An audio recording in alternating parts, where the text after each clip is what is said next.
Morning, folks. It's been a while since we played a real video game on stream. We're gonna start with some Genshin Impact this morning. They had a big patch last night. They've got some Twitch drops going on.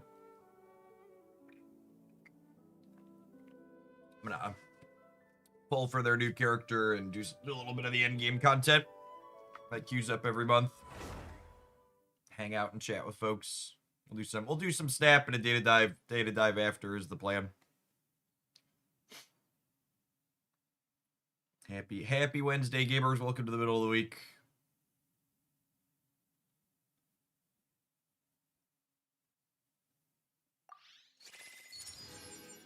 Hey, Priesta. Thank you for the 3/4 of a year. Welcome back.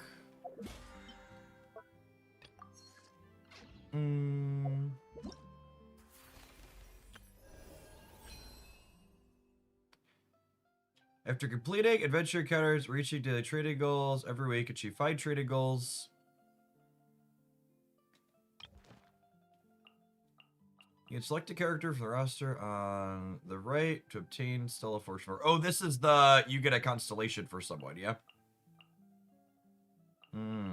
That's sweet. And there's another separate you get to pull a standard banner character, right? As another thing. Is there this one above this one? Well, this one I just get to pick someone. I think I'm definitely taking Jean. I really kind of want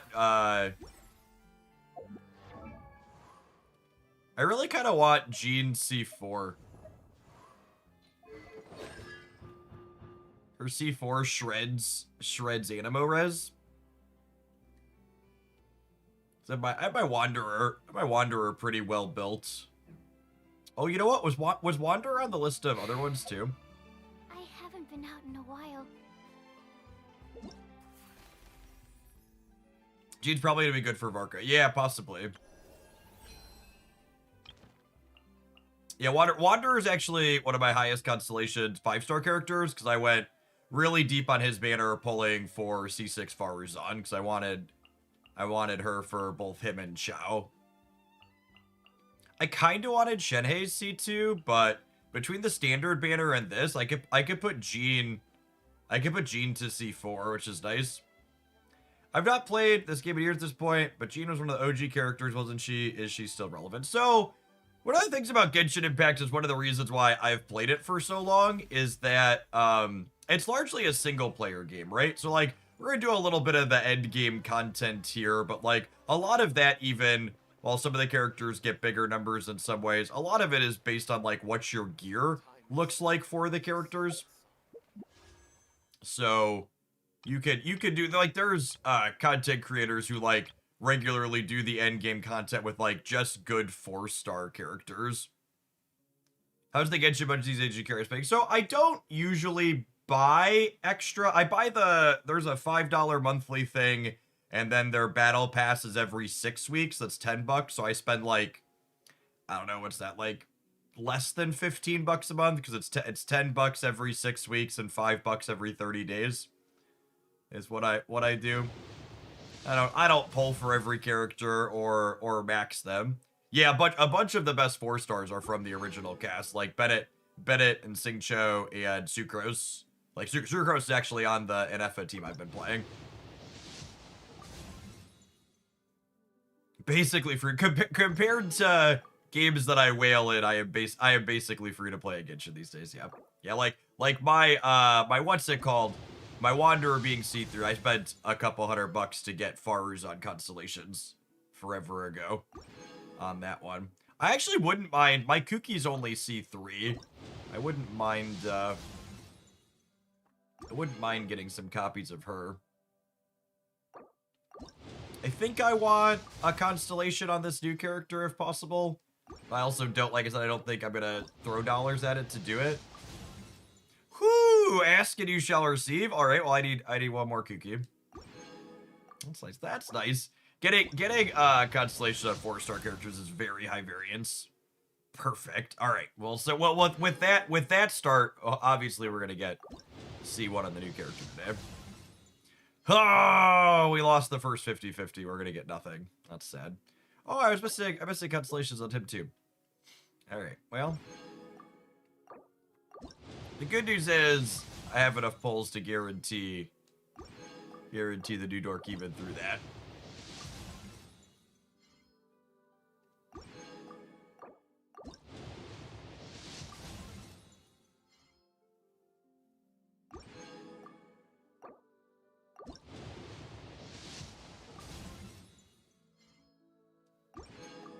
You go to pity twice.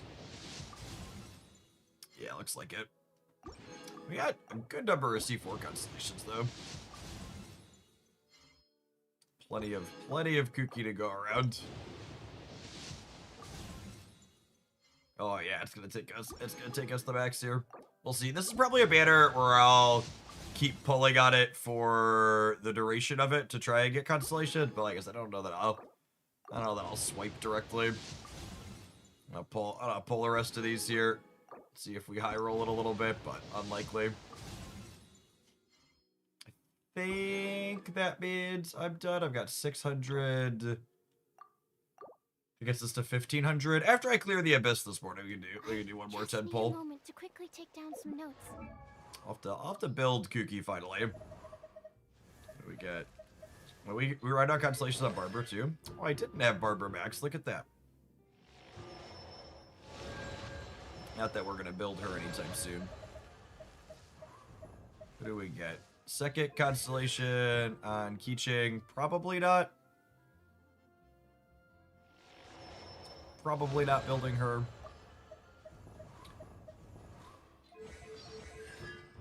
He's up to 4.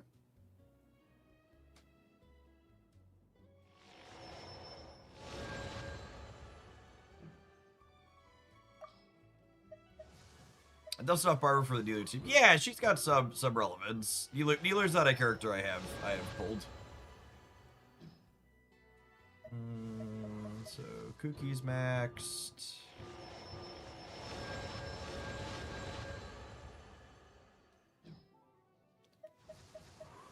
Ooh, got a few of him. He's almost there.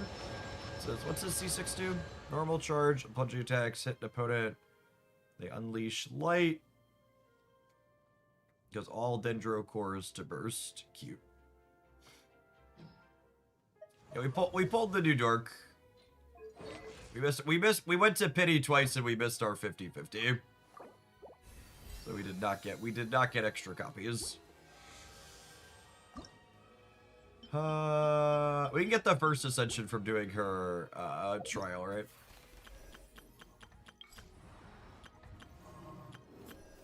Like 99% sure I'm doing Jean on here. I'm just gonna grab that one.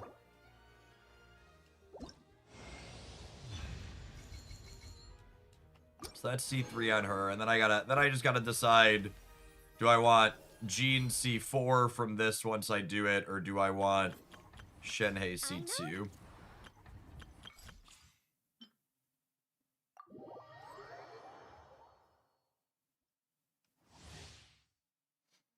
Dendro support enables reactions for party members.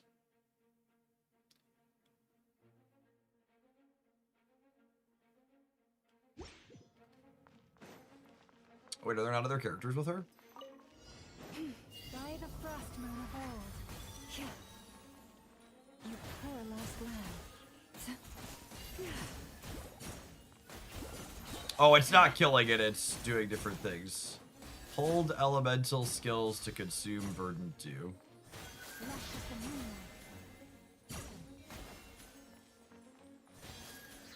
For the everlasting forest. Yeah, the pre-tutorial is new. That's nice.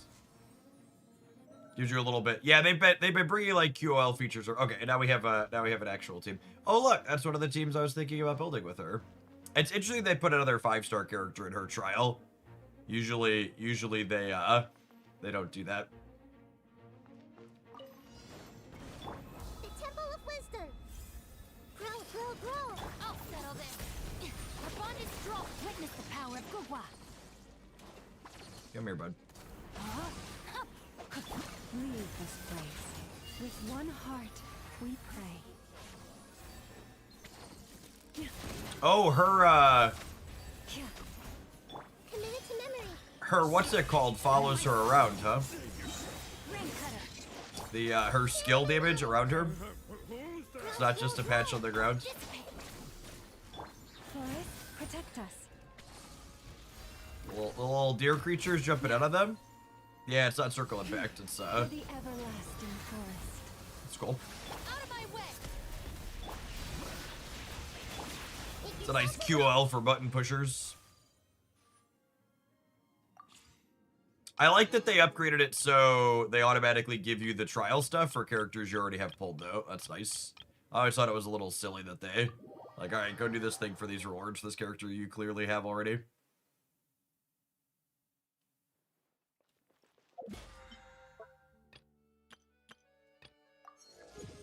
We did make some wishes.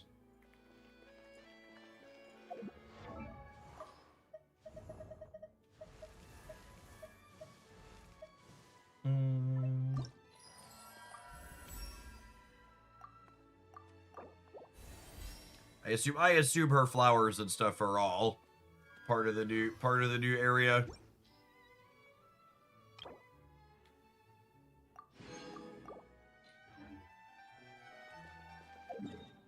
I haven't done my Spiral Abyss yet this cycle.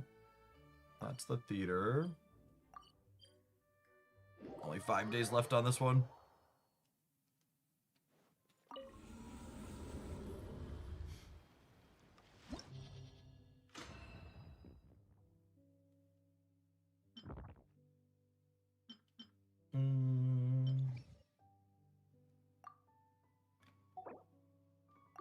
Preset teams.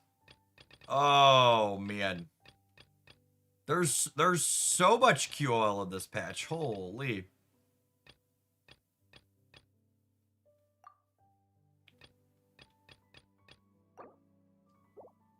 That's so great.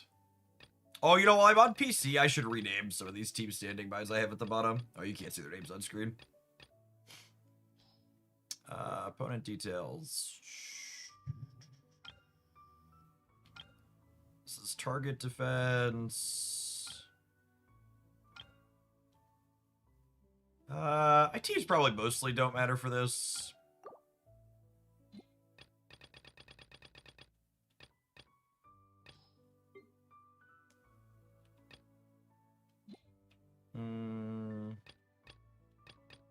Can I put something that freezes in the second half, maybe?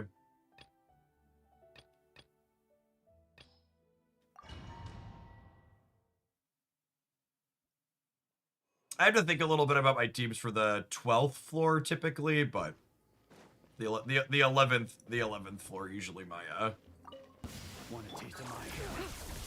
usually my teams are over by enough that it doesn't matter. Let me read you a verse. Animal hyperstasis emulation. I will say it's very satisfying whether they do the floors with a lot of guys. Sucrose. I like that NFA made Sucrose feel good. This is one of my favorite characters from the original cast. Let my name echo in song. By ordinance divine. For Rex Lepis. Access denied. Barbados. Guide us. Go as planned. For any of my regulars who haven't seen Genshin before, it's been a while since we've done it on stream, but this is one of my daily off-stream games I've probably done for, I don't know, I forget when I started playing it. Like, I think, if I recall correctly, I think it was shortly after Sumeru released that I started playing. I did a sponsored segment for them and was hooked in, so it's been a few years at this point. It's a genuinely very good open world RPG. Yeah, 2022, almost 3 years. And the combat in it is The combat in it is there's you have 4 characters. Yeah, so pulling the characters is a gotcha game. There's loot boxes you pull characters from. But the big thing that I feel like is important to call out from like this game versus other gotchas like, you know, Raid Shadow Legends or Marvel Strike Force or others is like this game is not, there's not like a PvP arena. Like the end game content in this game, we're actually doing some of this is one of the end game areas, and the end game areas are your fighting against enemies against a timed system. So like better scores get you like marginally more rewards. Yeah, the Abyss is also the easier end game. No, that's true. Floor 12 gives me some fits sometimes. Usually I have to think about floor 12 a little bit. We're like, this Gene team isn't really one of my best. It'll carve through floor 11, no problem. But the combat patterns, you can see different anime friends popping up on the screen while we sit here and talk and I push buttons. And the combat in this game is rotating through, putting together a combination of characters that trigger reactions with each other for different combos, and then rotating through those characters and getting the timings right for how you execute them. There's probably not many games you could say are better free to play in terms of quality. Yeah, genuinely, Silence. It's just like an open world RPG that like has hundreds of hours of content and regularly gets more. And the only thing that's paywalled in it is getting more characters, and you get some amount of characters completely for free, but if you wanted absolutely all of them, you'd have to spend. Yeah, there's not, but like this game is higher quality than a lot of like AAA games that you pay a full sticker price for, unironically.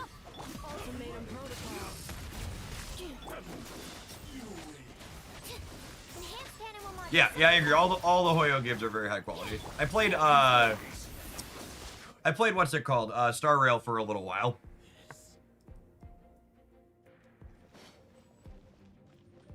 I actually had avoided trying this game when it first came out because of all the talk about how much money it made, because I had just assumed it was like making money because it was a Raid Shadow Legends style, you know, we're gonna take all of your money from you.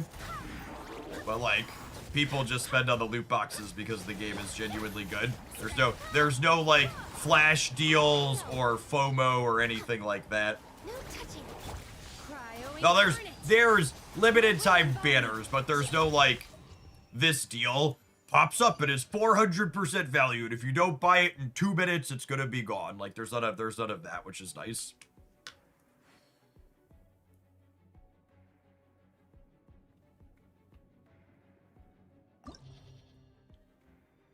All right, what's floor 12 look like?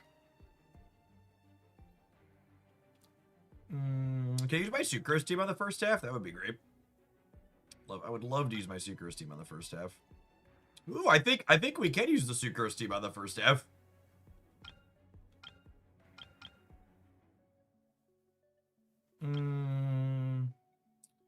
So Jade Plume.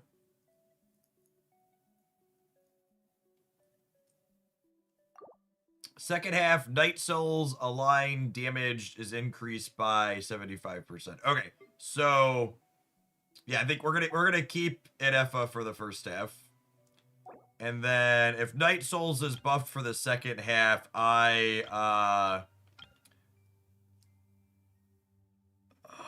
with the Jade Plume Terror Shroom, I probably want something with lightning, right? You think it's a Mawika team? I have Mawika and I have Varessa built.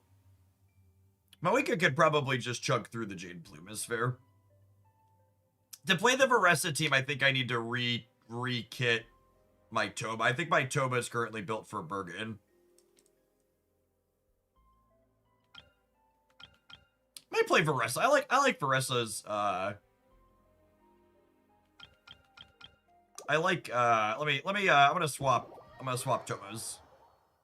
I have one quality of life I would really like in this game is I would like the ability to... Oh, I forgot to give Jean her constellation before we did that. That's funny. I would like the ability to quick swap artifacts on characters. Would be nice. So where's Toba? So Toba I use for Bergen, so he's built for elemental mastery, but he's also plays with the Varessa team occasionally. So what do I do? Set filter. Which sets were they? I have, hold on. It's what's her name? I have a, yeah, on Fanfei. Yeah, Emblem of Severed Fate and Millilith. So I just take all of Fanfei's artifacts and give them to Toba and vice versa. So when Toba, yeah, Bergen, I'm looking for Lamu. I want to pull her C1 so I can have healing with her, and then I think I want to play her with Alhaitham, Singcho, and Toba. All right, so let's swap him. That's the wrong button. Set filter. I want Tenacity, an Emblem of Severed Fate.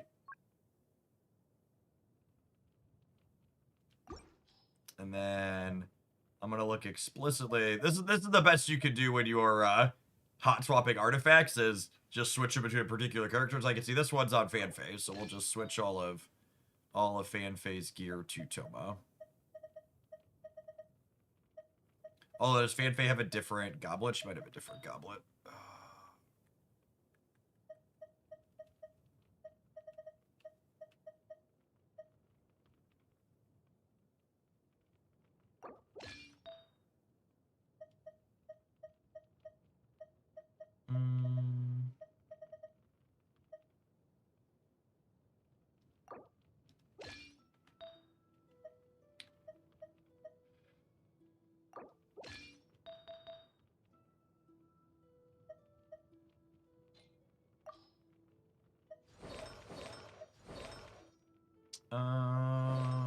Where's Fanfei? What set goblet does she have? Oh, she already has an Elemental Mastery Goblet on her. Or did I forget to switch that back last time? Maybe I forgot to switch it back last time. Yeah, I must have forgotten to switch it back last time. That's funny. I must have put a random different one on him. Alright, where's my...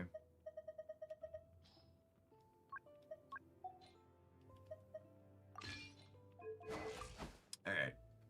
This is the part of this game that's like kept me engaged for so long. I love the character building in these types of collecting games. So like there's a bunch of different stats when you're building a character. So like Toba's a support character who his shield strength scales off his HP. So there's two different builds for this character. One of them is elemental reactions, where he blows stuff up and does damage for you, and that's on one of the teams I play him in. And the other one is he's a shielder, where he helps keep my team alive, which is what I'm changing him to. So this other build stacks his HP and puts his elemental mastery down.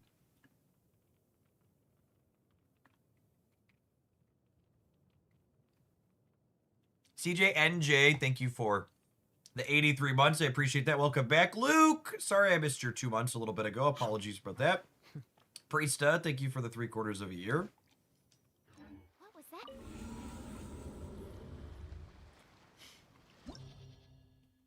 Yeah, we've been doing a little bit of variety stuff with like Dark Legion and Once Upon a Galaxy and some others. So I figured I'd do some of my Genshin Endgame stuff on stream and pull for the new dork to start the stream day. So we're gonna run through my floor 12 here, and then I think we're gonna run through my theater as well. And then maybe at least once a month we'll pop on and do my endgame stuff. All right, so we're gonna do Varessa, or we're gonna do the NFA team for the first half. We're gonna do Varessa Overload for the second half. I think I just double check the rest of these dorks real quick. I think they're built and appropriate. I don't remember screwing with them. Yeah, she's a Noblesse. And I don't think I would have touched her for any reason. Yeah, it's like, yeah, looks good. All right, hit it. The game has a fun aesthetic. It reminds me of early Final Fantasy. Yeah, I enjoy it. Care for a dance. Dance with me. Let me weave you a verse. Animal hyperstasis. Busted. Stand clear. Animal test. Yeah, this team's cleared through just fine.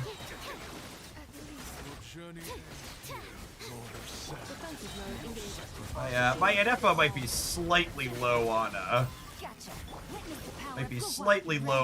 what's it called? Energy recharge. Here comes the catch.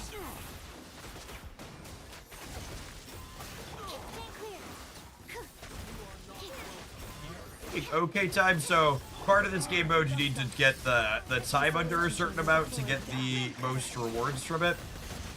We'll see how time goes here. It might be a little bit short with this team. Mark 2. Game's up. Time's over.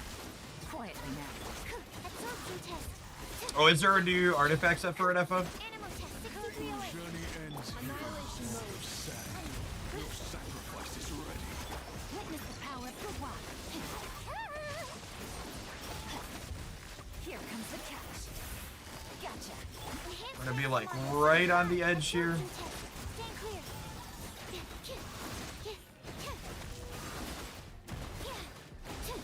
Alright, we technically had 5 seconds to spare there. You have 90 seconds for each half to hit the full. And I think this team's a little bit stronger then.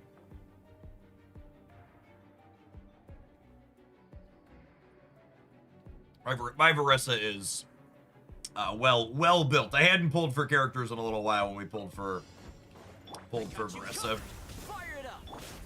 the clock. Quick as She's got some constellations.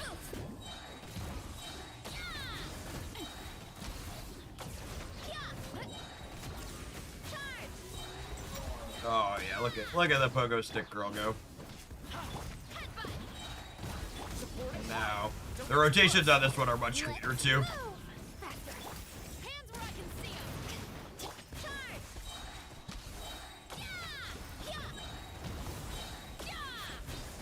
Smash down. Here's Becca. Fire it up. Oh yeah, no problem. On my mark. Yeah. My Varessa's C2. She should be able to. Woo. Here are we coming. She bounced off his belly there for a second.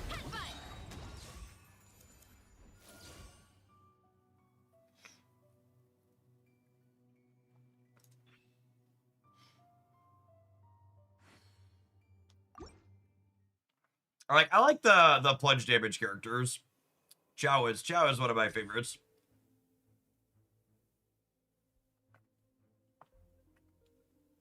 You have to hold Chev's skill to get the full buff. Really? That's interesting to know. I'll just buff crit damage here. Defensive mode engaged. Ring cutter. Today I learned. Game's up. Fun's over. Quietly now. Animal hyperstasis simulation. Ultimatum protocol. Yeah, my NF energy recharge is definitely not ideal. That's not coming up with one rotation. But her ult's not as important, so it's probably not too big of a deal. Let me weave you a verse. Rain outlines your. Things are about to get dicey. Gotcha. Preparing for dust up. Well, that one came up in one. Sequence initiated. There's some variance in how the particles catch you, depending on how you rotate. Animal test 6308. Ring cutter. No, my sword. Game's up. Fun's over. Annihilation mode. Installation chamber deployed. Animal hyperstasis simulation. Stand clear. Absorption test. Jeff plays Genshin, or is this a sponsored account on a test server? I wish it was a sponsored account. Rain outlines your. Here comes No, I've been a daily Genshin player for like 3 years or so. We're just talking about that. enhanced animal module 75. Stand I enjoy character collectors games and good RPGs. We're gonna clear my floor 12 here hopefully this morning, and then Supporting fire. Start the clock. For first. Final warning. Oof. Look out below.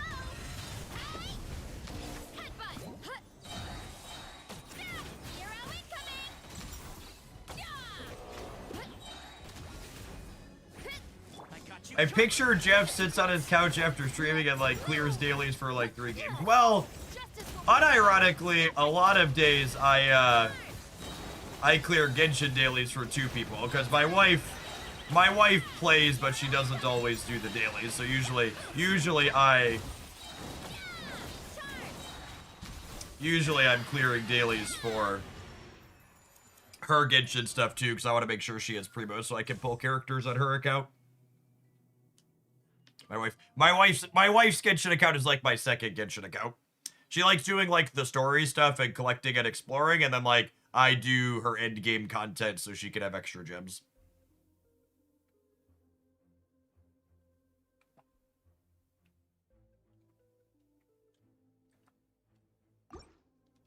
All right. Is there a trick to knowing where the real hat is with this guy? Because I fought against him in... He was in the what's it called? The Stygian Onslaught? The ring is gold. Okay. It shines gold for the actual one. Got it. I definitely feel like I kind of dumb lucked into figuring him out. Okay, so it's... So is it this one then? Certainly looks like that one.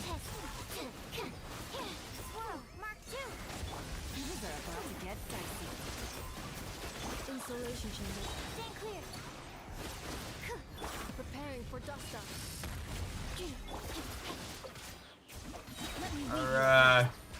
Our timing's a little off here, but that's gonna be okay.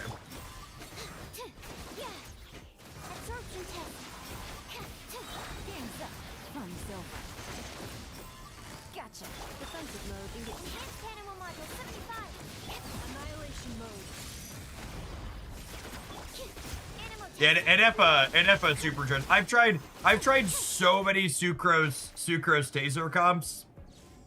Because Sucrose is one of my favorite of the original characters. They've never felt very good.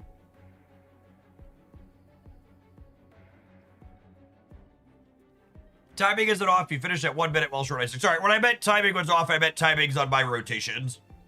If you go back and look at how my ultimates were coming off versus my skill uses, they were really sloppy there. We're gonna do Once Upon a Galaxy Day. Today we're gonna do Genshin and then Snap and then Pocket, and then tomorrow we're gonna do Pocket followed by Once Upon a Galaxy is the plan. Supporting fire. Check this out. Start the clock. Control breathing. Hands where I can see them. Drop your weapons. Headbutt. Yeah. Zero incoming. Yeah. Hurry up, Brassa. Yeah. Height. Yeah. Boost. I got you covered. Fire it up. On my mark. Quick as a flash. 2 healers and a shielder for Bressa. Oh shit.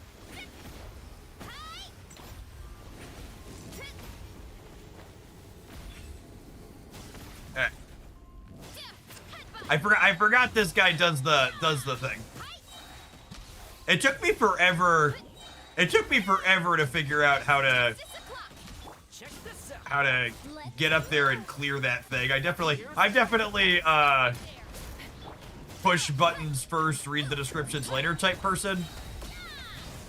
Yeah, Baressa jumps up and cleans it just fine though.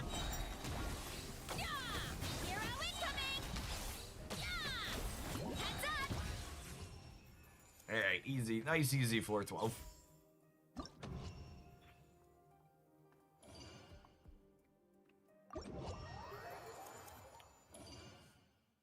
You can do it with any character, but I ain't doing that. Yeah, technically you can do it with any character. Alright, we can do one more 10 pull here. And obviously we're just gonna get lucky and get a C1, yeah? Never lucky. Zhongli, Kazuya, GL Traveler for that. No, you could technically, if you look online, there's videos of people, if you walk up to those pillars at exactly the right spot with any character, you could actually jump up onto them. But it's very particular and obviously not intended, I don't think.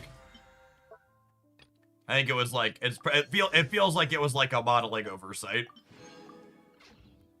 It's obviously supposed to be a thing where it's a gimmick. It's a gimmick to get you to use those.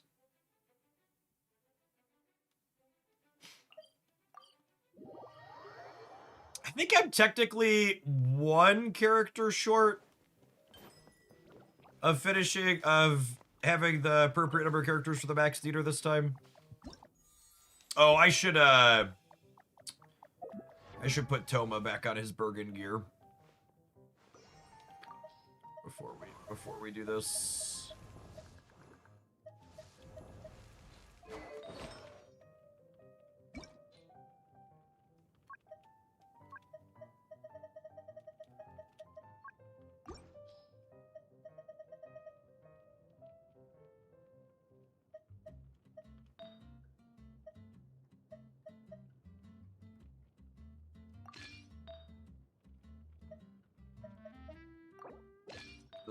This is a Dendro, what's it called? So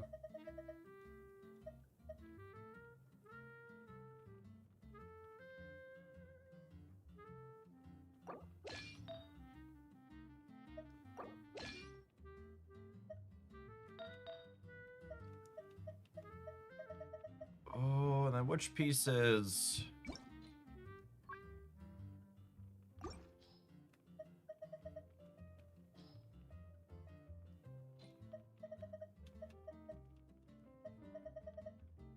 Is there a sit filter in use?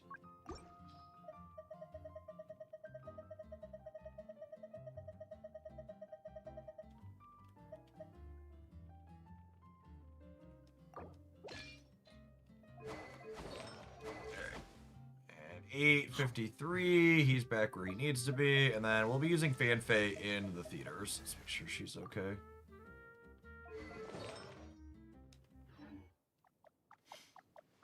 Do you have any characters close to C7? I've fallen off the Genshin wagon, so I'm unsure how much your buff it is, but the 95 to 100 should be a good buff. Yeah, I actually have two. I have a C8 Mona, so I actually have two of the things that gives you extra that puts you to 95 or 100. I can technically put two characters to 95 or one to 100. It honestly might be Toma.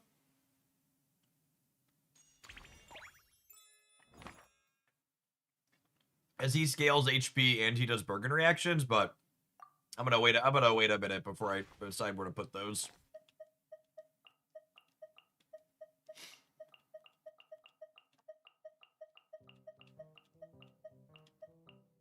Yeah, so I can invite a friend.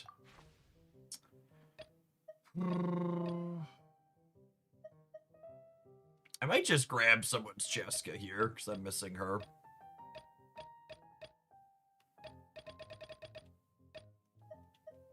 New Valette's not a bad choice either, though.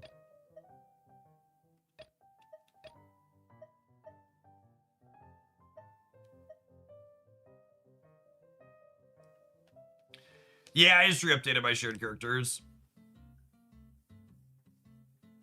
Yeah, I don't know. I'm not in a hurry to.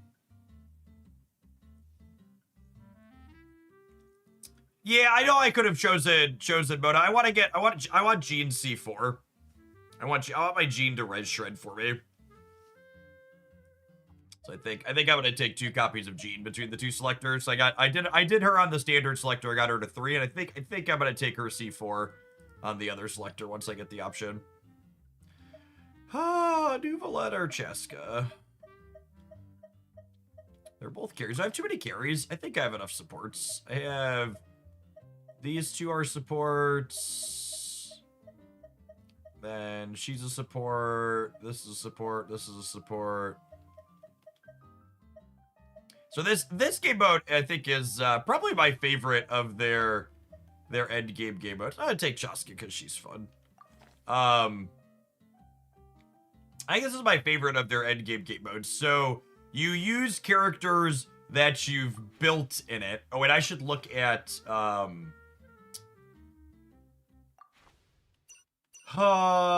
where's the list of... We can start, and I click it inside. So the way this mode works is you use characters that you've built, but it's a draft mode. A lot of people despise the theater. I don't know. This is like actual good endgame content. And so I feel like I don't really watch or follow any Genshin stuff at all. I play this game like pretty casually. Like I enjoy min-maxing characters. I enjoy looking up or figuring it out myself rather than looking it up.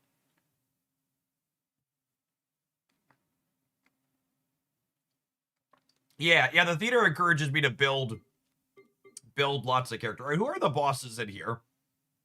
Because that's what I need to look at, so that way you save. So the way this works is you use your characters and you draft through them, and you can use each character twice. So you got to kind of like build teams on the fly, which is neat.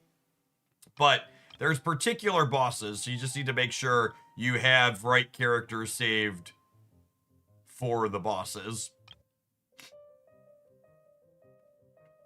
So like for this one, ideally I'm gonna want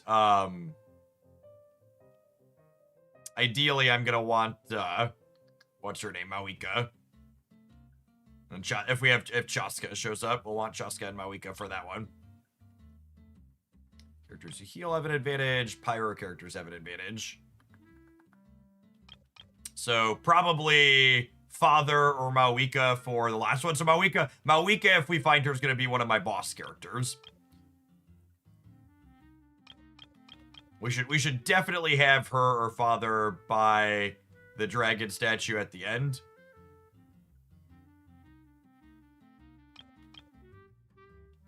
And then may or may not have Mawika for the second boss.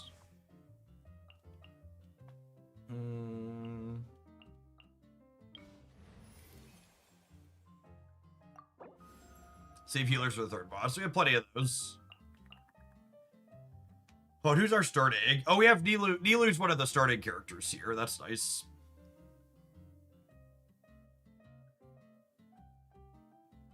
Nilou, I don't have Nilou built. She needs to be on teams that are all Dendro and water, yeah?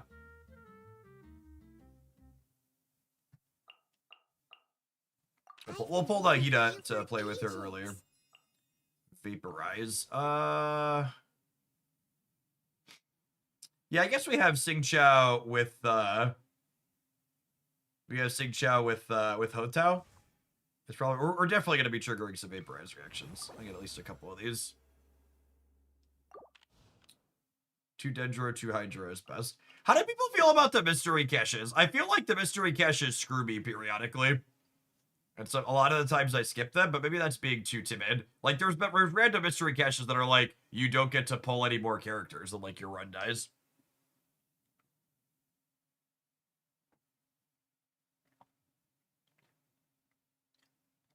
They're usually how much you get. We're just starting, so I guess we'll take the free one to start.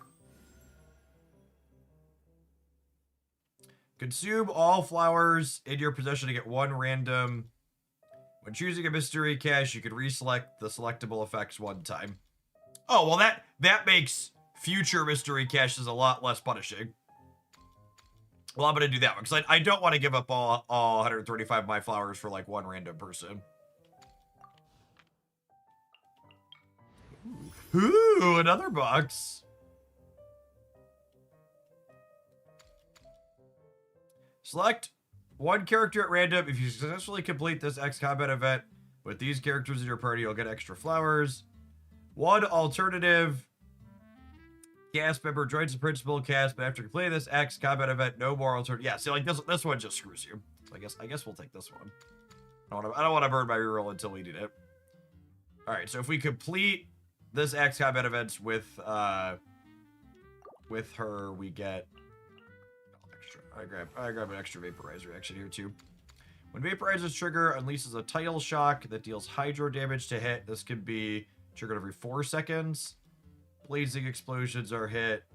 So I think this is better because a lot of my on-fields are pyro. So I'd like to reapply hydro typically. All right, now we get to pick who we fight.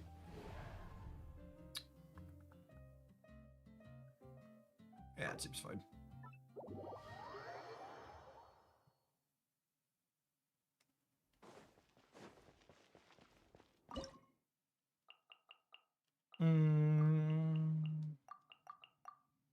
I need to save Kale for the last one, but I think I can burn one of her here. This seems fine. I guess I could play Toma here too, though. Instead of Nilu. Either of these probably do it.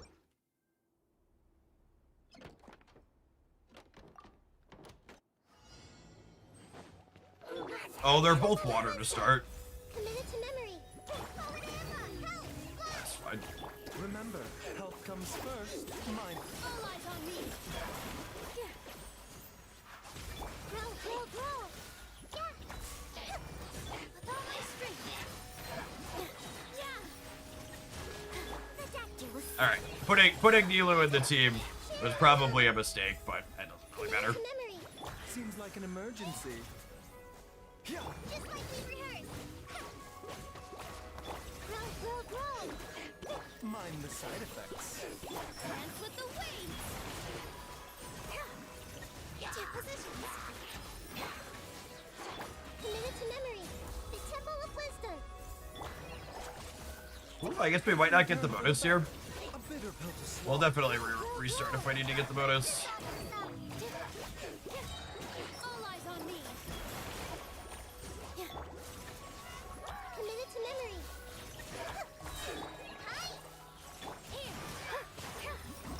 No problem. 4 seconds to spare.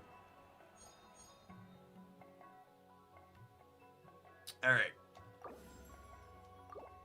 And then I'm so bad at streaming actual video games chat. There's gonna be Twitch ads that are coming up here, so we're gonna chill for a second while those go. Appreciate everybody hanging out this morning for some Genshin to start.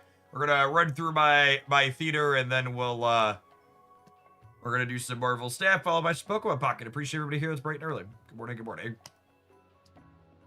Yeah, I am 100% confident that I did not execute Nilu's skills optimally, but also it's the early round and she's a trial character, not one that I have built, and it was good enough to get through it, so it doesn't really matter.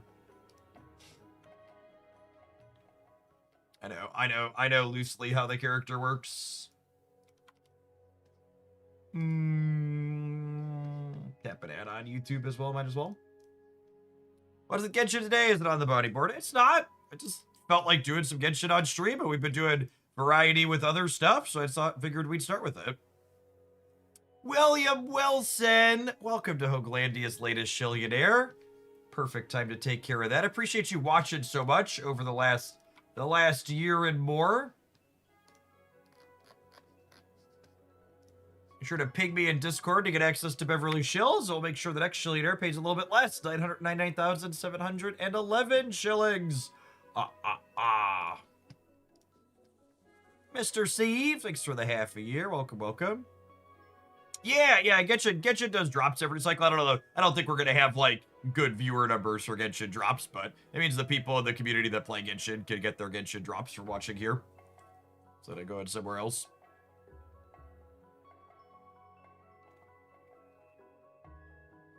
And their drops are pretty short too. I think it's like 90 minutes to get all of them.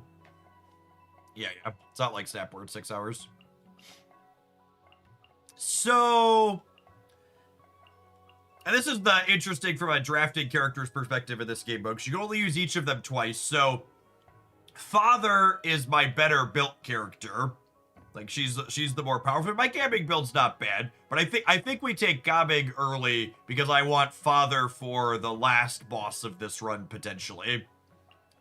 And she's the better of my two fire characters here, so we're gonna take Gabbing to start.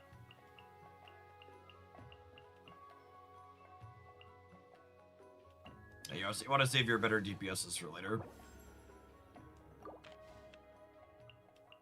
I don't think I want level 4 on Vaporize. I don't have that much Vaporize at the moment. Like Nilu doesn't work with that. I have Hotel to trigger some Vaporize. I think I want some of like the burning bonuses. I don't want to burn all my flowers now.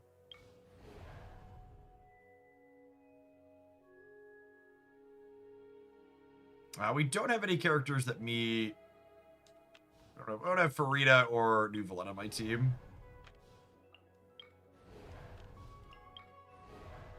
Pyro characters have an advantage. Yeah, we can do this one.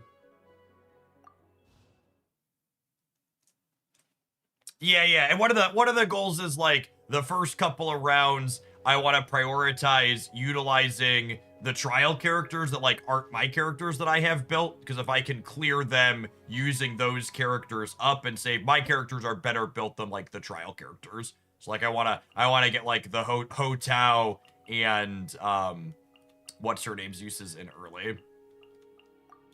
It's not super exciting to have to burn Singcho here, but it's probably where we're at. And I gotta decide, who do I want to burn for the 4th? Honestly, I don't know. I don't know that Nilu's gonna be that useful to me. So I might just like throw Nilu in here to just like get some random extra hydro apply and just like burn her off. Because I like all of these other 4 characters like have uses. You think Nilu's good for the first boss? Do you think the trial Nilu's good for the first boss?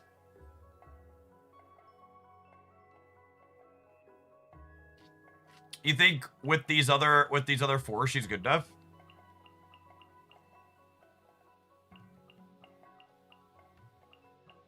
All right, we'll trust chat. We'll see how it goes. Usually that's a bad idea. Nilu's blooms destroy the first boss. Okay, well, so I'm gonna save these other 4, and we'll play that first scene that we played in the first one. I'll just put Gumming in here. Honestly, my Gumming's probably better than Ho Tao. We'll put Gumming up first. We'll put Ho Tao in the back. I got you covered. Rain Cutter. Rain outlines your fate. Mighty mythical beast.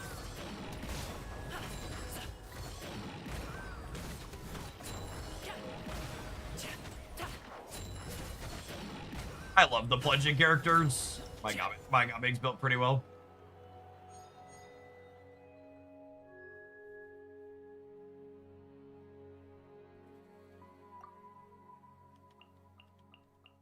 Ooh, Alhaitham. My Al is also well built. Let's take a couple of these. The good news is, since we drafted Al, if Twitch chat has led us astray, which is incredibly likely, Alhaitham should be able to carry this fight for us. Alhaitham Singcho should put it on their back, no problem. I think I lead Chaska here just because, again, I want Father later. Alright, whose wings need clipping? Need 2 chances to reroll selectable events. Consume all flowers, get 1 alternative cast member to join the cast. I think that's good, right? Because this is a discount technically. I only have 75 flowers. It would have been nice to get this after I bought a bonus, but I think I'll take a cast member for a 5 flower discount. All right, we have Father early.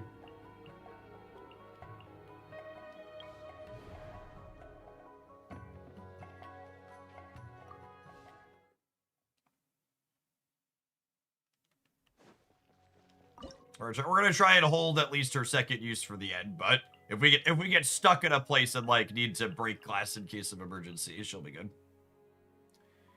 All right, so let's try these 4. One of the things I like to do for muscle memory is when you're switching characters, I try to keep the on field in the first slot and the healer in the 4th slot,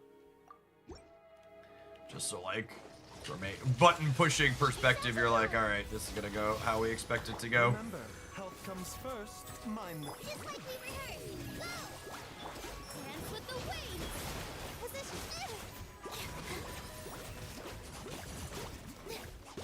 Yeah, it seems to be going okay. Roll. That could be worse. Share my knowledge. seems like Jet an didn't emergency. lead us too far astray. Like this on your side. Why? All eyes on me. With all my strength. The Temple of Right, my Nahita's pretty well built too, so she can help carry here a little bit. This dance is for you. Yeah, I'm sure. One thing this game really needs that's very common in other games like this is I wish I got a summary screen at the end of these content things that showed me healing, damage taken, damage dealt. Harukan, thank you for the trade zones, because sometimes it can be hard to parse there, like, did the Nilu do something for me, or like, was it my Nahita carrying it because she's well built?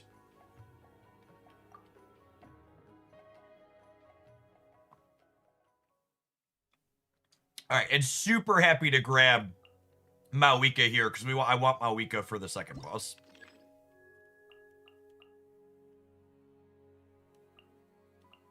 There's only a partial one at the end of the moment. Secondly, yeah, I need it per round. Per round is significantly more useful.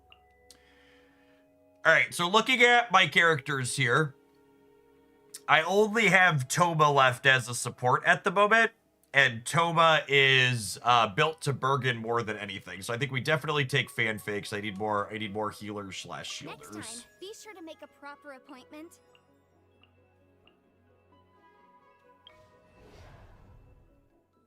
Pyro characters have an advantage. We have a lot of those. We might be able to get through this one with Hotao. A lot of pyro nukes. I think I want to try and save Singcho for the time being. He's our only Hydra. We actually have a lot of pyros at the moment.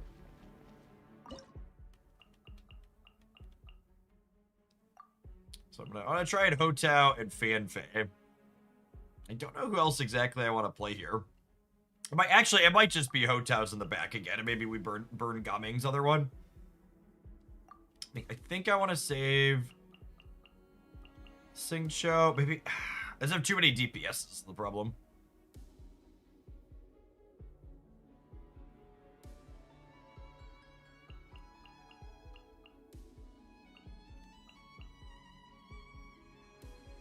Chaska and Gaming, there's all these characters want too much on field time. And Chaska's not great with yeah, it's like oops all DPSs. So I definitely needed to draft the Fanfei. I don't know, let's start. This is gonna be not great. For your arraignment. Up to it, Montai.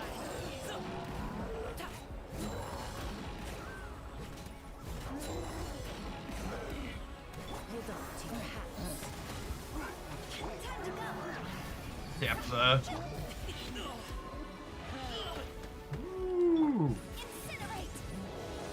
Trap of the flame. Mighty mythical beast.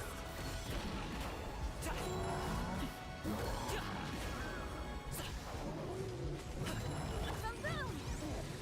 Yeah, let's fly. These things all prioritizing attacking me and not the defensive things, good though. Open fire. Knock him down. God's over. Huh? Many happy returns. One of the little guys is back there attacking it. Inadmissible evidence.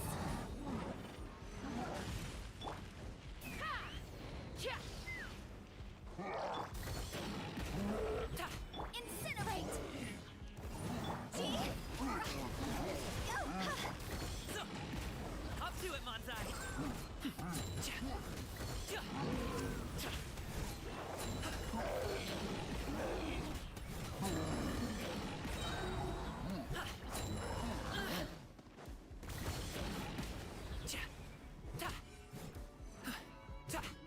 Mighty mythical beast. Time for your arraignment. Boom boom. Ooh. Higher, higher, hands on fire. I think we got it. I think we got it. Congratulations. Yeah, not cry is out. It's really nice to get to live through that one. And Effa is a great pickup here. We need supports real bad.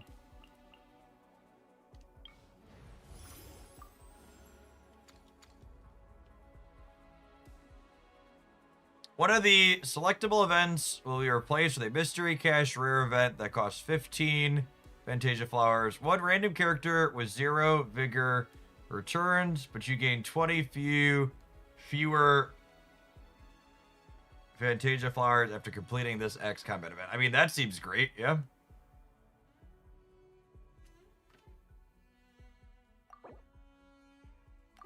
All right. Well, you know, I was asking for that, I guess. We kind of need hydro application, I suppose, so.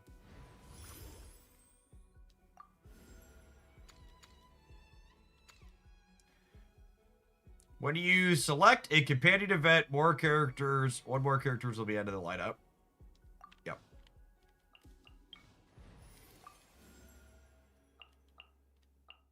I have high hopes for this journey. Oh, I thought it shows me 3 instead of 2. I understand. I thought I was going to pick more than 1. That's fine. Farina's fine, but I probably should have taken Bennett there. But it'll be okay.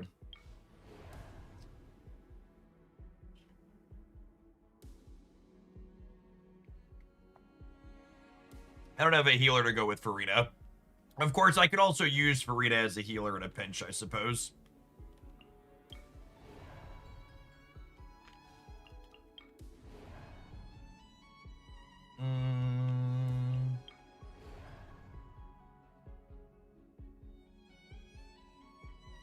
I could burn Maoika here. Burn her first one and then use her second one on the boss. I don't have Cheska with her yet though. This is probably fine. Defeat 5. Let's do this one. So this one I have a big range of characters we could play.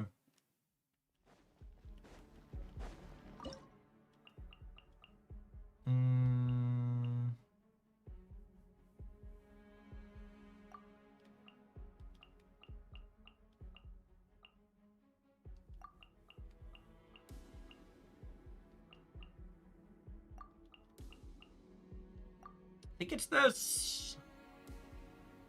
I probably don't want to use my Farina.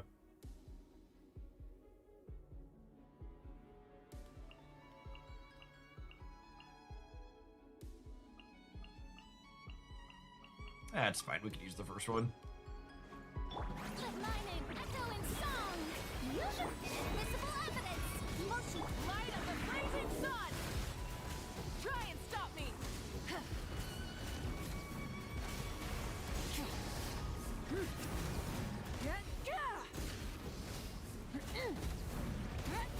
Let the world collide. Fire in the hole. Take me up.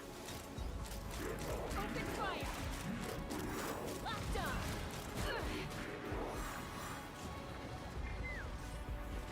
Time for your arraignment. The pyroclastic surge. Yeah, I probably didn't need to use Maoika and Farina here.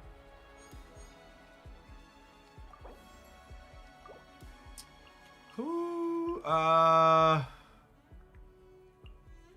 have 2 on Anefa for a support. I think I want Yelan for another Hydro. That character is using a motorcycle as a weapon. Of course she's using a motorcycle as a weapon. What else would she use? Cheska is exactly who we wanted here to go with Maoika for the cinematic showdown. Yeah, the other witch character is riding a giant gun as a broom. It all makes sense. Don't worry about it. Don't think too hard about it.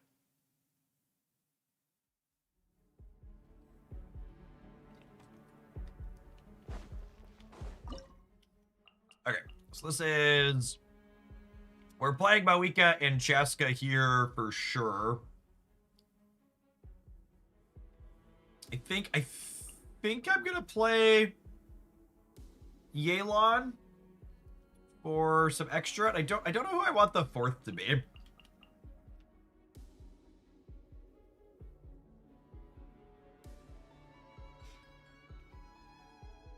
I feel like I want Farina for later. I might just burn one of Al's resources, which like isn't exciting, but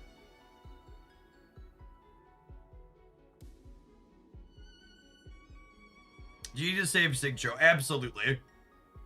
I would much rather save like Sig Chow is insane with what's her name down here?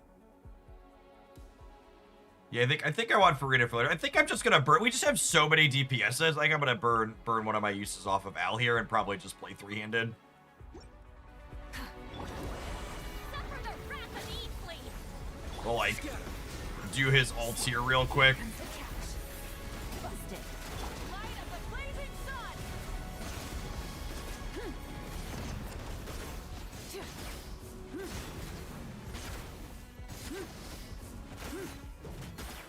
Show no mercy.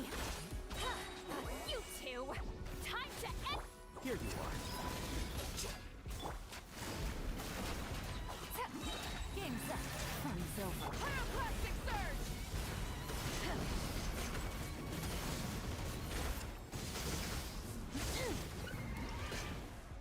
Easy peasy. Farina's healing mode could be good for the third boss, yeah. Yeah, hopefully we find Kakobe before then. Chevrolet can be good for healing there too. I think I'm just aggressively recruiting companions to try and give myself some options here.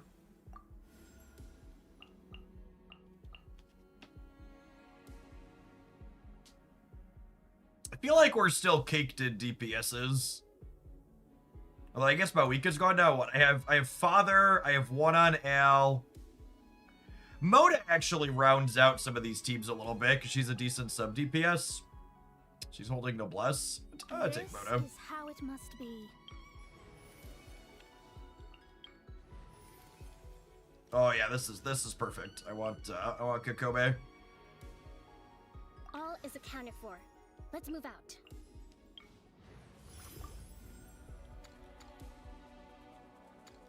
If you're selecting this event, Brilliant Blessing event flowers cost 10 more, while companion events cost 10 less, while companion events cost 10 more. I think we're mostly done with companion events, right? I think there's five characters left at this point. I think I wouldn't mind picking up some Vaporize buffs. Some more of those. Let's do that. Yeah, our roster's pretty good at this point. And we're gonna get a character at the end of each of the fights still. Bows have an advantage. We do not have any bows.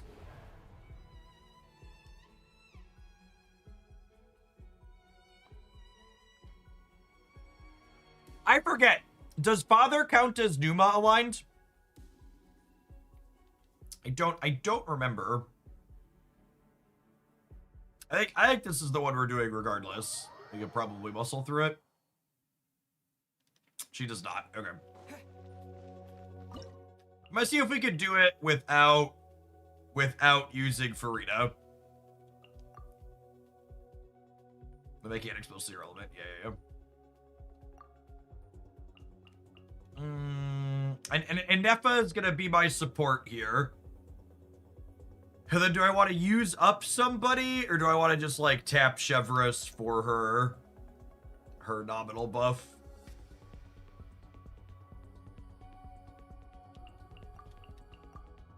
You're gonna start this. Preparing for Dasa. Written in the stars. Let me score. Our deeply powerful C6 Moda here, obviously. Laid bare.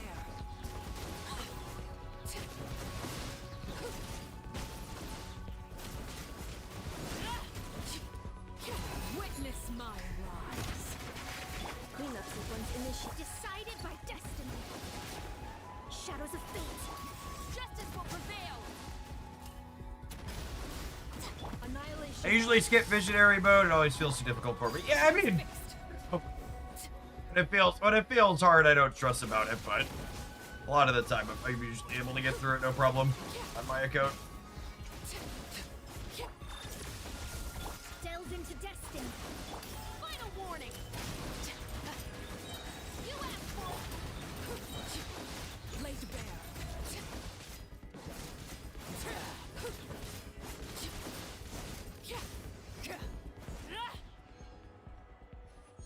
Eggs. thank you for the 32 months. I appreciate the support. Welcome back. I think we definitely have enough DPSs. I think I'm in for Benny. Benny for the last couple. I think I'm just leveling up Vaporize at this point.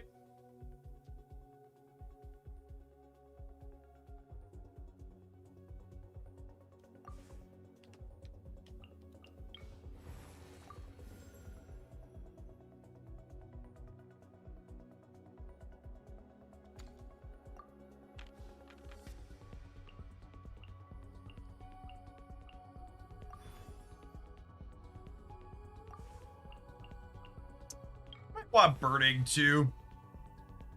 Character is a 70% increased power resistance against burning damage help burning. So I have Toba.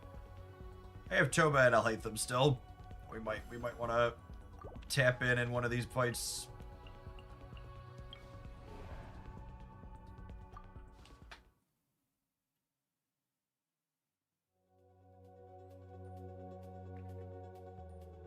Morning, David.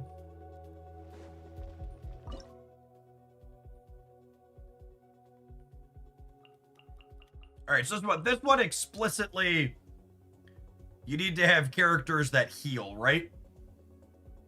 Although I guess I might use L without what's his name here. What if we do this? This is a decent mix of healing and damage. Rest and rebuild. Time to shine. Shower me with. Let me weave you a verse. Deflect.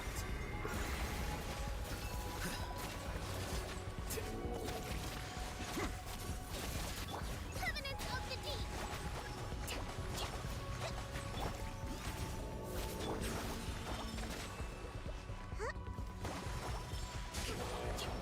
Let the world collide.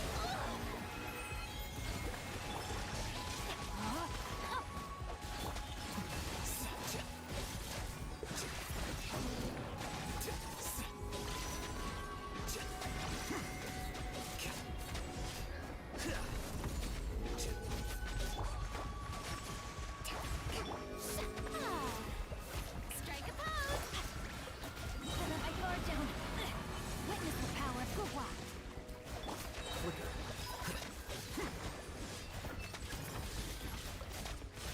Time to shine. Billowing surge. Allow me. Oh, we might not get the bonus, gamers. The process of elimination. Here you are.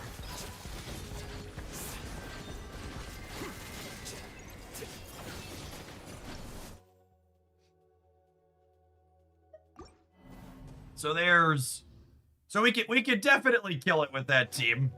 Let's see if I can push my buttons better and get the bonus.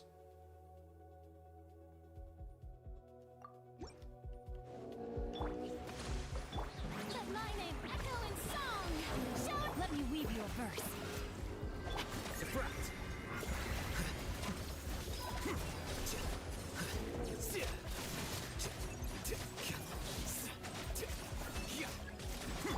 Covenant of the deep.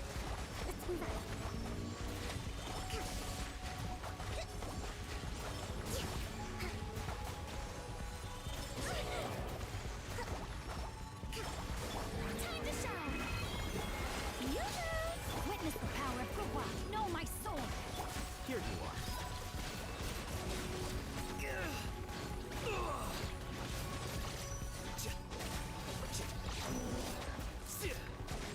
Let the world collide. Rest and rebuild. Taurus, bring refuge. Let's move on. Let's move on. Let me weave you a verse.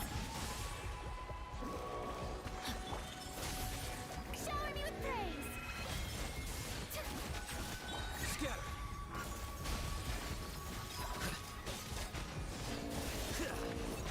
Oh, almost got it. Oh, come on, fuck you. No, come on. All right, I'm gonna get it.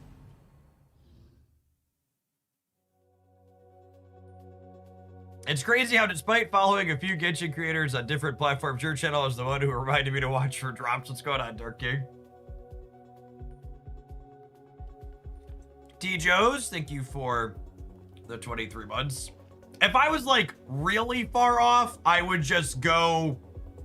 I think I forgot to switch Farida from healing back to damage there, and I think if I would have switched Farida from healing back to damage, I would have gotten it.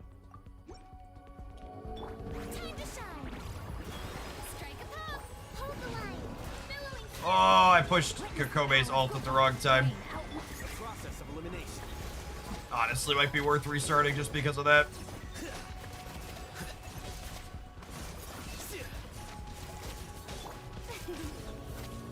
Let my name echo in song.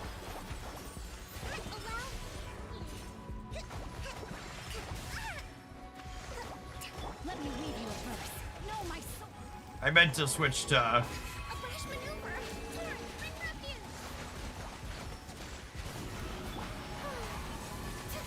Shower me with good. I meant to switch to Alhaitham and use his ult at the start there, and then I accidentally pushed the wrong one. Witness the power of Gawak. Let the world come alive. Rest and rebuild.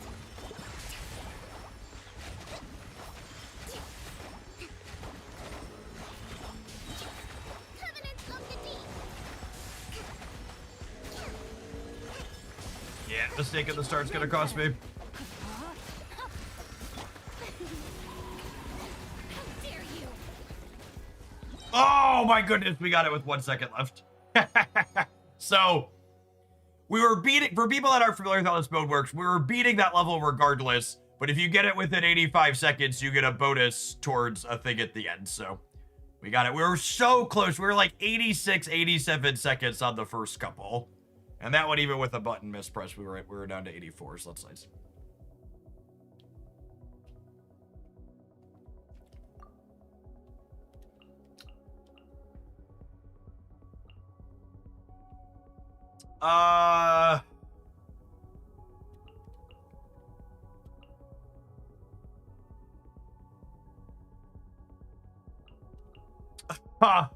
Looking at the people I have left, I need to save Father for the last boss. So am I actually playing D-Luke in... I think I'm playing D-Luke for the fight in between this boss and the next. My D-Luke build's not the best, but I actually don't have... We had so many DPSs at the start.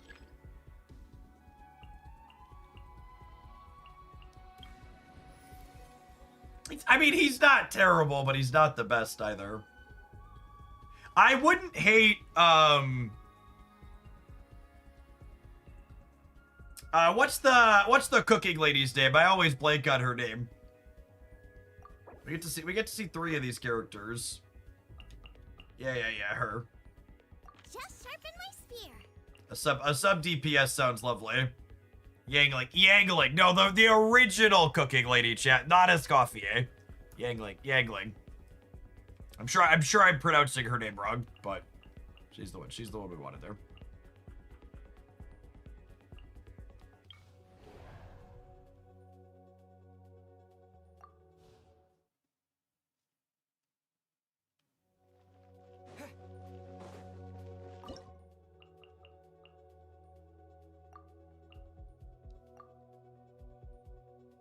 This is like a set 1 team, chat. Yeah, D-Luke, Yangling, and Bennett here. Chevris gives bonuses if she's on a team with all pyros, right? This might actually be fine. Everybody stand back. Get out of here. You're toast. Out of the frying pan into the bucket. Justice will prevail. She's an Overlord support. Yeah, but her bonuses happen, some of her bonuses happen so long as she's just on a team with only pyro and what's it called, right? Going in. Hands where I can see 'em. Stop right there.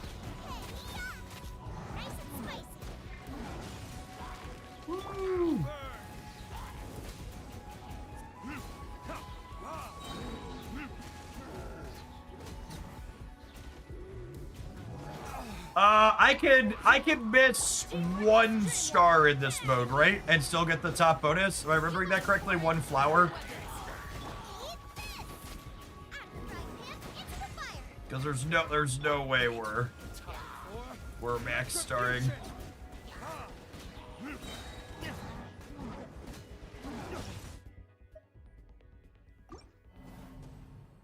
You need to proc overload. Yeah, maybe I probably don't need an Effa for.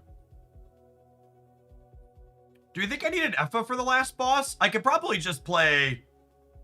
I could probably play Chaska with Father, right? I might be able to get the flower here if we use an Effa's last charge.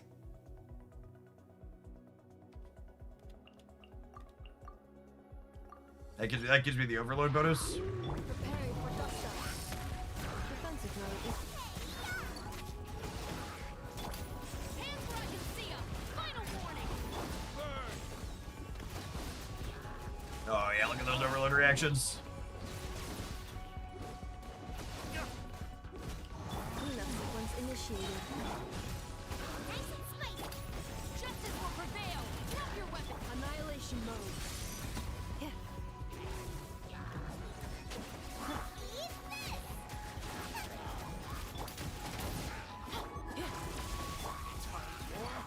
Retribution!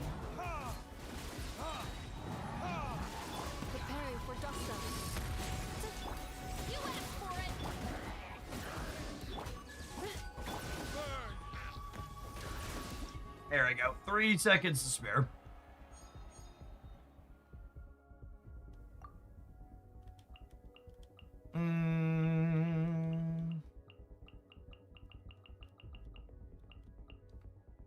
Do either of these matter?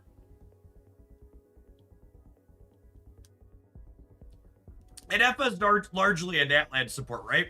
Do any of it Effa's support things work with a non-Natland character? I guess I have Chaska on the team that she's gonna be on. We think Yansan is good.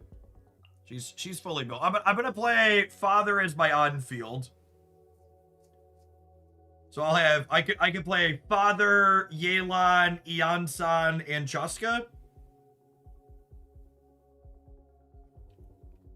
Candace with Father works well. Yeah, that's true too. She has a lot of Hydro apply. So I only have the final boss left, gamers. So for the final boss, would I rather have? We're gonna be playing Father, Chaska, Yelan, I think. I guess Bennett could be in there too. You want Pyro against the last boss. You think you don't want Hydro for the last boss? Oh, okay. So maybe we don't want Yelan, and I do want... Maybe I want Father, Yansan, Chaska, and Bennett. Okay. We'd roll an ad roll real quick here, so it doesn't happen in the middle of the game. Hydro is actively bad for 2 or 3 sessions. All right, Yansan it is. Let's roll the thing, and then we'll jump on into the last battle. Thanks everybody for hanging out this morning. Don't go anywhere. I honestly like, and this probably goes to the fact that like you'll enjoy games like this a lot more if you don't engage with people that are negative. But I honestly can't believe people in the wider community for this game dislike the theater. That's so weird to me.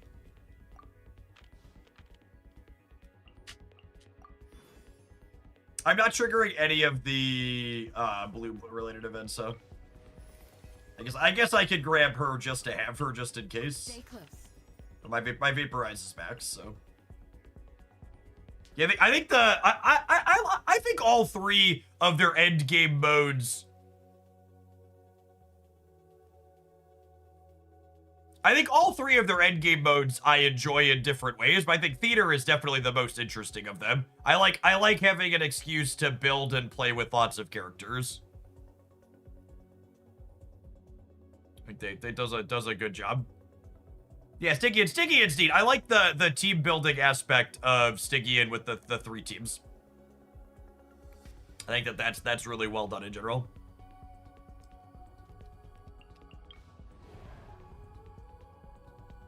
I'm gonna be honest, looking at the picture of this thing, I don't know what this boss does.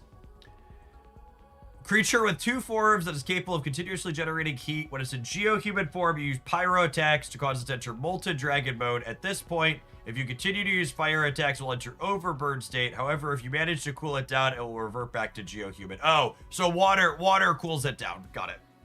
And we got the flower on the last one. So if I miss the flower on this one, I will still be able to get my max reward from flowers in this, which is nice.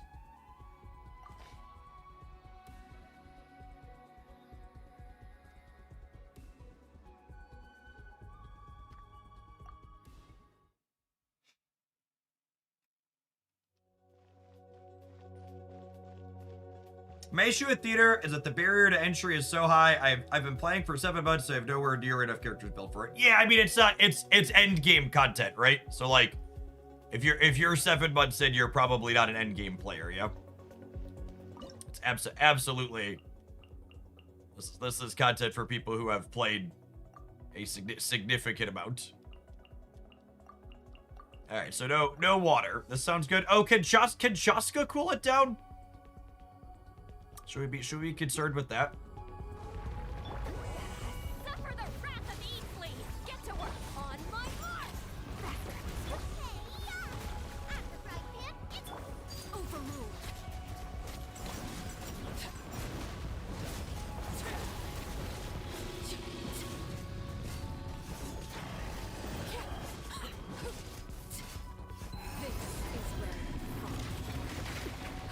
Show no mercy. Control breathing.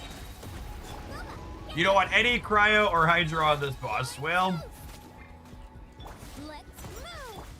Laid bare.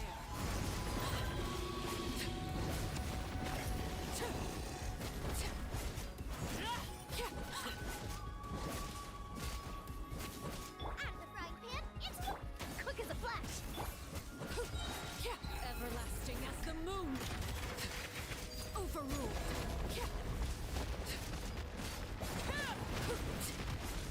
don't use Seat Lolly until it lays down like that. Got it?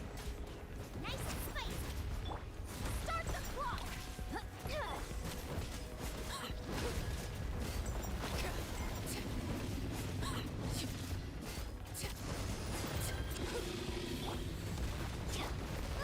Get them. Laid bare.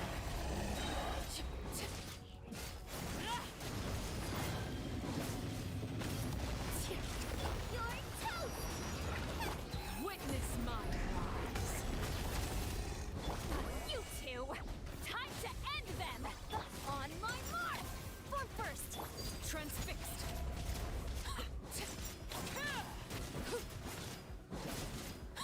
Ooh, we're gonna be short.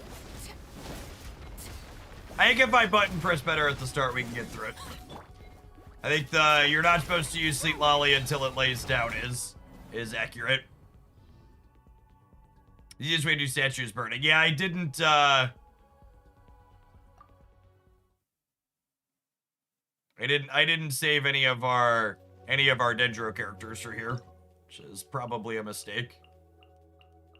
I guess there's a world where, oh, what if I just put Toba on instead of Seat Lolly? That gives me extra hydro apply. Here's backup. Nice and spicy. Start the clock. Form first. Overruled.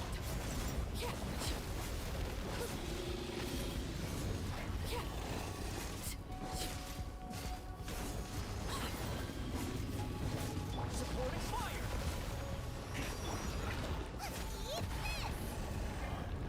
Control breathing. On my mark.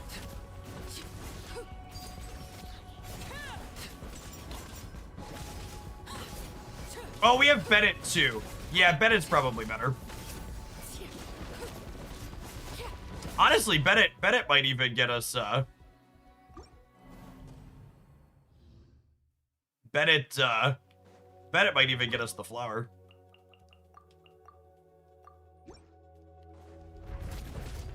Let's move. Quick as a flash. I'm going in. And what's her name? Yangling snapshots. So when we use her on Transfixed.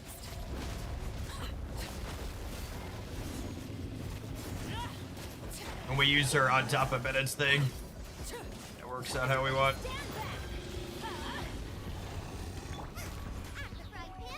Control breathing. On my mark. Eat this. Overrule.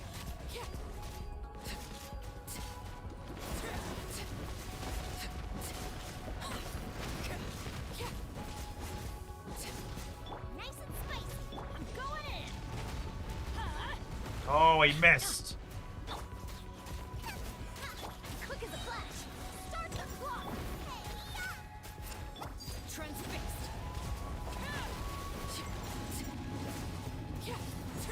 All right, so we're not getting the flower, but that's probably fine.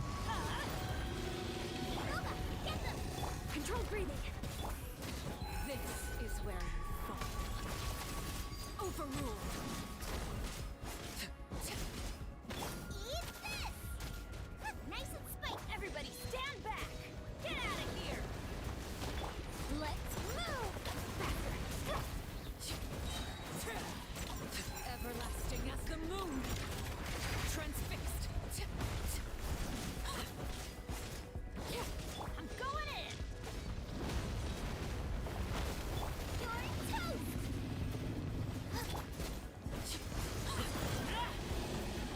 Oh, come on.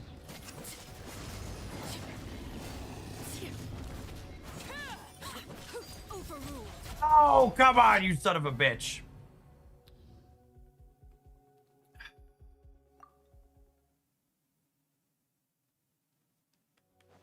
Is the Ansan doing anything? Do I just play 4 pyros?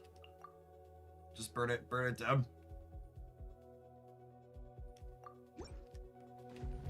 I got you covered. Don't get too close. Everybody stand back. Huh? Eat this. Out the frying pan into the pot. Transfixed.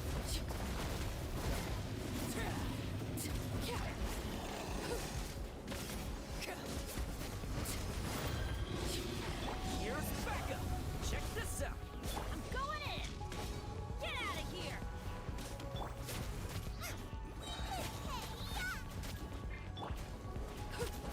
Laid bare. This is where you fall. Transfixed.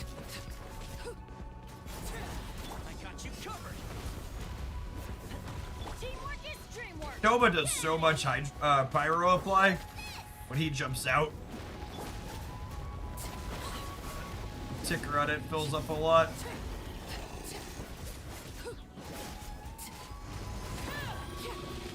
Overruled. Supporting fire. Fire it up. Everybody stand back. Get out of here. You're toast. Boba, get. Witness my rise.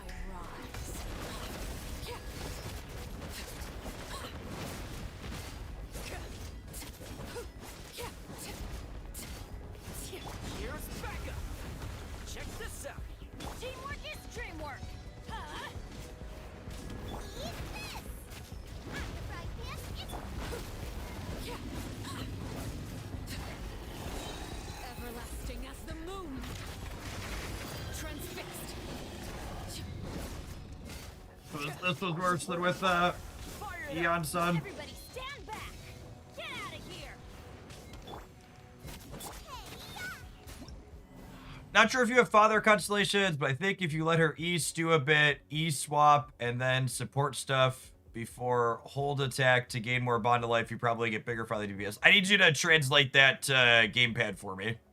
Is E is my R2? E and then swap to support stuff before hold attack to gain more bond of life, you probably get bigger. So I should hit my skill, do support stuff, come back, do the wait, did it not? No. Okay, it's gonna let me continue. E is skill. Okay.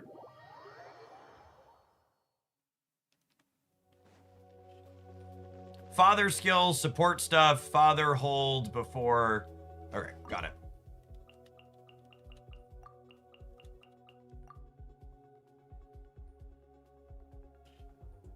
The E charges when she is off field for a few seconds. Okay. Nice and spicy. Alright, hold up.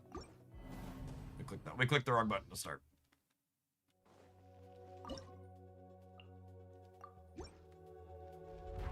Overruled. Going in. Get out of here. You're toast. At the fry pan. On my mark.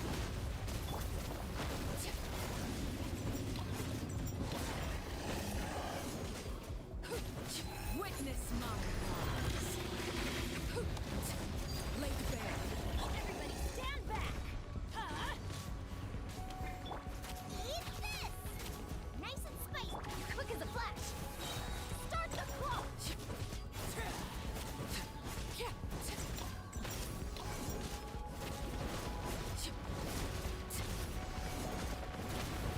Oh, the alt resets the bonds of life. Yeah, I knew that somewhere in my mind. Get out of here. Oh, I forgot to use, Overruled. what's it called there first? Faster. Stronger.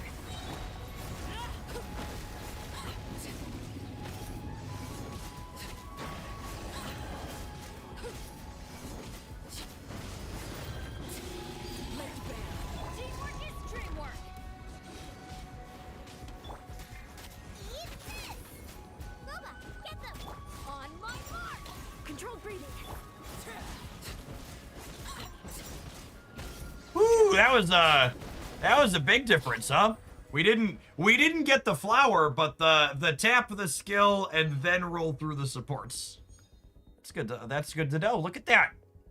I feel like we leveled up. And I'm glad we got the flower on the previous one. So we didn't full flower the run, but we got the max reward. We got it on the other 9. Look at chat being helpful. I take back some of the bad things I've said about you.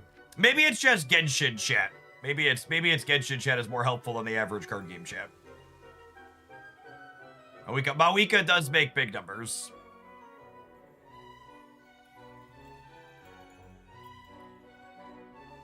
These are the mini stats at the end. Yeah, the card game chats are the worst. They're tough.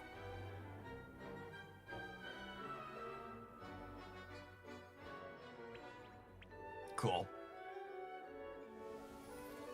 Yeah, I don't know how we're gonna do Genshin every week, but I think it would be fun to log on and do a couple hours of my endgame content every time it resets. So the next Stygian starts in like 10 days or so, I think it is. So maybe we'll do it again at the top of October. We'll be able to do. I think at the top of October, everything will be reset, right? So I could do Spiral Abyss, run the theater again, and do Stygian as well.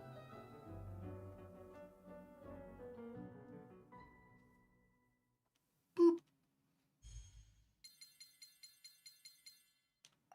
Collect my prizes here before I forget. So I mentioned that I do the endgame content on my wife's account. And there was definitely a month where I did her theater and forgot to go in here and click claim rewards, and I've never heard the end of it. Because I took the time and played through it, but I forgot to actually claim her stuff. She was not pleased. Oh yeah, it was a thing. I hear about it less frequently now because it's been a little bit, but it still comes up occasionally. When I'm like, hey, I did your theater, and she's like, remember to click the stuff. I'm like, yeah.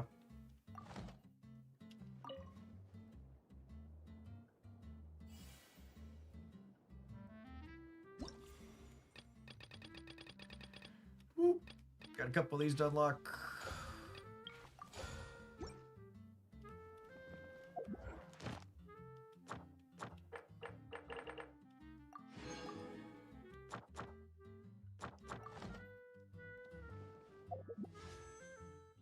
We don't have quite enough for another 10 pull. This is definitely gonna be a character that I put every 10 pull into while she's here. I think I definitely want her C1. I love the legislation that passed that put all the stats on here. Event exclusive character may vary from $1.98 to $475.02 USD. Could be $2, could be $500. You never know. You never know. Could be anything in between. Could be anything in between.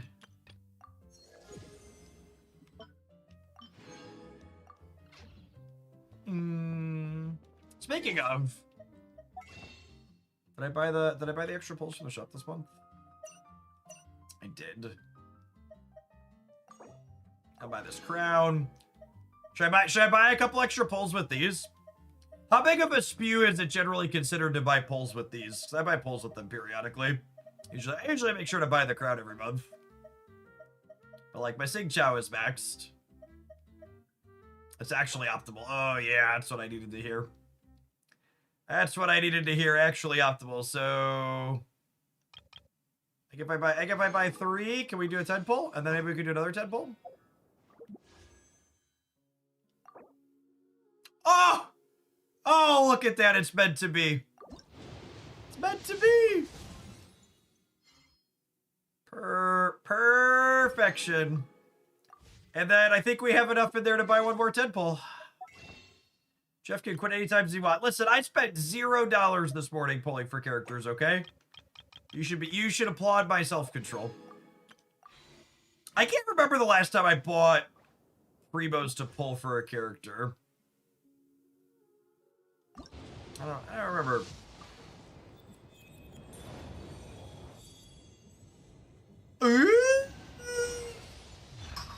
We got the C1 for free! For free! Free 99, chat! That was a 50. This was a early hit and a 50-50 win. You got a capture ingredients. What does that mean? What's a capture ingredients?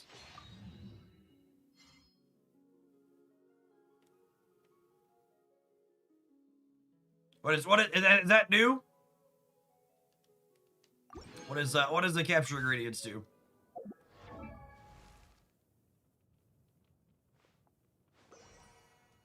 You lost too many 50-50s. You lost your last 3 50-50s. Oh, so it's an even extra guarantee that you pull towards what your thing is. So that's so lovely. I feel like this character really wants the C1 so she can be a healer. You're extra unlucky. The game said go ahead and have this one, dog. Yeah, basically. I think I'm gonna keep pulling on her for the 3 weeks because her C2 is a lot of extra damage. I think she wants C5. My highest constellation on a banner character, the most I've ever spent on this game, is you want to hear how unlucky I was with 4 stars? When I was pulling for Faruzan, I hit C3. I had no copies of Wanderer, and I hit C3 on Wanderer before I hit C6 on Faruzan. So the credit card got a little hot there. That's the one time I swiped real hard because I wanted a character. And it wasn't even the 5-star. I wanted the freaking C6 Faruzan. Yeah, Chow needed C6 on Faru. What does his C4 do? Because I'm torn on which I could get his C4 instead of what's her name C4. Does his C4 do anything useful? When casting Song of the Wind, the passive talent flower trigger the character game buffs. You could of course running elemental types that also earn a trigger. What does that mean in English? I feel like I need to go. His C4s are historically pretty bad. Are they? I know obviously C6s are correct.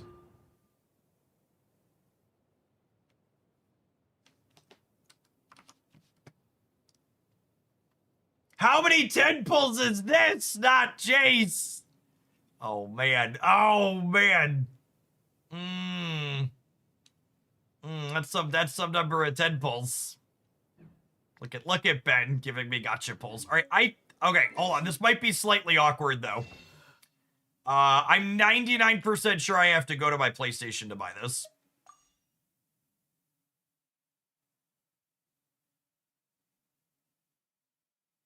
Oh, I don't anymore? Not anymore. Perfect. Okay, that's great. All right, well, I'm gonna put my... It changed this patch! All right, well, that's very clearly Destiny. All right, I'm gonna roll an ad roll. I'm gonna put my face up big here on screen before I put credit card information in. Have an advert as it was meant to be. Yep. Oh, we'll just PayPal. Oh, I can PayPal and I can save the information for later. That's dangerous right there.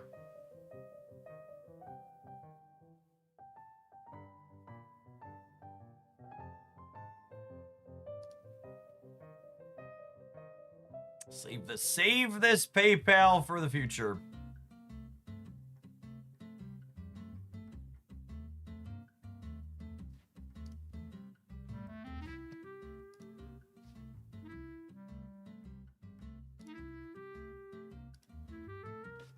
Oh, why isn't the PayPal thing working? Come on now. Let's try one more time.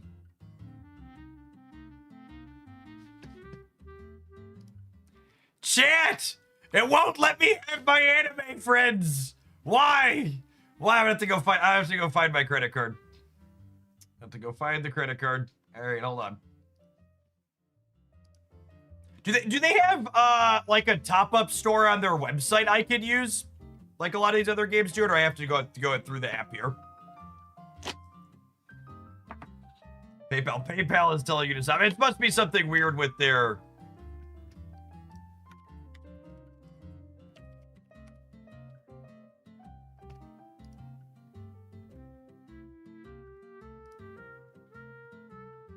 Oh, yeah. Okay, hold on. I just use their website.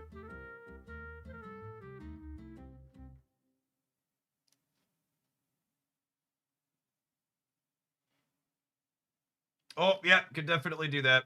Coolio. Coolio.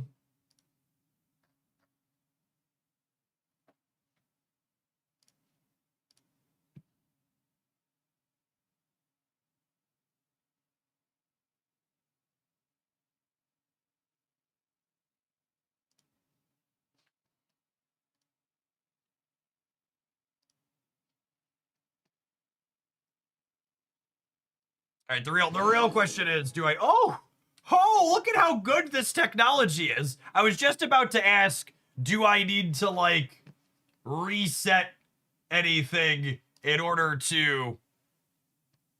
Do I need to reset anything here in order to get them to actually appear? And the answer is no. No, I do not. Look at that. Look at that. Max it.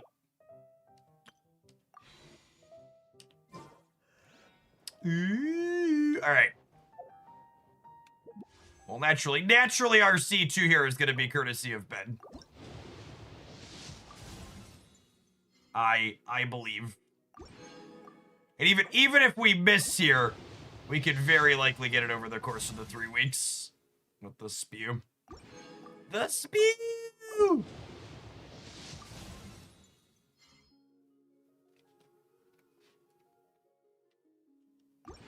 Oh, you could technically use Google Play to buy Genshin stuff now too. That's true. So previously, it was locked to the platform you originally created your account on. My account was created on PlayStation, but apparently they changed that this patch, which is nice. Yeah, there's a lot of polls in the new region too. A lot of exploration stuff. I haven't decided which characters I'm gonna get to 95 or 100. I have 2 of them.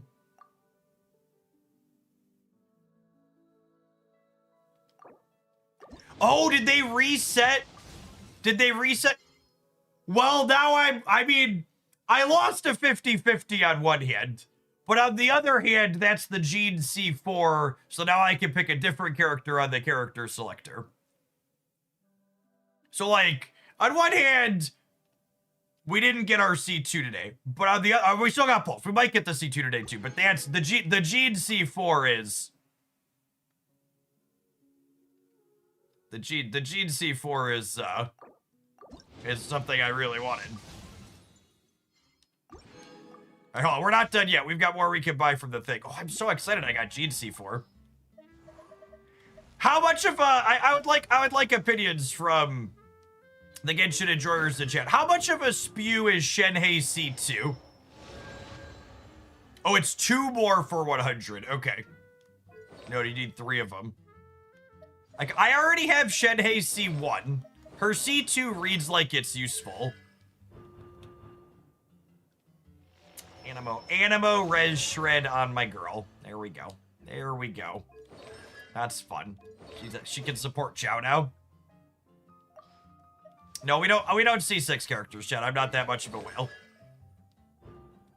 Also, I just want the record to reflect that if you see 6 characters in Genshin Impact and you regularly watch my content, you should make sure you're subscribed. You have an extra $5 lying around. Trust me, I know what C6s cost. Yeah. An extra 6 seconds means you almost have constant uptime on this. Yeah, I think that's the other one. I was torn between Shenhei C2 and Gene, and hitting the Gene there. Or crippling debt. That's true. Maybe you really don't have $5 lying around. They all go into your anime friends.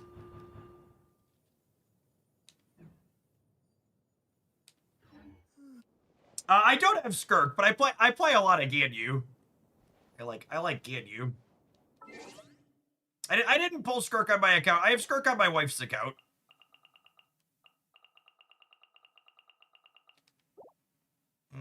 We're gonna do. Oh, I got some more pulls from here. Yeah. Oh yeah, a whole other 10 pull. Whole other 10 pull.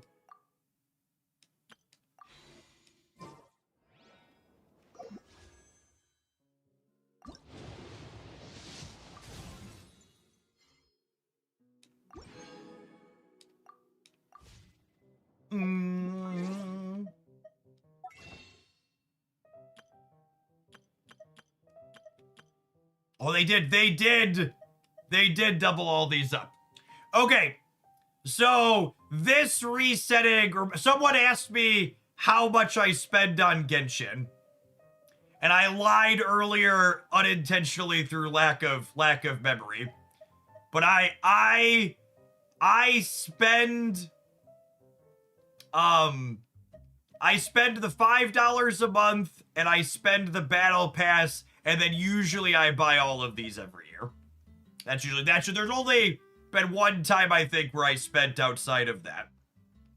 So what's that Genshin per year? My spend is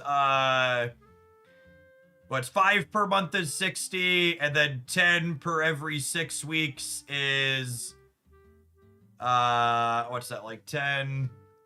So another 80, and then this is I spend like $300 a year, $350 a year. Yeah, like 30-ish bucks a month. Which is significantly less than the card games and other games that I've made content for.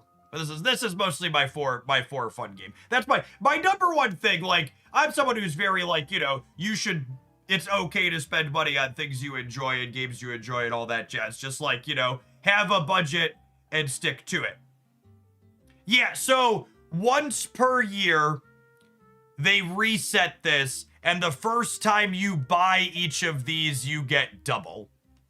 So we just bought the $100 one courtesy of Ben.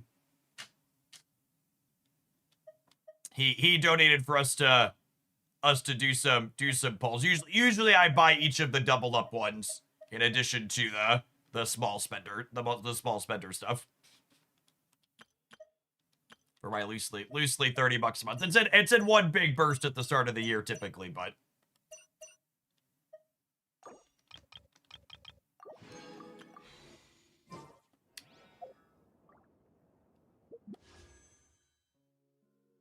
yes, there's all of it. There was some thing that passed in the US or something they agreed to where the dollar amounts are very clearly in here, right? Where it says here the 5-star character could be $2, but it could also be $500. All right, I'm gonna pull these 7 and then we'll switch over to sapping.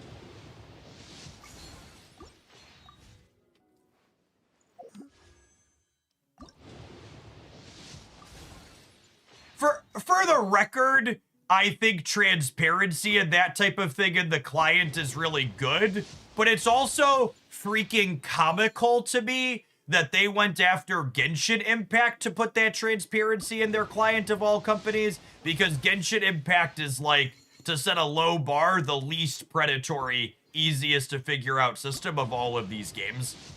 You compare this game to like Raid Shadow Legends, and it's like not even close, right? That's true. It's probably just because they're one of the bigger ones. That's fair. It's probably size-based, not degree of predatory. Oh, I forgot the racism factor. Yeah, it's probably because Hoyo is based out of China. Never underestimate the power of racism when it comes to how the US legislates. Don't forget to swap out our gene choice. Oh yeah. Oh, I think I put our constellation on. Yeah, we're good. Speaking of Shenhei, like this kind of just shows that like you can play with, oh, my wife. Speaking of my wife is messaging me.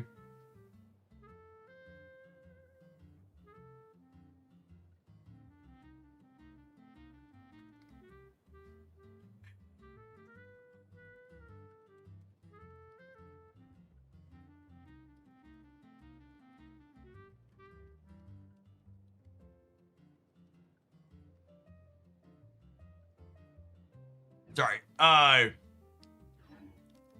Speaking of, oh, no, I can't. Oh, no, sorry. I meant, so you don't choose characters for pity in this game. We actually variance into the gene, Ben. There's not like a selector or anything like that. There's a temporary selector where you get to pick one. That I picked Gene once, and then there's this other selector that you have to pick. You can pick from a huge range of characters that you already have to get an additional constellation. I was debating picking Gene in here to get her to 4.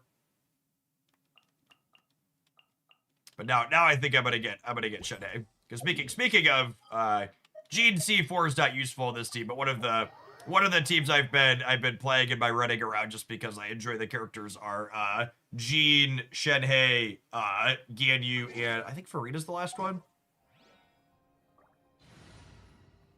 Where are they? This has been my favorite NFA team. What have I been doing? Where are they? Yeah, this one. These ladies have been lovely. Just characters I like. All right, shall we snap? Thank you, Ben, for treating me. Thank you, Ben, for treating me to some pulls. Appreciate everybody that was here early for stuff. Let's take a look at some new card data on the old Marvel Snap side. Yeah, I'm excited to try. I'm gonna have to try some Wanderer and some more Wanderer and Chow teams with what's her name now, Gene.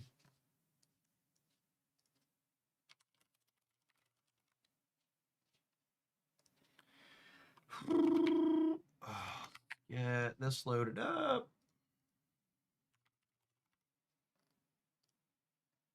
And for people that enjoyed the Genshin vibes this morning, we I think we'll revisit it in a couple of weeks when what's it called? I guess it'll be about 3 weeks. When the month rolls over, I think we're gonna make it a thing. We're gonna do my Endgame content on stream. And maybe pull for characters when I feel like pulling for characters when I save up periodically.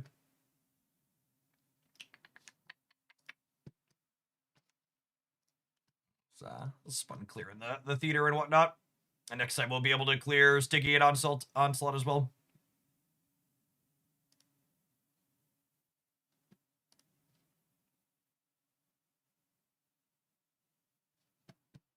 All right, so what's the New Dark's name? Bastion? Oh, I should tag the Discord server, letting them know that we're swapping over.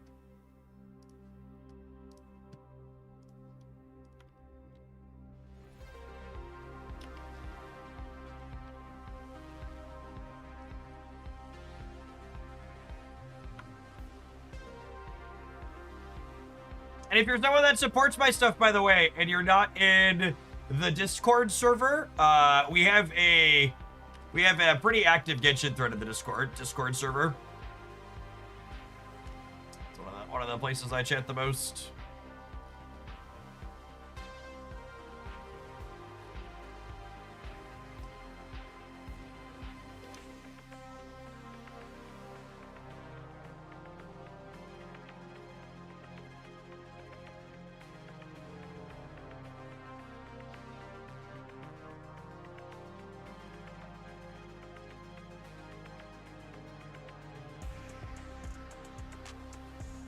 This is good, chat.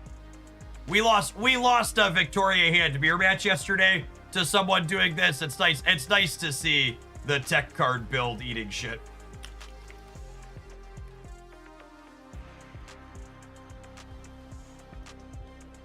Things you love to see. It. Misery build, markedly better. This is different than what we were playing, yeah? This is the Kohori build we were playing.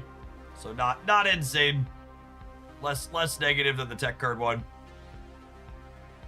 Bastion discard. Oh, that's interesting. Yeah, I guess he is a second copy of Dakin, yeah?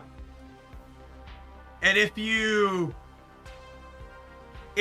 Bastion Dakin on 4, you could go 2 energy Dakin plus Bullseye on 5. And you could even go Morbius Dakin Bastion and copy both of them. Yeah, that seems sweet. Let's load that one up. Maybe a non-Victoria hand use of him. That archetype's played Frigga for a while.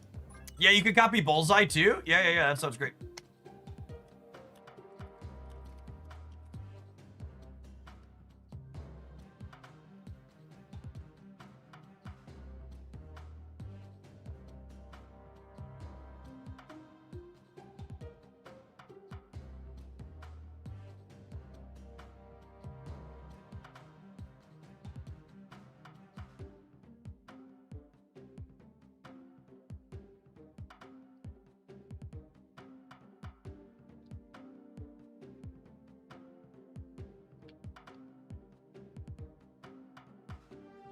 Copying Morbius and Bullseye both probably work since you don't mind, yeah. Is Bastion worth 6,000 tokens? I think if you like Victoria hand decks, it's absolutely worth 6,000 tokens. Bastion is a staple in Victoria hand decks moving forward. Outside of that, remains to be seen.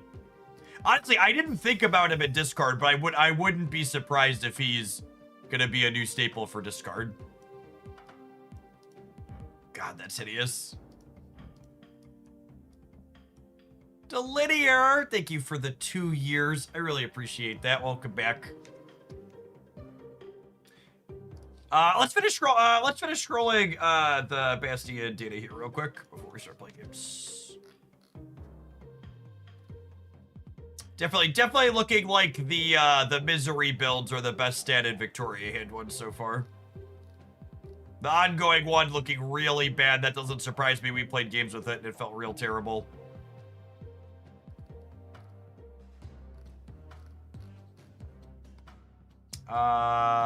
Let's check Cerebro builds.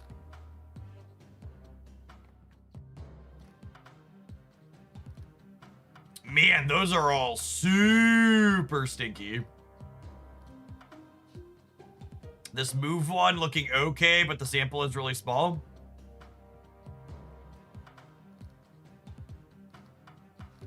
Cobra is bad cope. I agree with that.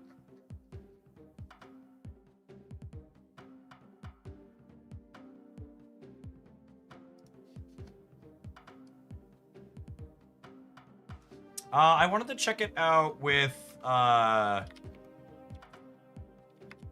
Agent Venom. This is the Spice Rack build we played yesterday. This will be a highlight on the YouTube channel later today. I liked this one. It was very reasonable.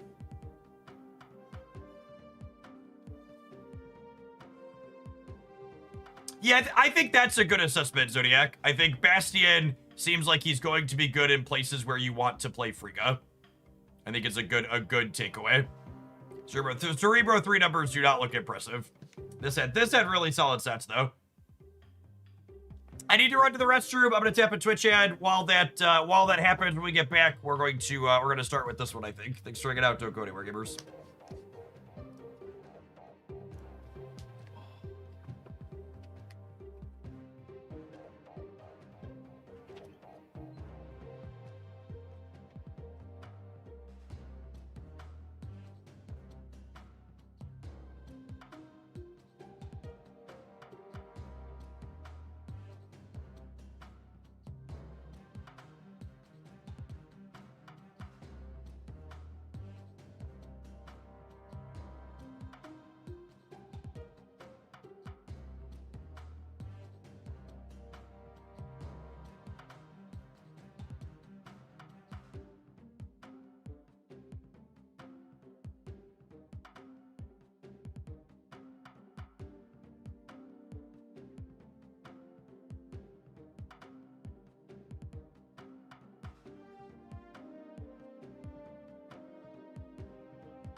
Yeah, I just realized, chat.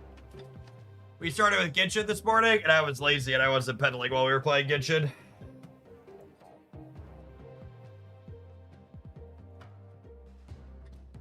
There's no Scorn in this deck list. Well, that's insane.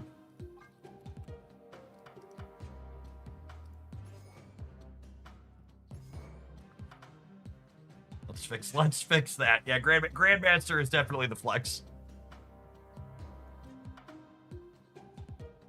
What a wild one to choose to cut.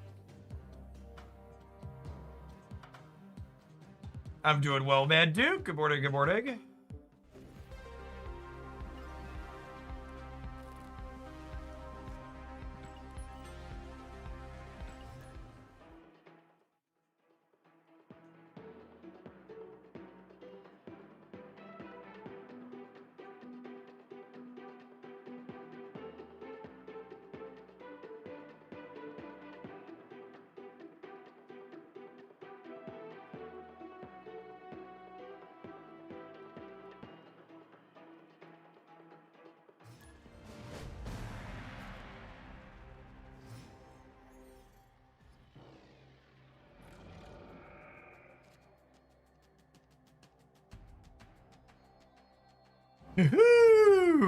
I'm in danger.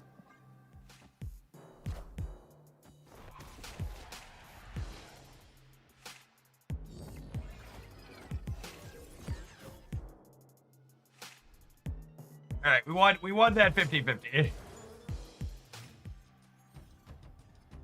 was a good 50-50.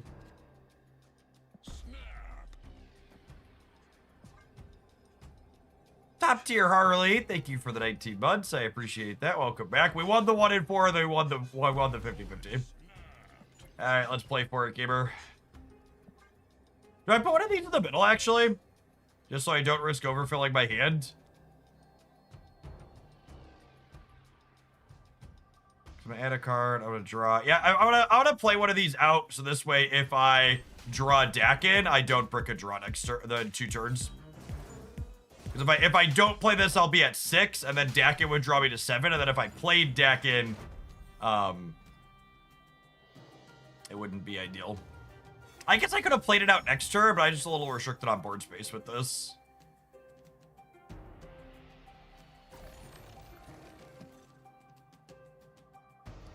I guess we're kind of doing nothing. Top tier Harley. Thank you for the 19.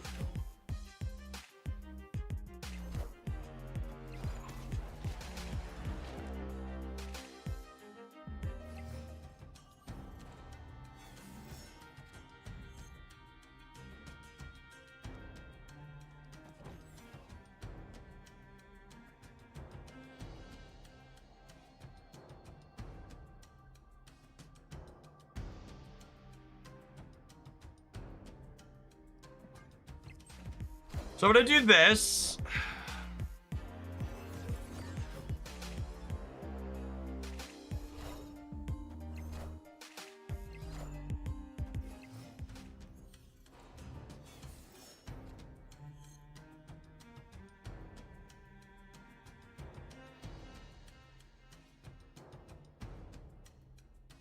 How big can they get in the center?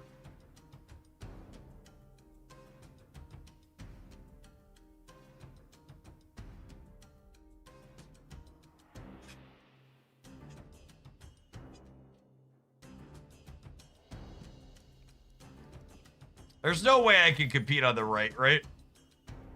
Because this'll give me +3 over here.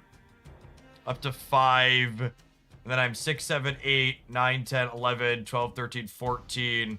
I'm not gonna generate nearly enough there.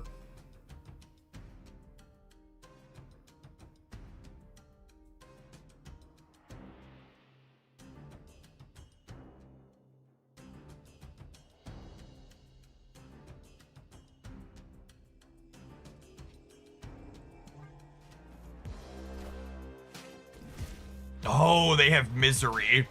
Yeah, that makes sense.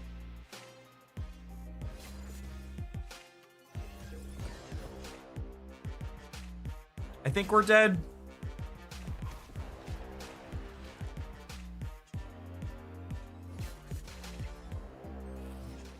Their demons are 10s.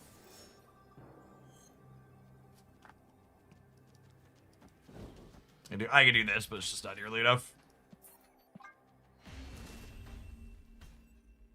Their demons are 12s. Oh, because they are copying Victoria hand too with the what's it called over there. My kingdom for this game to be able to show me cards we know are in my opponent's hand. That would be nice though.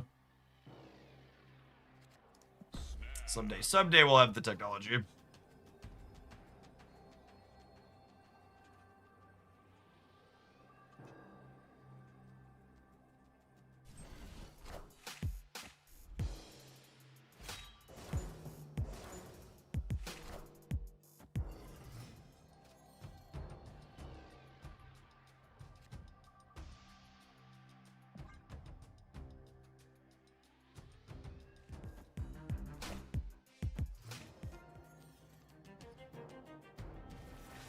If I'm a huge fan of Victoria, is Bastion a must? Absolutely.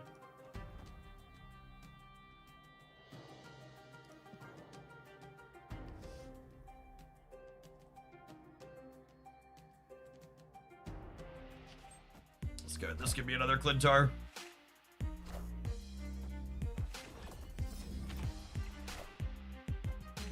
Play out Bullseye first. Why are you supposed to play Bullseye out first? Can you explain?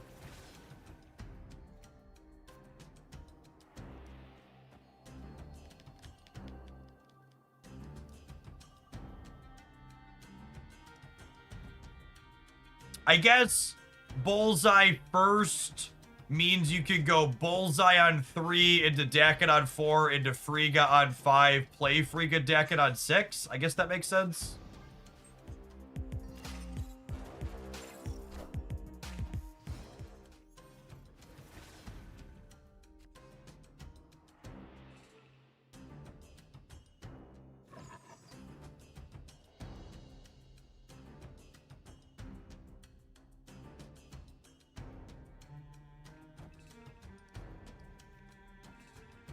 They should be pretty cooked here, yeah. I guess my Dakin's not that big.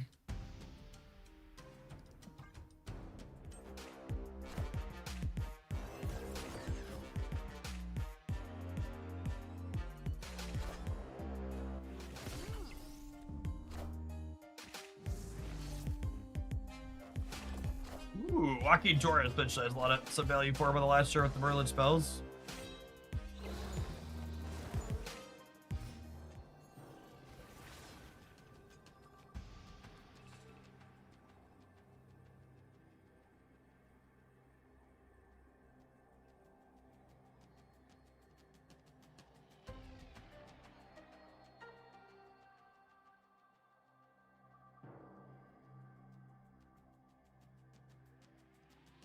How big is their Sage? So their Sage is 6, 7, 8, 9, 10, 11, 12. They go up to 15 here. This here gets me to 10, 17, 18, plus some penalties, plus some plus twos.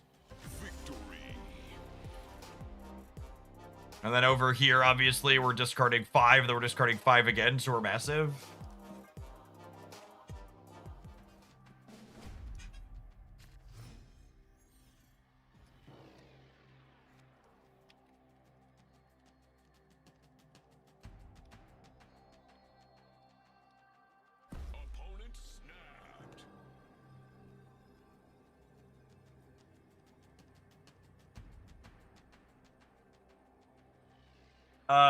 Yeah, it seems great, yeah.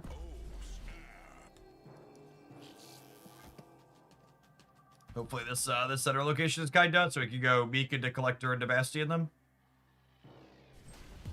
Did you do your push-ups today? I have 80 push-ups in this morning. I woke up a little bit late, so I didn't get the full 100 in. We're on track. Thanks for keeping me honest. Oh, we're so good at this game. We're so good at this game, chat.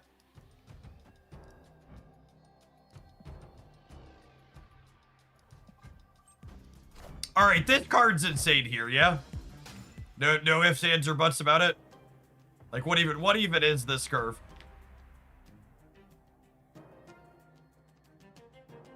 Do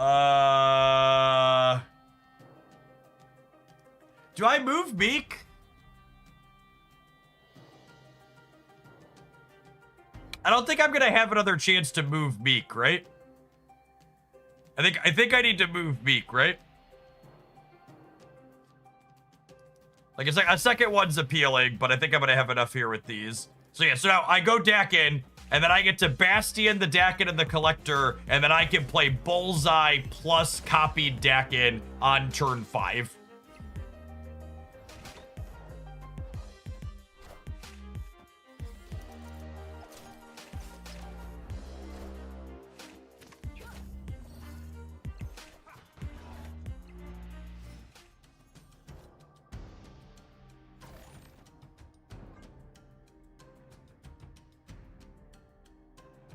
Oh, we can play Bullseye and Collector on 5. Yeah, that's true. There's a lot of choices here, especially with the Morbius draw as well.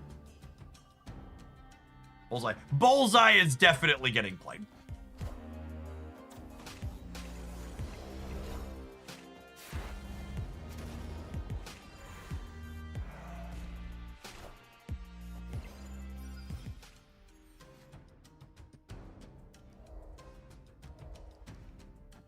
Wow, and then next year I can play this, this, and this.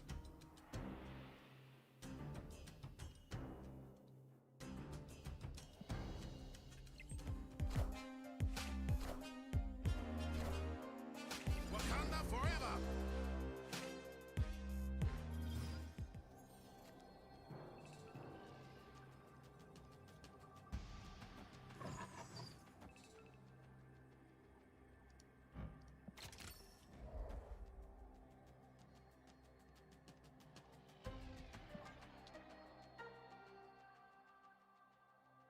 Yes, we activate Bullseye before Colleen, and then we get extra score and trigger from Colleen discarding Swarm. That is exactly correct.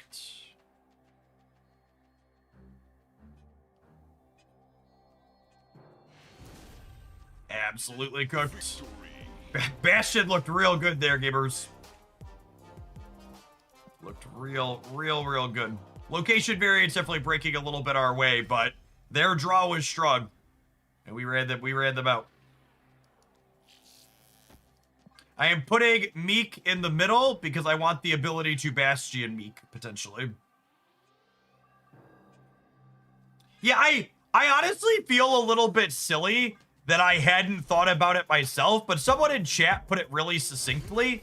I had originally been thinking of Bastion is a card that goes with Victoria Hand, but that's actually not true. The reality is Bastion is a card that goes with Frigga. And that's why he makes sense here in this deck, is this is a Frigga deck, and Victoria Hand decks are Frigga decks.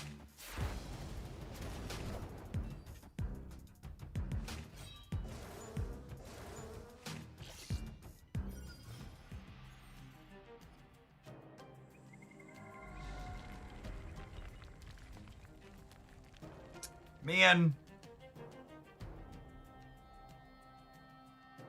So the problem with this line is I can't Bastion if I lose. However, I could do this and then like potentially lock them out on the right if we win. This is what, 7, 9, 10? And obviously I want to do end on the Dakin. Their Sage would beat me though, right? I'd have 2, 4, 6, 8. Their Sage would be 12. I think I just do this and take the rock here.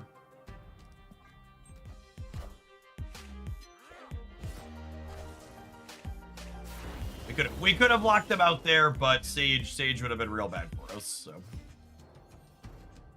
I think we're far enough ahead that I'm happy not taking that risk.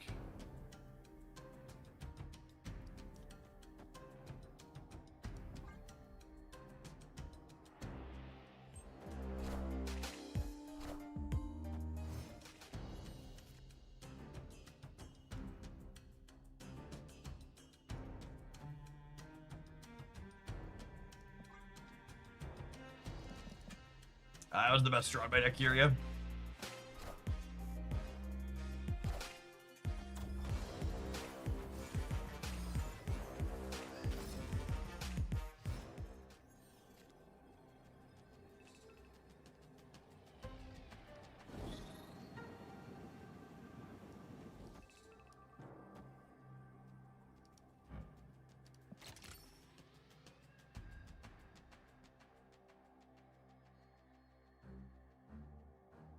We're winning the center by a lot, so might as well play over here and keep them honest.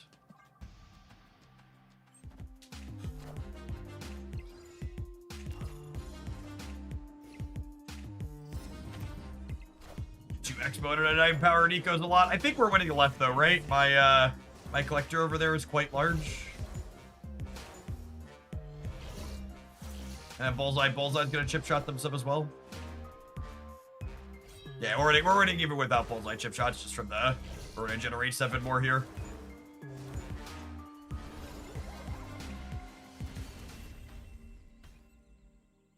Do you have any takeaways from the Bastion data this morning?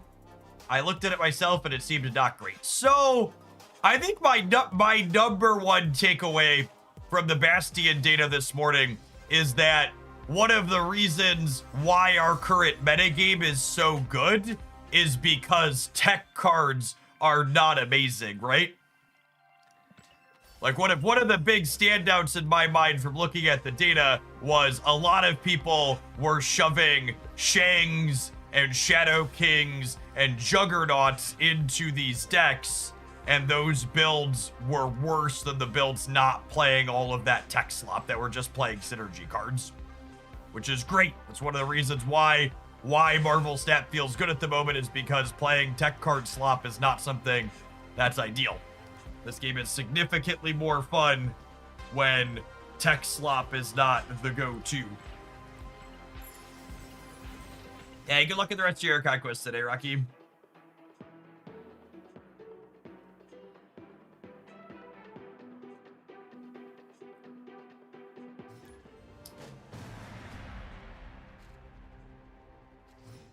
Glad will fix the tech cards not being good in this week's OTA.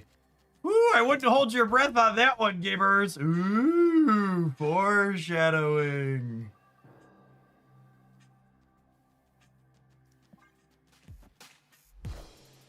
Hey man, I'm cool.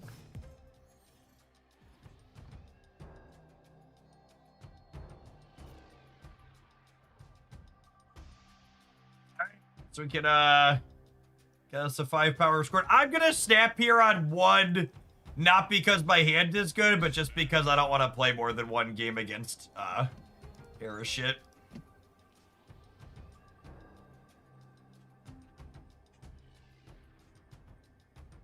For those that are bad at reading between the lines, this is me leaking that Beast is being nerfed to a 5 cost. Just so we're clear. I don't want any ambiguity in what I've said here.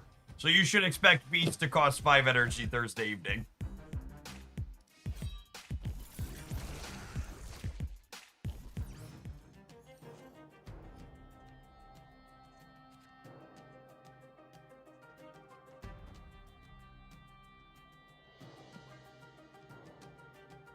I beg your pardon.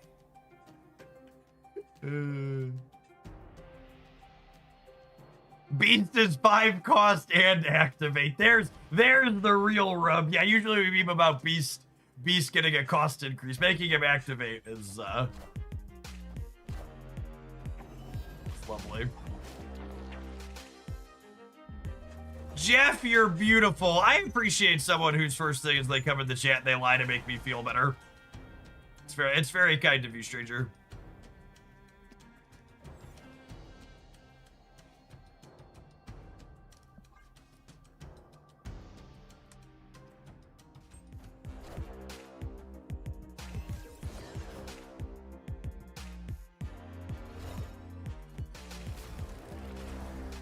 I don't have Mobius straws. This is like fine. Not amazing, but God, fuck you, guy. Nah, it's fine. It's fine, chat. Nobody panic. I stopped playing Snap before the rework. How bad, painfully expensive would it be for me to start back up? I had like 95% of the cards at the time. So again, it really depends on what you mean by start back up. So I can't emphasize enough for my people that have taken a step away from Snap and are interested in coming back. For people that are interested in coming back, that Marvel Snap is one of the best balanced games I've ever played. And you can literally come back with your collection from a year or more ago and be competitive and get to Infinite and play games with the exact same decks likely that you were playing last time. Now, if you say, what does it mean to catch up? What does it cost to catch up? If you mean, what does it cost me if I suddenly want to have every card instantly? Then the answer is, it's going to cost you a good chunk of money to show up and suddenly buy a backlog of cards that you're missing. So it really just depends on what you're looking to get out of the game and what you mean by catch up. DJ Pavin with the $2 super chat on the YouTube site. Every match you win, you get $5. I like money. Winning matches is okay too, I suppose. And then we learned from the sequencing earlier that I should bullseye before I dack in, so that way we have an extra chance to draw Frigga. That's a good sequencing call out earlier that I appreciate it. Infinite money glitch. Nah, I'm sure DJ Pavin on the YouTube side knows we just don't win very often here. Quick check you into him and throw.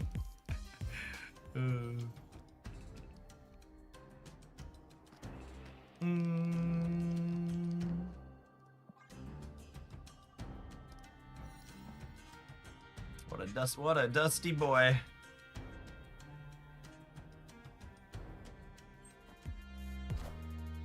I'm sold enough to reinstall Do Some Math. As a general, fairly pro Snap statement, I will just say that I think Snap is genuinely one of the better games I've ever played in terms of how they manage things, and I think the current state of Snap is very reasonable. I like it a lot.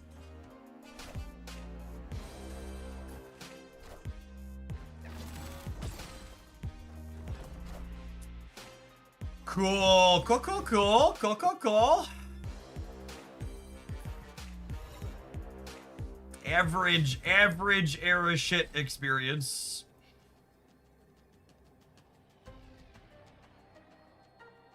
Gosh, we'd have had such a good draw too. We'd have gone Blade the Swarm, Dakin, Bullseye, discard it all.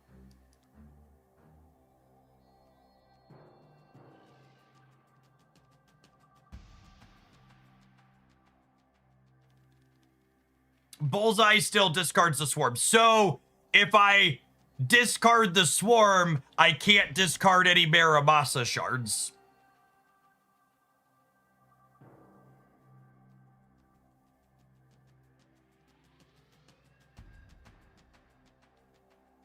Now, it could be that we do this, and then we hope whatever points we put center is enough.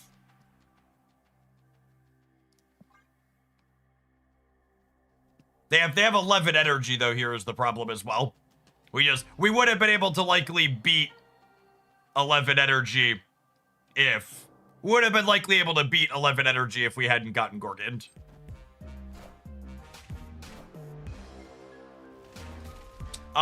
If all I need two of these to hit center.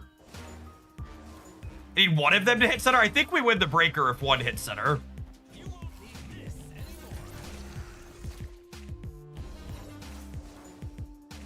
Or we need our scored to hit center. We're actually a huge favorite here, yeah?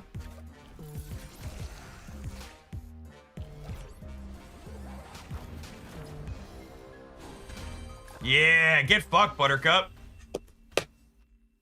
Victory. Nice toxic deck with a toxic hit card.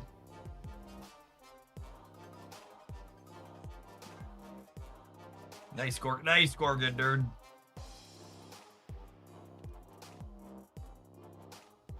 I'd like the record to reflect the line I initially was going to take also won the game. My other line was Dakin into Blade here. But this is definitely better. Meta for thoughts. 20 months of snapping and consolidation with my decent humanist content creator. Much love to you and your community. Thanks for keeping my community around, Meta for thoughts. I really appreciate that direct support. Like, what I do wouldn't be possible without folks like you.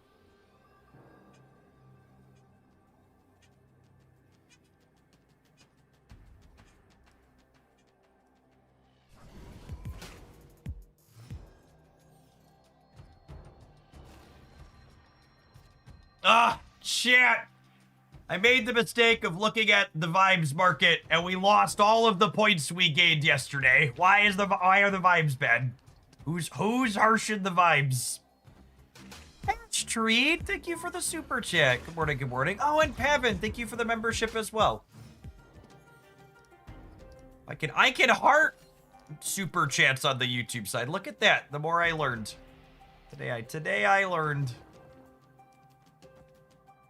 Caldred, thank you for the 72 months. Welcome back.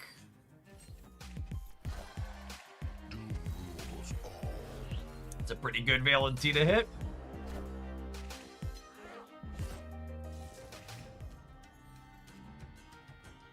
So we'll go, man, that's a good draw. So we'll do this into this. And then next turn we'll have Collector into Bullseye. And then we'll have Dakin plus stuff on the last turn.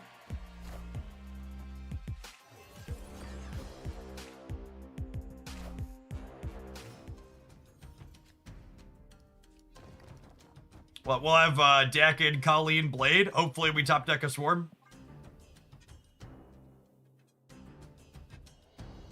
Russia provoked data. Oh yeah, Russia flew their drones over Polish airspace last night, yeah? Did we get... I'm still sitting here, so I assume we haven't officially called a start to World War III yet. But yeah, I forgot about that. I'm sure that can't be good for anybody involved.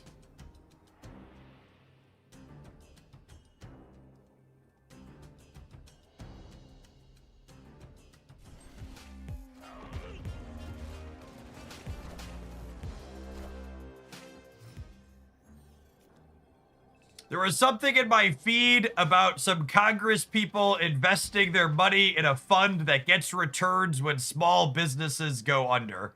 I mean, it's about to be a real bad year for small businesses, so it just sounds like that Congress person is putting the smart money in.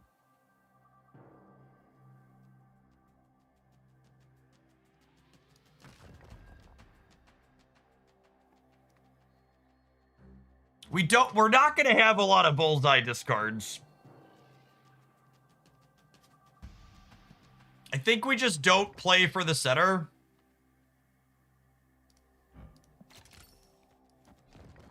I think just stacking here is enough. I'm going to discard 1, 2, 3, 4. This is going to 5. This is 16. 16, 21. We're going to 29 over here. Yeah, it should be good.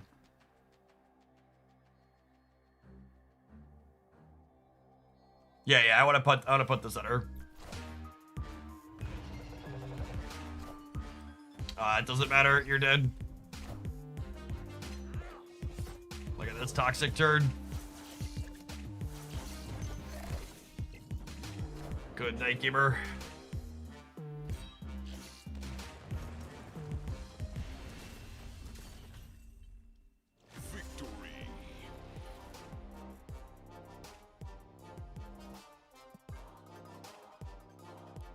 Yeah, the old 10-0 the Airship player.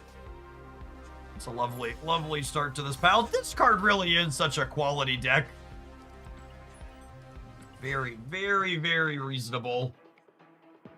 Bastion seems like a solid addition here.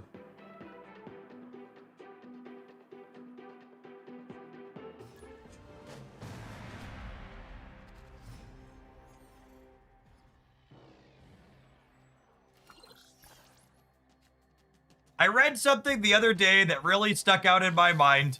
The general public isn't as outraged as scams/financial scandals because it's hard to figure out the difference between something that's illegal and something that's capitalism. Yeah, unironically, that's a really good take. That's a really good take. Before I finally gave up on engaging with some conservative family members, I tried to hammer home the point that I felt really made sense. I was like, how can you hate these people who are struggling to get by because they use public social safety nets, but you're fine with Donald Trump making tons of money and not paying appropriate amounts of taxes because they're wealthy? And it wholly just came down to, well, I think that's legal that they don't pay money. That's smart. It's smart business to not pay money. Yeah, and like the core of it is almost assuredly racism. And that's part of the reason why I don't engage with those people anymore.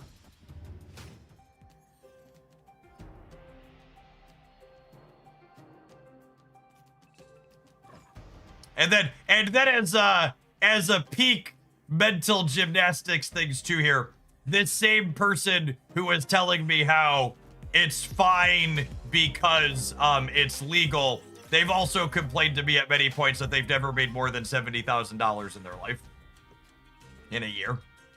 And I'm just like, I don't understand how you could square these two things in your head. Yeah, Bastion is absolutely correct here. Just so we're clear. I get to move Meek out of Utopia as well.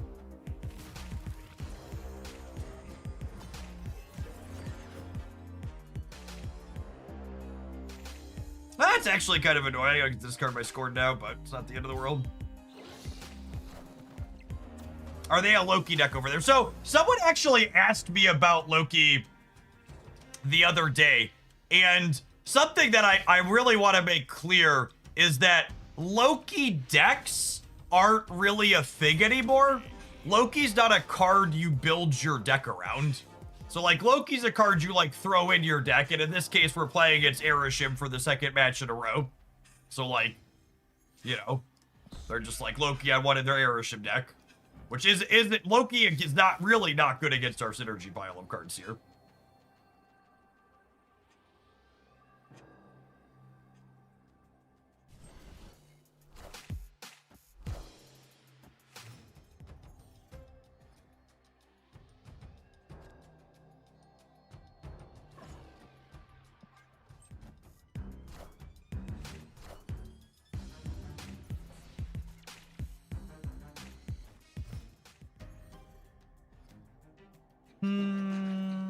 We'll give ourselves one more chance to draw deck in here.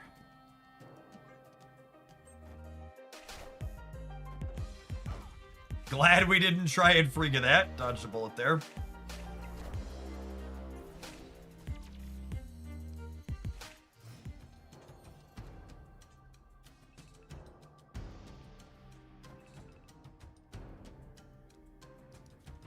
I'll put him here, I guess, so that way, if we draw Bastion, we can copy the bullseye too. Although I guess copying the bullseye doesn't do anything on turn 5.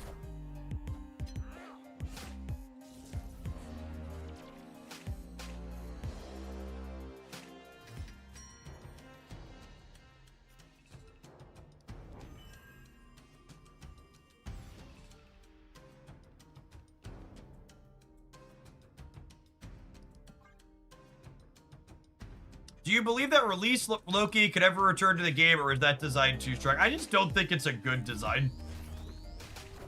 Like what it comes down to. I think too often gamers are obsessed with, is a design good, and don't think enough about, is a design fun and interesting and worthwhile and a good addition to the game.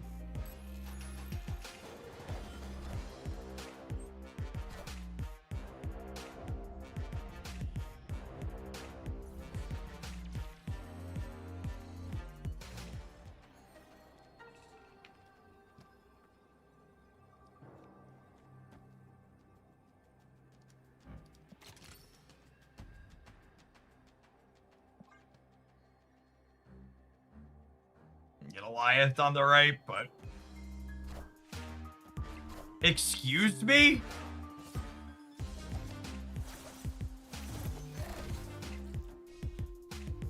Sure. I accept humbly and graciously. I don't know why you would Goliath your... I mean, are you worried about a tech card out of the discard deck?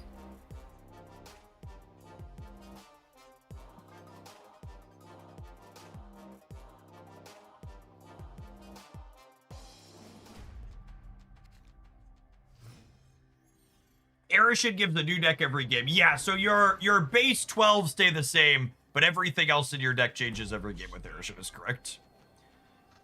I love your gameplay, Jeff. Watch your lives and videos every day. My favorite archetype is buff. What's a good deck? And this is for your match win. Thanks for the super chat, Pevin.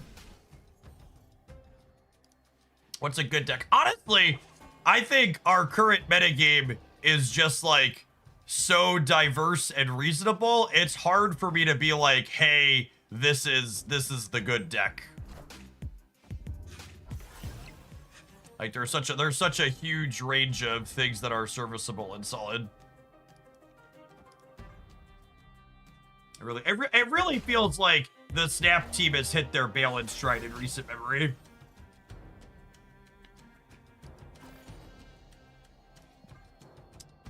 Had a wonderful set of stuff lately.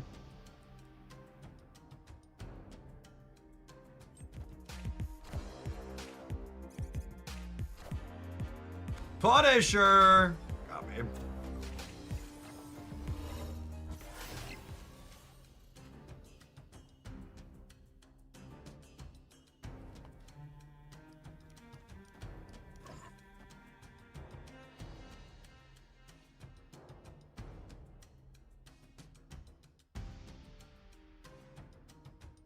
So if I blade this turn, I can have an extra energy next turn.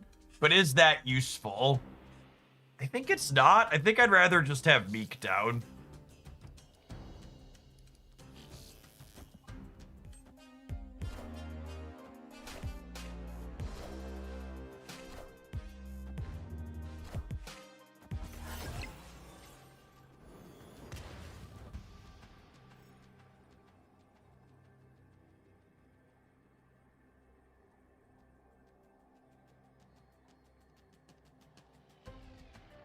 So I could discard 2 cards, and I could generate 2 cards.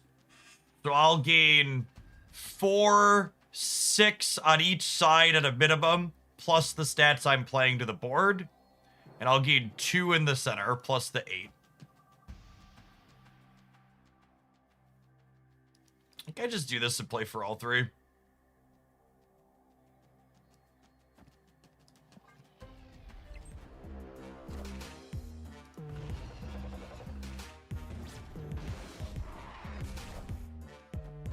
Okay, so that takes 1 off my collector.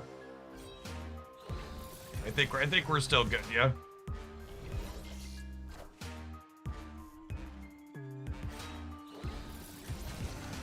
And they just had 1 big dumb thing to play, so spreading out to play for all 3 meant we were beating it everywhere.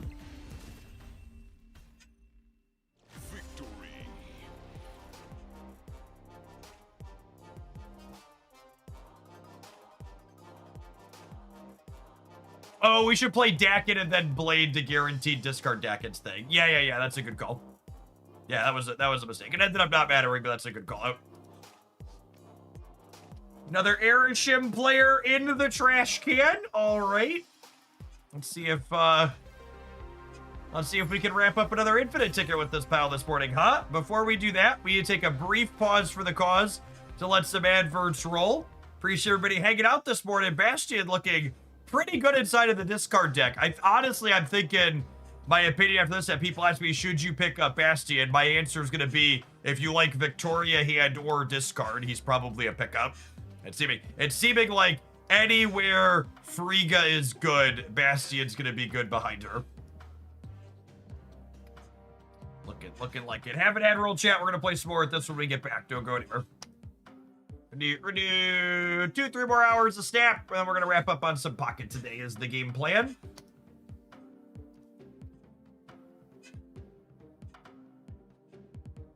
I didn't pedal for the first 2 hours of the stream where we were playing Genshin. It's like we got to eat a late lunch today, so I get some more pedaling in.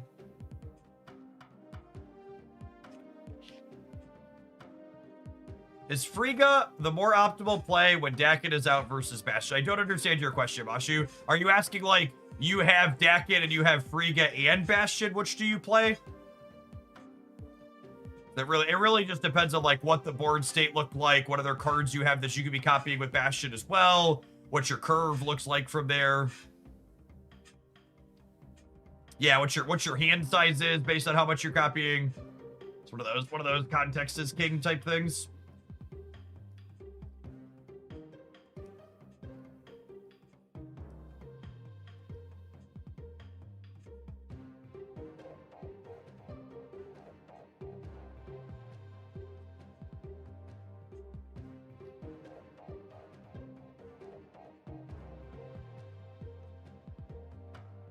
Why is Erishim frowned upon?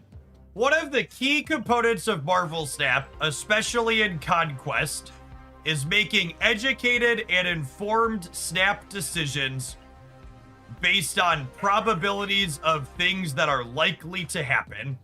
And Erishim effectively deletes the concept of snapping and retreating appropriately from the game. So it is generally disliked by people like me because it deletes a facet of Marvel Snap that's core to the game for the sake of having random variants added in.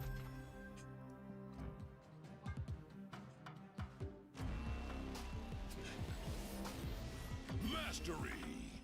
Yes, that's true as well. And the way Erishim's gameplay plays out, largely the cards people actually put in their Erishim decks are just like tech slop.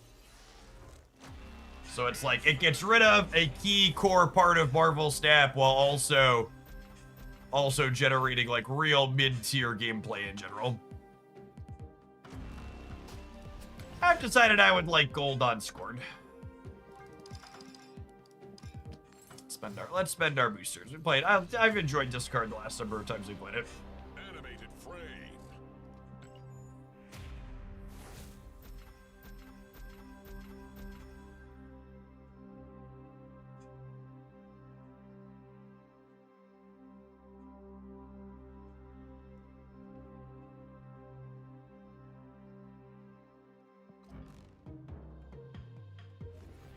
Man, it's really hard to overstate how all of the tariff stuff is about to catch up with the average American consumer and hit like a truck. Effective 9/15, Hershey's Food has announced a large price increase to most items sold at Sheetz. The increase was 26% on King and regular size candy bars, and this includes brands like Reese's, Hershey's, Kit Kats, and Payday. New retails will be implemented on 9/17. Like, it's mind-numbing how many people all over the internet were like, look at that, we've been doing tariffs and things haven't changed yet, and they just don't understand how much of a lag time the impact from these things have. Like, the markets contracted to the initial announcements of tariffs and then, like, rebounded afterwards because they pulled off some of them. But there are tariffs are so much higher than what they were before he started. They're so much higher.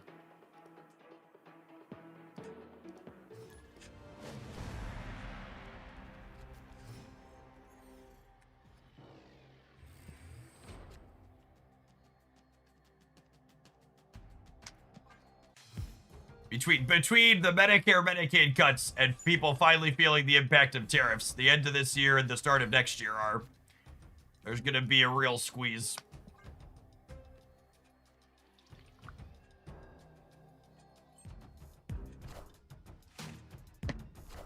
What did Carl discard? A Grandmaster. It could be a Miria.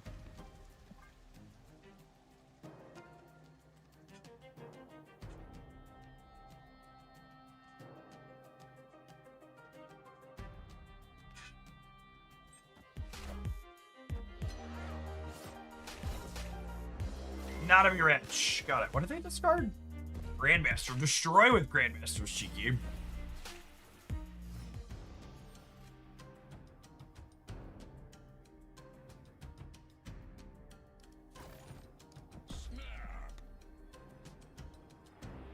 Oh, they could be a Nimrod build. That's a good call out.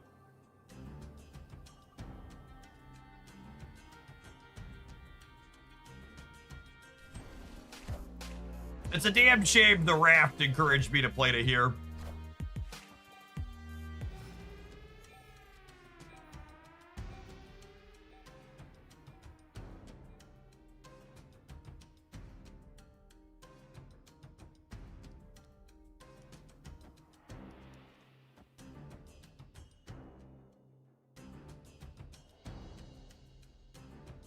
Man, I just can't get the raft bonus, can I? Sedge.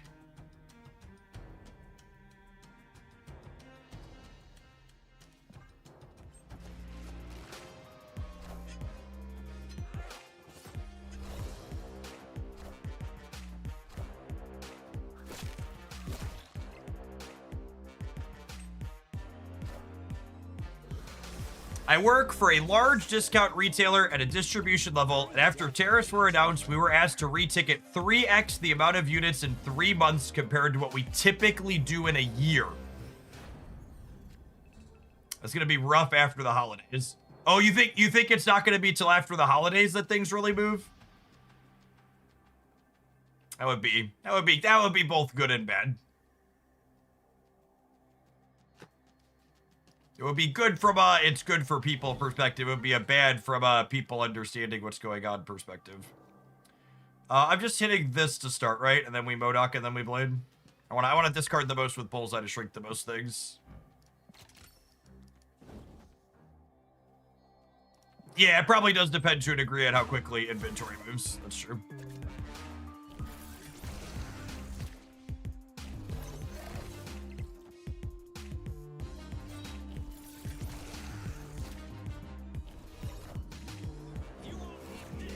We could lose this, I suppose. They have a ref card.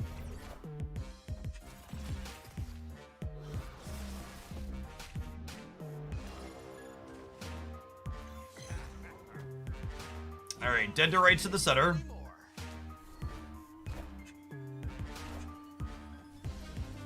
Cool, got him. You have a suggestion for a good hand buff deck? There were some Viv Vision builds with Surfer stuff. There was a Viv Vision Surfer build in the Best Decks Roundup on the Hooglandia Stamp channel. That was all right. In general, I think if you're a hand buff enjoyer, you're a little bit doomed to a mid-tier existence at the moment.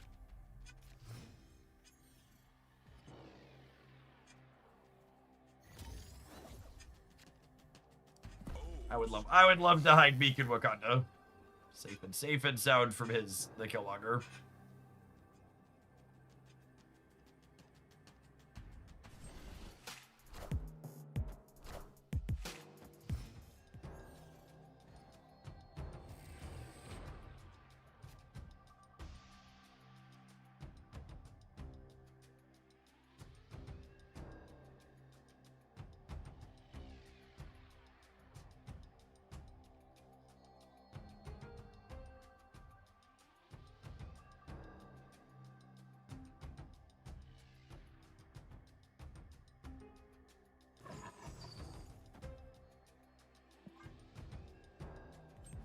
Like, it's when I don't have Bastion in hands, it's an interesting juxtaposition because I want it. God damn it!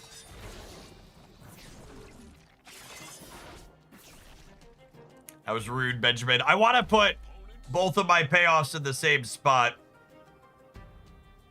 I think I have to leave when they step back here.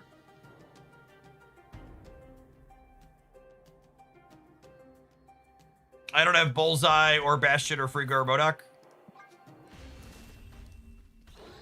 A scale of 1 to 10, how high is Bastion on the buy list? Bastion is very good in decks that play Frigga. Would you mind doing a video on deck building? Most of the decks I build don't work too well. That's because you should be copying decks. You shouldn't be building your own.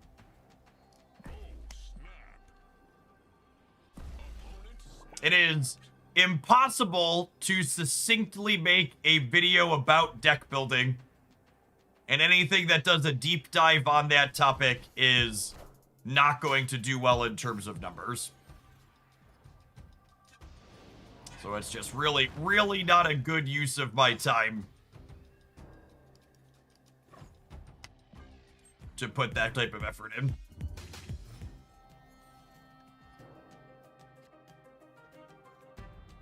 Unfortunately. Kind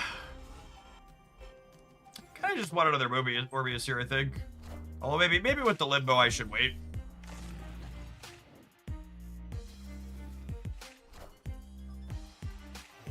Yes, Kemliko hits the nail on the head.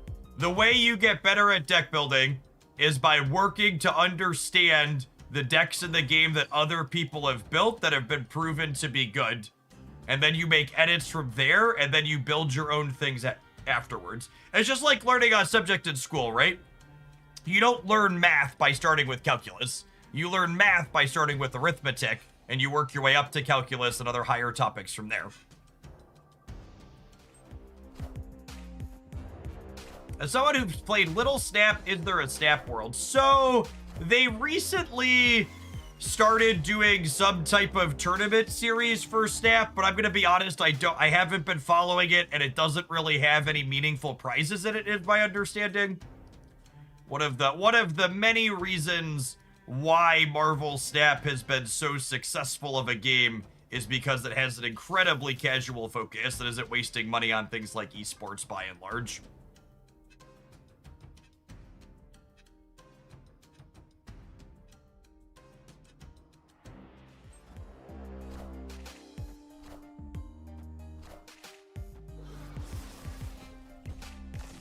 Really not that great. We're missing Bullseye and MODOK here still. We have one more turn to draw Bullseye at least.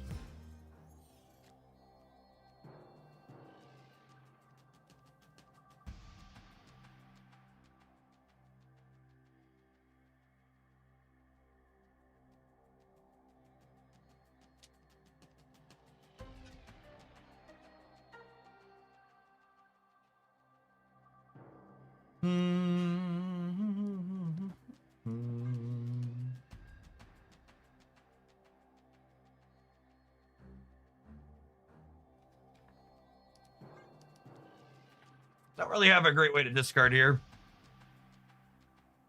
We've not seen a Killmonger out of their deck yet, no. It's probably one of the 2 unknown cards, but not a guarantee, I suppose. Yeah, these last 3 cards really suck.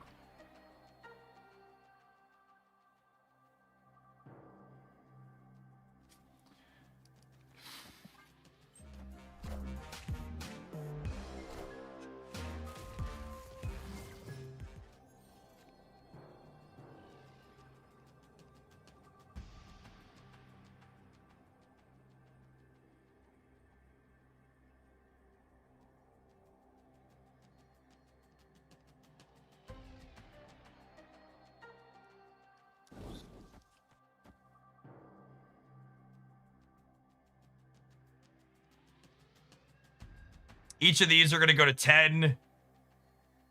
This is going to go to 2, 3, 4. This is going to gain 5. This is good enough to stay. I don't really care. I don't want to play 100 games here.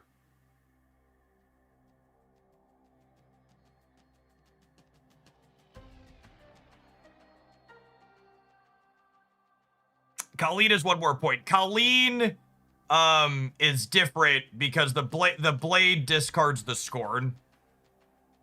So that gets me 2 points that way, whereas the Colleen discards the swarm.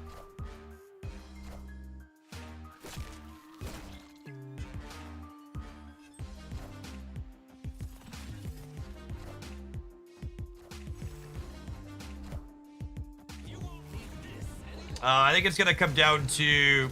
Colleen winging the swarm would have been better to make the center bigger. Oh, wait. No, am I wrong?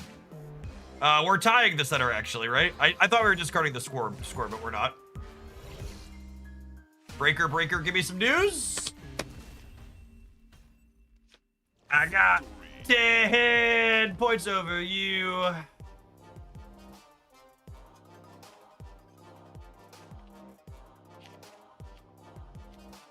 So, talking about deck building, I think what Dilsky in chat has highlighted is a phenomenal example of shit tier deck building.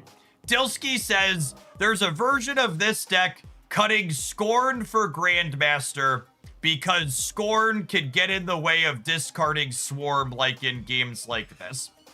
I think that is a fantastic example of trying to min-max your best possible draws harder at the cost of making the average draw your deck is able to produce much worse. In fact, we started with that deck and we looked at it, and my first instinct was cutting Scorn from this deck is absolute nonsense. We're putting it back in. So yes, Scorn can be awkward with Swarm sometimes, but also the games where you have Scorn and Swarm, you're probably winning a lot of the time. Yes, there are a lot of games where Scorn is the reason you're winning the game because Swarm didn't show up, and having 2 copies of that type of effect is really, really important from a consistency standpoint. You don't want your deck to be largely non-functional in the games where you don't draw Swarm. Yeah.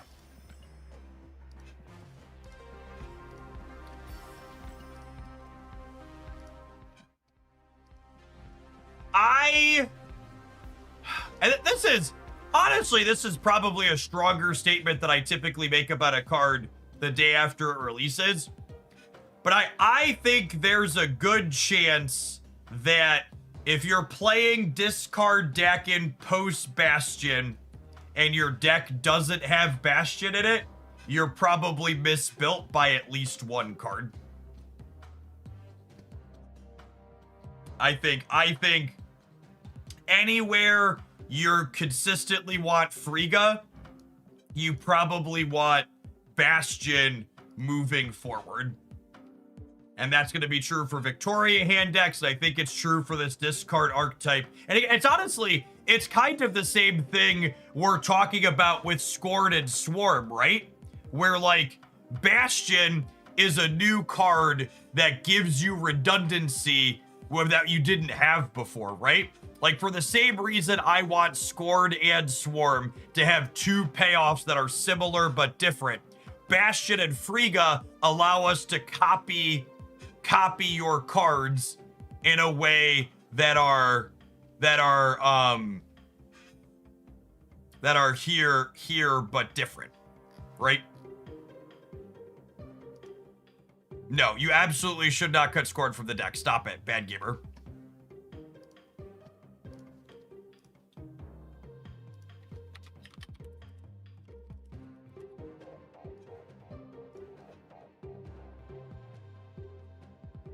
Hey, Jeff, do you have any openings in your alliance? Mine is flatlined. My dearest gamer, you've been following my channel on twitch.tv for over 2 years, and you've never even spent a Prime sub here.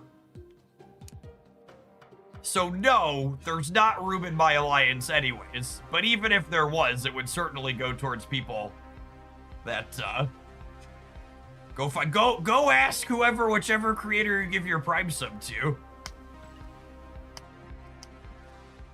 They've got room in their alliance.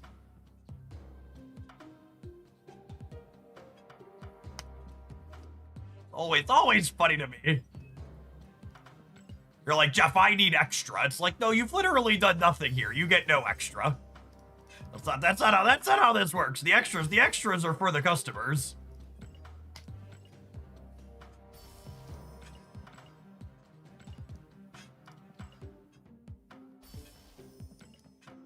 I've never used a Twitch Prime sub. Oh, gamer. That's so much money you could have taken from Jeffrey Bezos. You don't have to spend it here after I zinged you, but please, for the love of God, go use your Prime sub somewhere. Go take it and spend it on someone. We've we've done a service for the community by riffing on this person, because now they're gonna take money from Jeffrey Bezos every month. Fuck that guy, Chad. He's got enough of it. I hate that you can't do it on mobile. So you can Prime sub on mobile using this link in your mobile browser. And for reference, you only can't Prime sub in the app on iOS. You can Prime sub in the app on Android, because one of the few companies more evil than Jeffrey Bezos is Apple. And Apple told Twitch if they wanted to use Prime subs, they had to pay Apple every time a Prime sub got used on iOS. And obviously Twitch told them to pound sand and you just can't use a Prime sub on iOS. But that's, for reference, that's why you can't Prime sub on. God, what's it called? Apple is really something. BT dubs. Speaking of money and capitalism and things that are much nicer than Jeffrey Bezos, I'd like to give a shout out to one of our wonderful new sponsors for September, Holzkern. They make my wonderful wrist piece here that I'm holding on to. You can check out watches and jewelry from them, made for men and women. You get 15% off with code JeffH. And if you want to get something completely for free, mayhaps, I've got a $100 Holzkern gift card I'm going to be giving away in the Discord server. You just got to click in and react to the post of the announcement. So I'm going to pick a winner for that tomorrow night, I think. Hey, Vera Lane, thanks for hooking up the primer. Look at that. Two less dollars for Jeffrey Bezos. Nailed it. All right, less sarcastically, Vera Lane, I don't have openings in my personal alliance, but if you hop in our Discord server now that you're subbed, there's channels in there, and there's some Hoaglandia alliances that I believe are active that probably have a slot or two. If you're looking around. Xanax, thank you for the 5 months. I appreciate that. Welcome back. All right. This is probably trash, but I feel like I need to give it a little bit more of a try. I need to get it out of my system.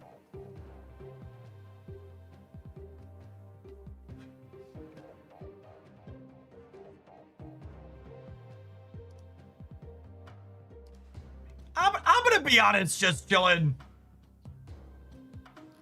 I really just don't think you're a good fit for the channel. You say a lot of weird stuff that's often borderline super rude. I'm just gonna let this ban stand this time. We've unbanned you a couple of times. Redbeard, thanks for the 40 months. I'm gonna say you should find the new community. You give me the wrong vibe.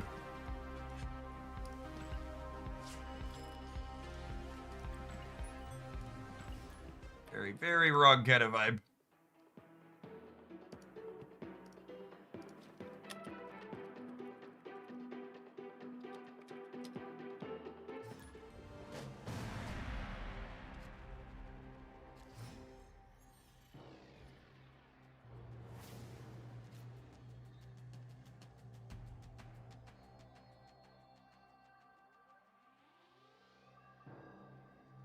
Have we lost cubes of Cerebro? You know we haven't. Maybe we should do that this morning. I was hoping someone else would figure out Cerebro stuff, but all the Cerebro stuff on Untapped looked real bad, so maybe we gotta build it ourselves. Matt Maxon! Love to hook your sword back up. Welcome back.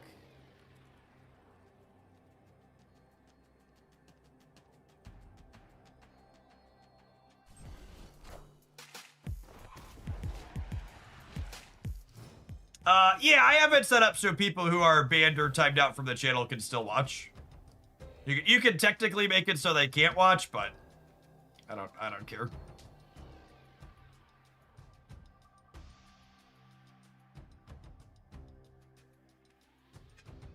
Twitch actually has an option to make it so people who are banned can't watch your stream at all, but I think it's such a silly thing to do because, like, what's the word I'm searching for? Someone could just, like, log out and watch the stream in an incognito web browser, right? Those things are for more than just porn, it turns out.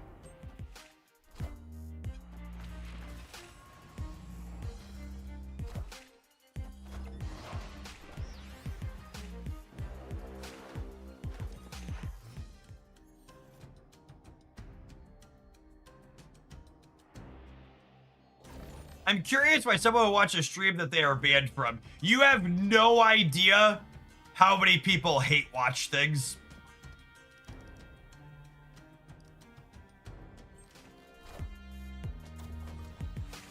Regularly, very regularly do people hate watch things.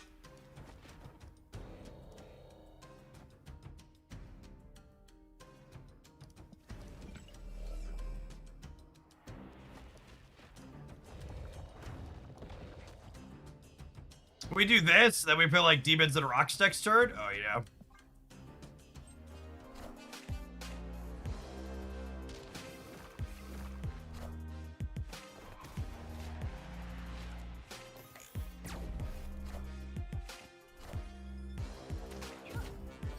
My dad hate watches hours of Trump interviews. Oh god. That sounds rough. Oh, that one sounds not good for your health.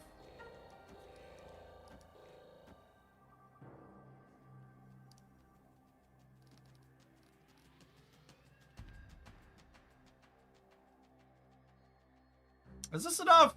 These rocks are 6s. This is a 10. I guess this rock is getting another 2.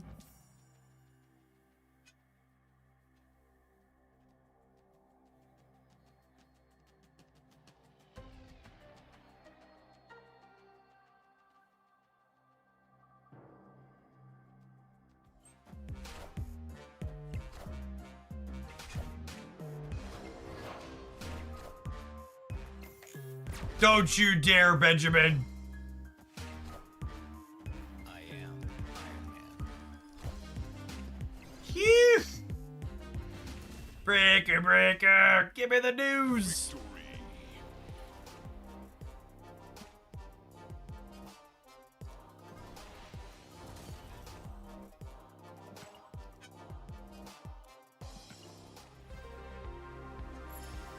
Alright, we're gonna fart around with this deck for a little bit, and then we'll do Cerebro after this one, is the plan.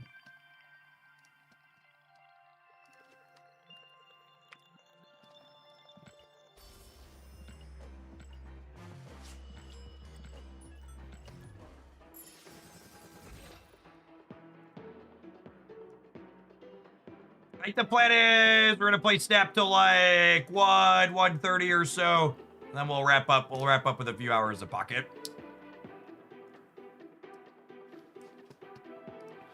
Oh, Bastion with Makari is actually kind of cute. We'll definitely do that with Cerebro.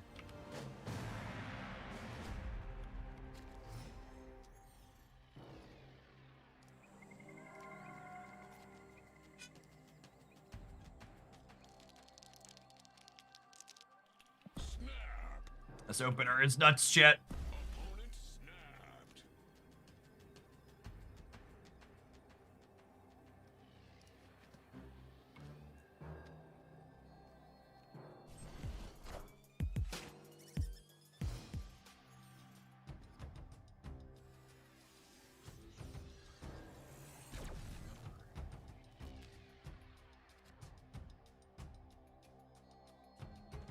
think it's this snow.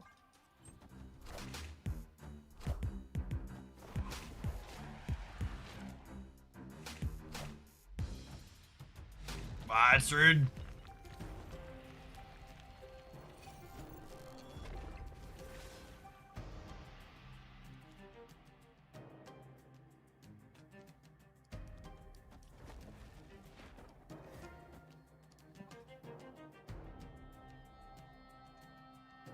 Give him a rock here, says local man about to be killmongered.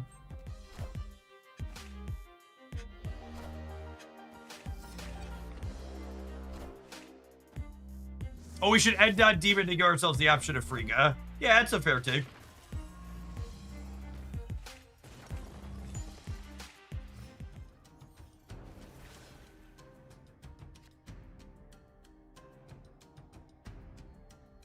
This is so rude.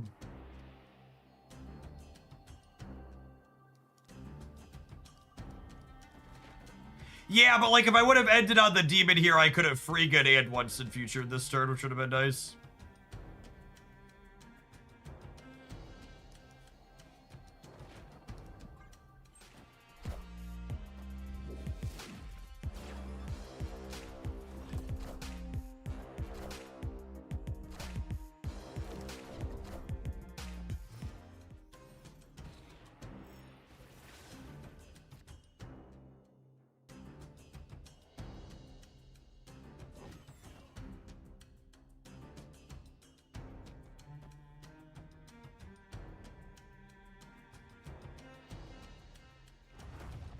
We're getting Cosmoed.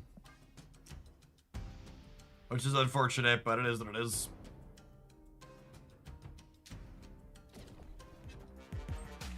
Ooh, they didn't Cosmo us. Lucky.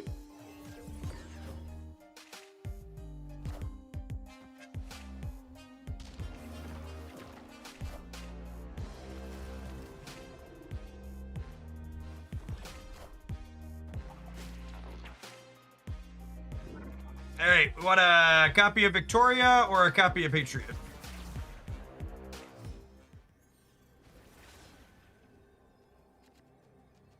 I'll do, pick. I'll do.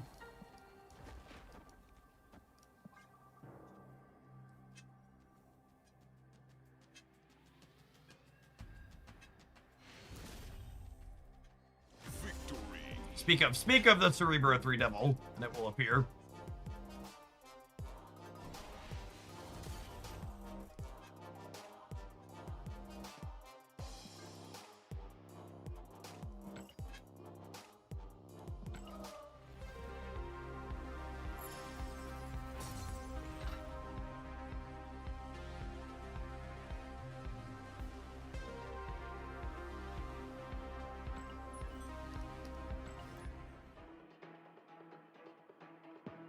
Any suggestions to replace Silver Surfer first step to the Bastion deck you posted yesterday?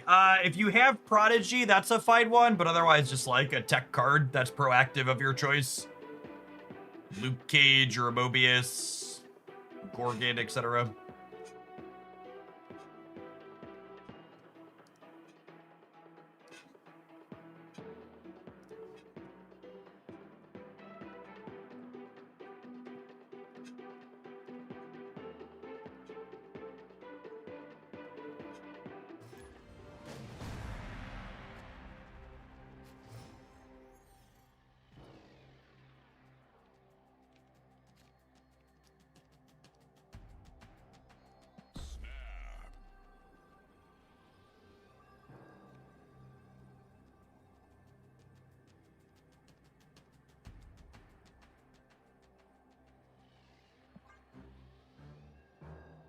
There's obviously like a lot of actively malicious stuff going on inside of this administration. But I honestly think the #1 highlight of just the gross incompetence of everything that they're doing is really how the whole Hyundai factory has played out inside of Georgia. Just like supposedly the whole point of this tariffs was to go around the world and get investments and make people manufacture stuff here in the US. And now, like, a company actually did that, but because of, well, gestures broadly at the racism, they're going to punish the people that did exactly what they asked for. It's just so fucking asinine.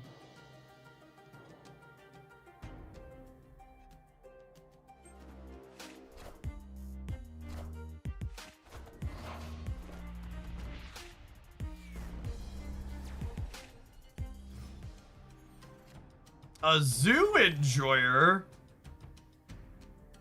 It's a name I haven't heard in a long time.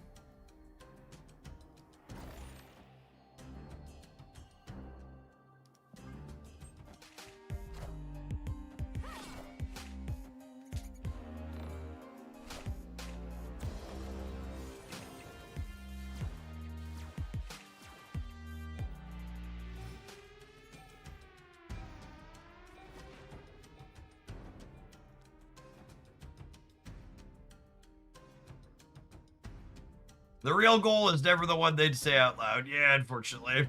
It's just a shame that their core base is too stupid they don't understand that.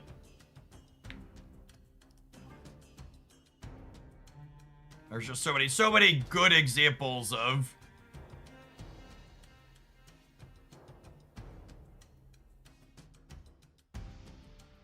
Yeah, I mean, that's exactly what we're talking about, Keverino. That, like, they went out and got investments for the economy and then decided to pull a racism and boot them back out.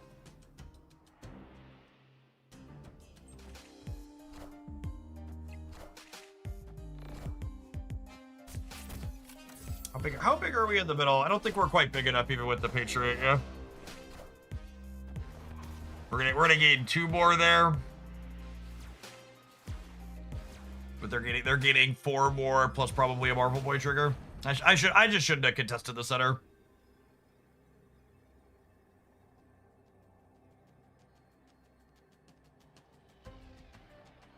I think we're cooked here now, yeah.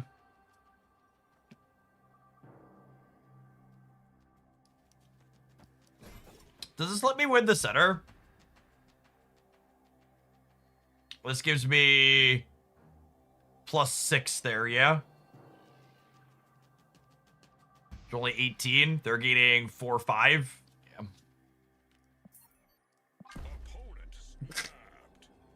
I always like to point out that the #1 sign your snap was atrocious is anytime you snap and your opponent was thinking of retreating anyways means you grossly misrepresented or grossly misunderstood the position of the current game.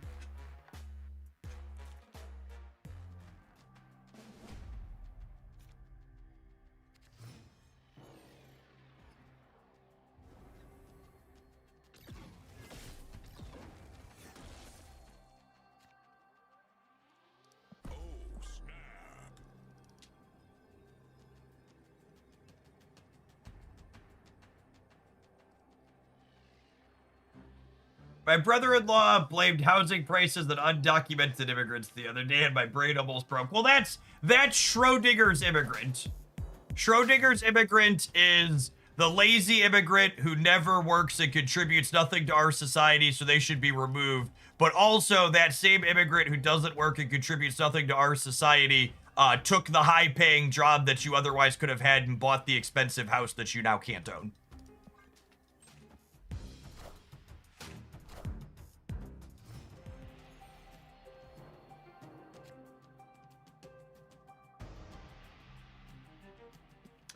It's not a coincidence that most people who are racist aren't very smart. Not being very smart is a requirement to try and think these types of things.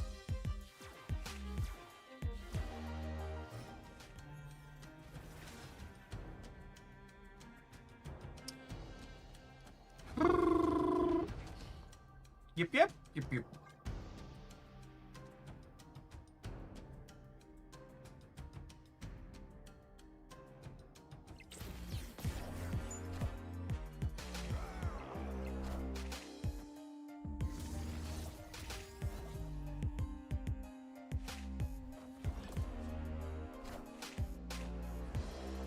Howdy, buzzer.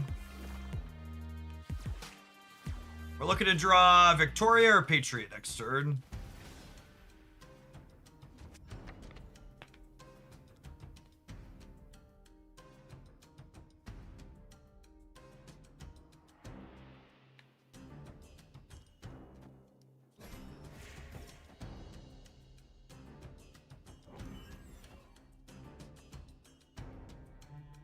This would brick my hand.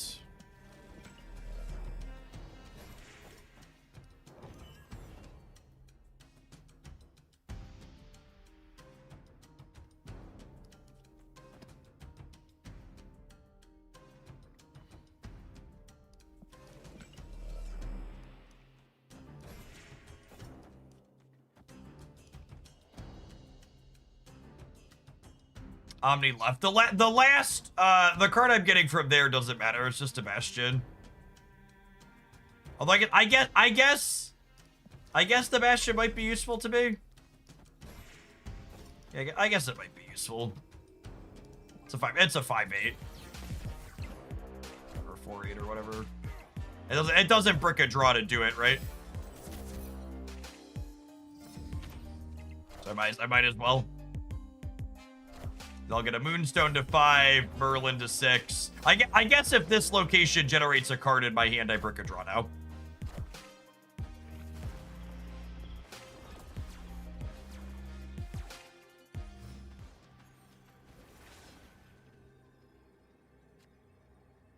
Yeah, and unfortunately, literally the bottom 2 cards of my deck are...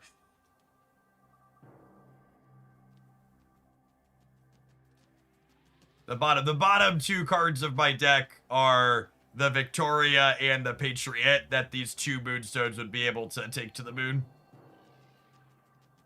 If we'd have drawn Victoria or Patriot, we'd play it here with the 2 Moonstones, and we'd put a Demon here and a Rock here, and we'd have a real game to play.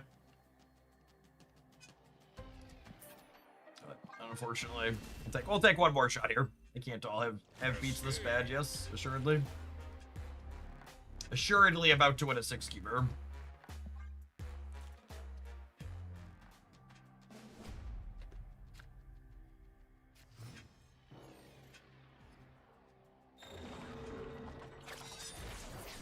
Hold my RNG, yep.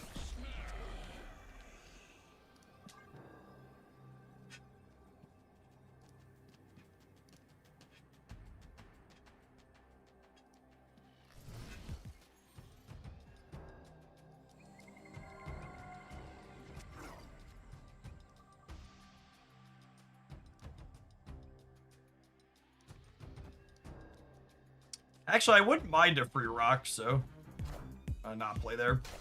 They probably wouldn't mind a free rock either, to be honest.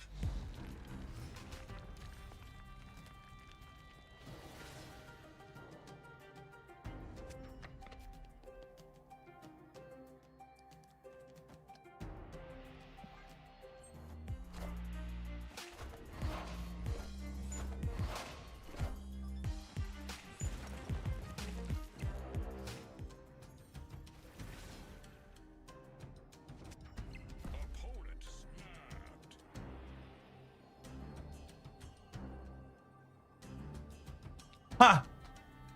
I suppose Merlin's a little awkward with Bastion, huh? I think I've had enough of this one. I'm gonna work on Cerebro 3. The hand size constraint here is a little clunky. Merlin was cute in some spots, but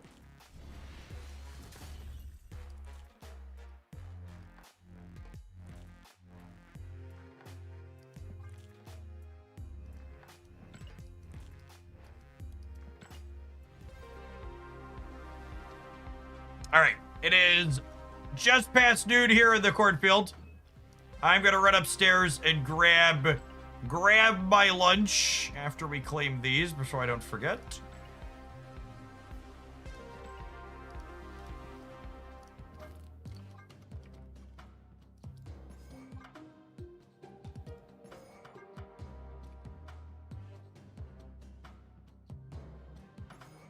All right, there's our start. We'll build and play this when we return. Thanks for hanging out, Dogo, whatever.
Cool enough outside that we don't have the air conditioner on anymore, which means my office gets a little bit hot.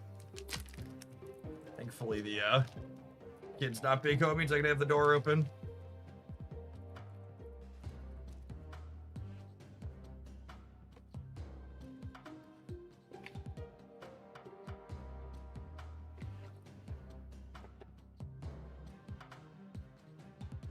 Could we play a card like Agony for Cerebro or Mystique? That's kind of adorable. Because while it works with Cerebro, it could also just be a play on the last turn of the game as well. Because it is just a 1/3, yeah.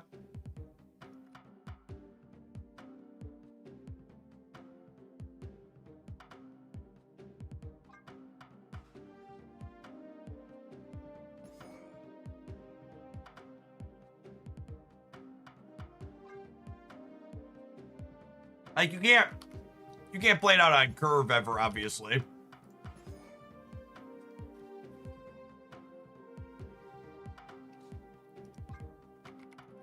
Ghost Spider is a 1/3 now.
No super obvious misses here, I don't think.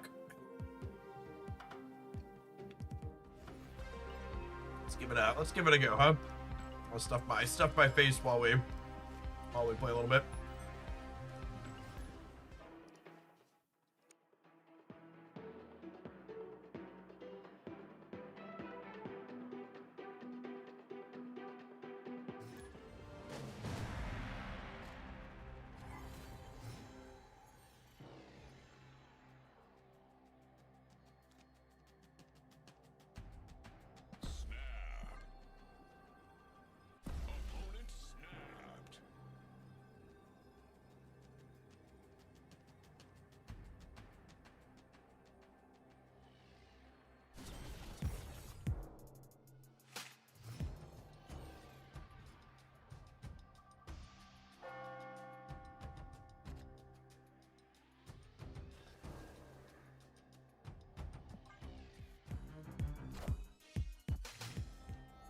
I need to save this in case this is bad for us.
We definitely should have got rid of Carmartage. Liability of clicking and eating.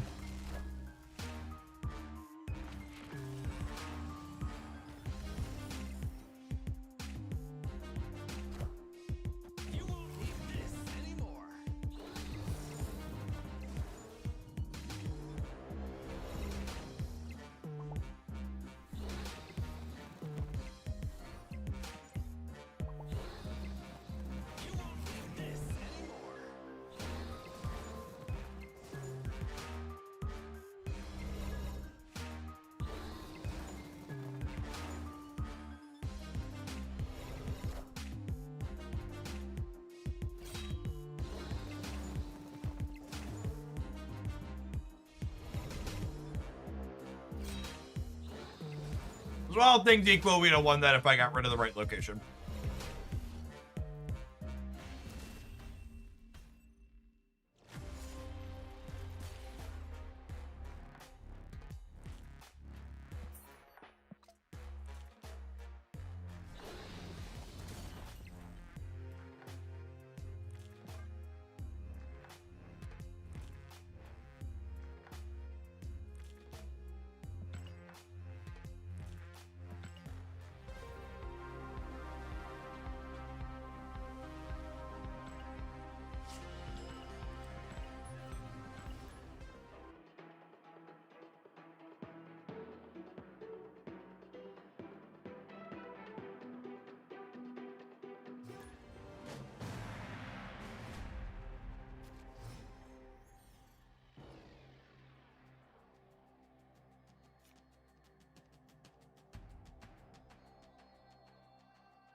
Someone earlier asked why people hate Erishim.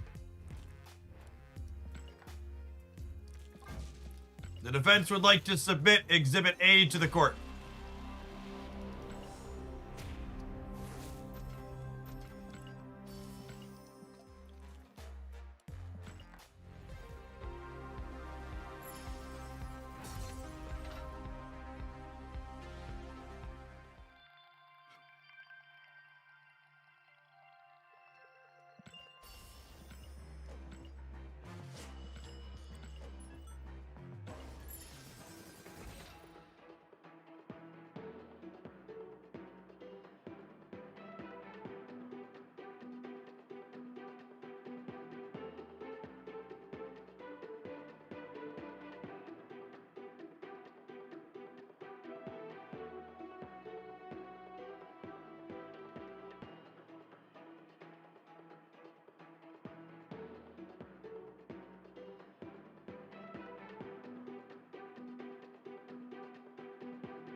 Madam Webb loves chimichangas.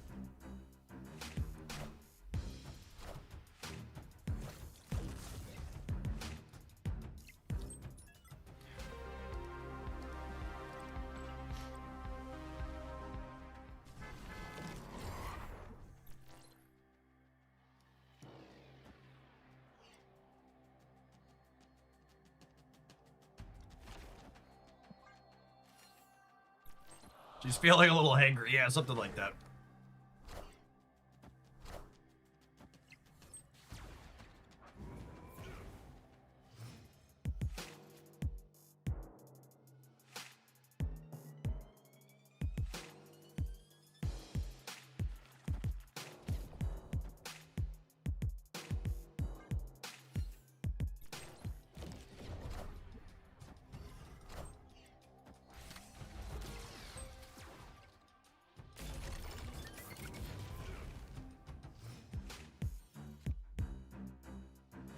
The client crash there reminded me that I'm working on a video. I don't know what the timeline is. Probably gonna be a couple of weeks.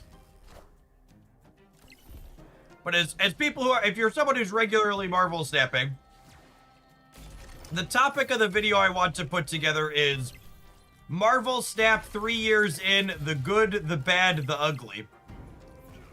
What would you expect a video like that to cover? Average Cerebro experience here.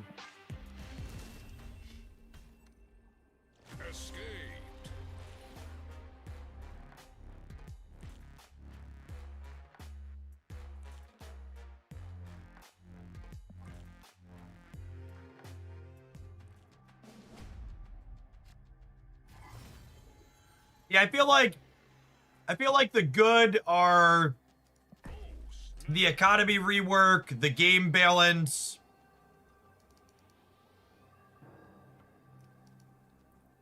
The ugly, I think the only one I'd have on ugly is the state of the client crashing.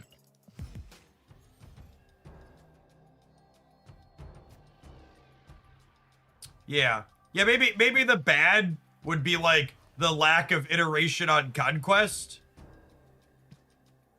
Yeah, they have been knocking the animations out of the park. Timer lengths remain unchanged. Yeah, I think that would be a good one to call out.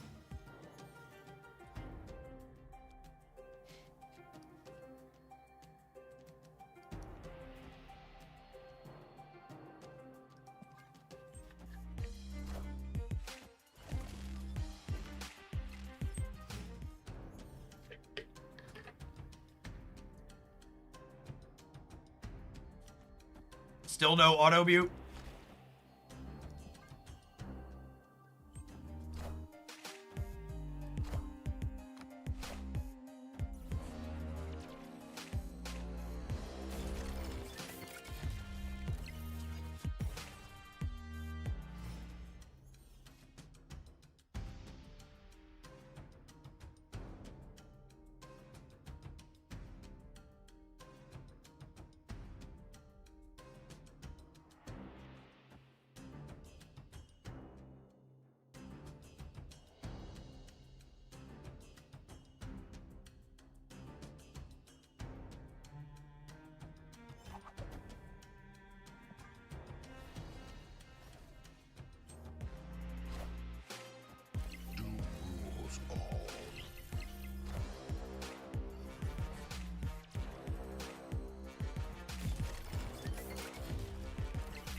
I need to examine the mind of a Twitch chatter, or a YouTube chatter in this case.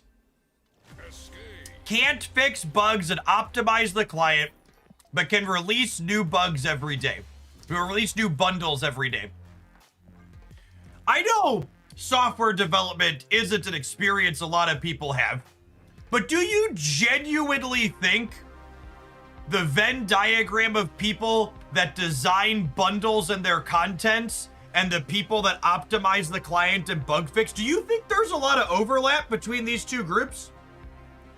You think this group of people that does art for bundles and designs what goes in bundles, and this group of people that's responsible for technical debt and stability, you think those people have the same jobs?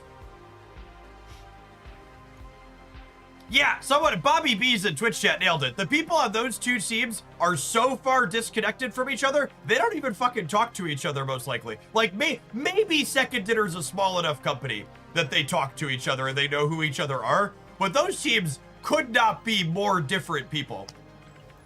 You hear statements like those, it's like, well, why can they do this but not do this? And past not being the same people, even let's take a second and play in the fantasy world where the people that design bundles and the people that fix the bugs are the same teams. Do you think it's the same amount of work to design a fucking bundle as it is to track down and fix a bug that's causing crashes?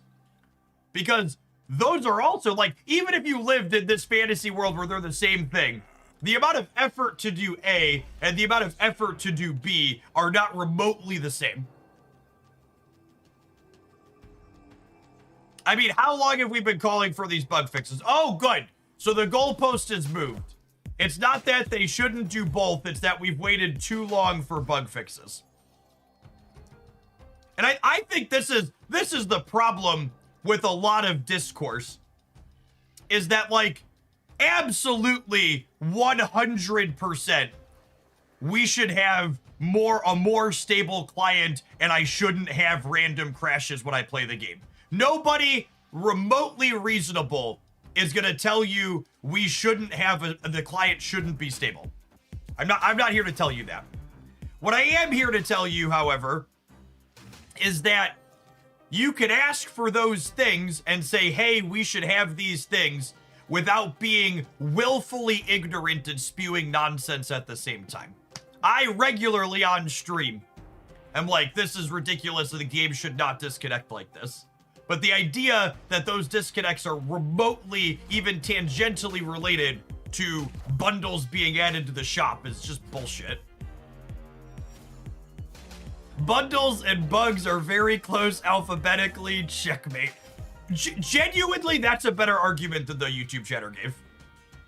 Just so we're clear.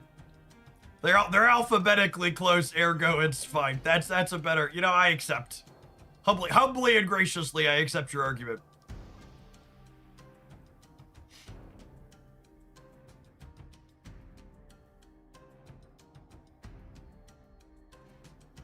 You want to go one step further?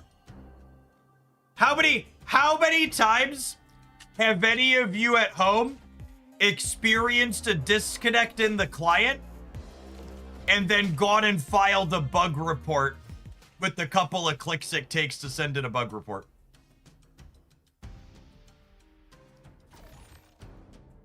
Anyone? Anyone? Bueller? Bueller? Bueller?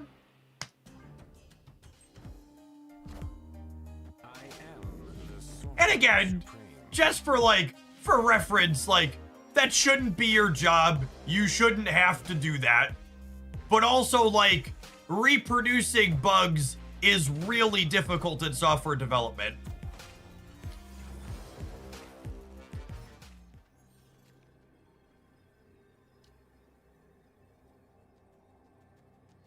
I think we're cooked, gamers. This deck has not felt particularly good. If you understand, I was just about to ask, do the Zoomers in the audience understand the Bueller reference? Can I get a Zoomer check? Do we understand the Bueller reference?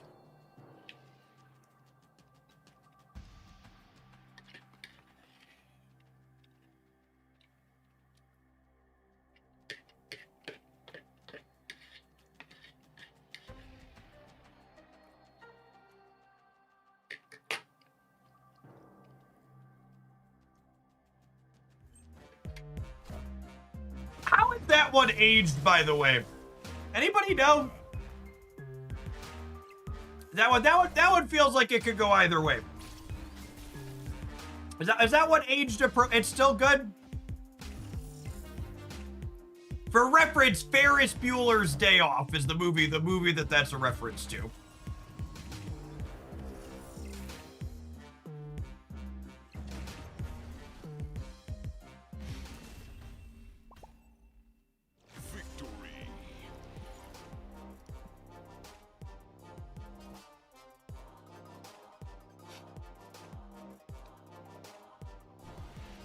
I'm also a little surprised we won.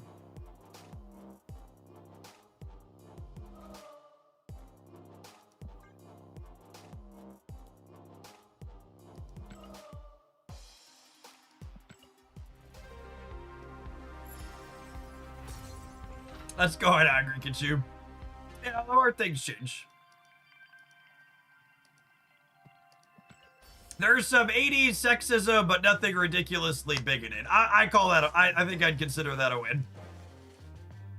For a movie that old.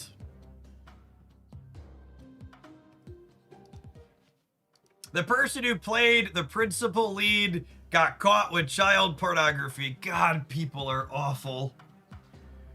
Oh, human beings, chat. Why are human beings... Why are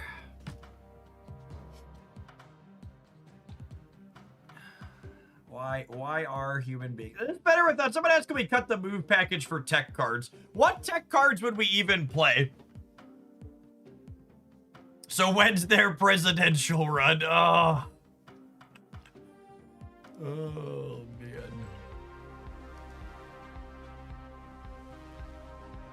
Skillmonger and Shang-Chi. Those are just so expensive. I feel like the more expensive cards are really bad with Bastion, right? Because Bastion gives me stuff to do on turns 5 and 6. Mobius got buffed to a 3/4. You could technically play Red Guardian, but he's a 3/2. You see, Bastion be viable in negative decks, almost assuredly not.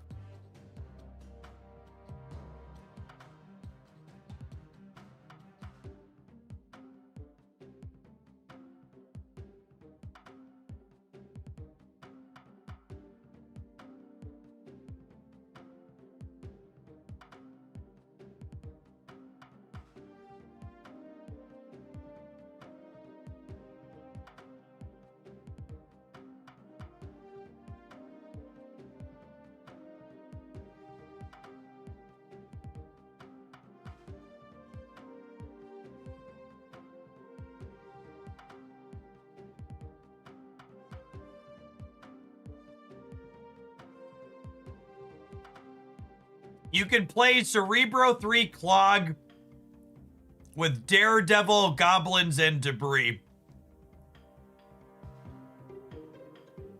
There is an OTA tomorrow afternoon. And boy, howdy, will I have a video for you all about it.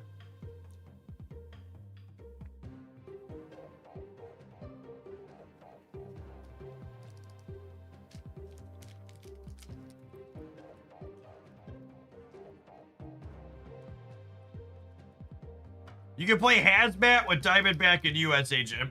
That's true.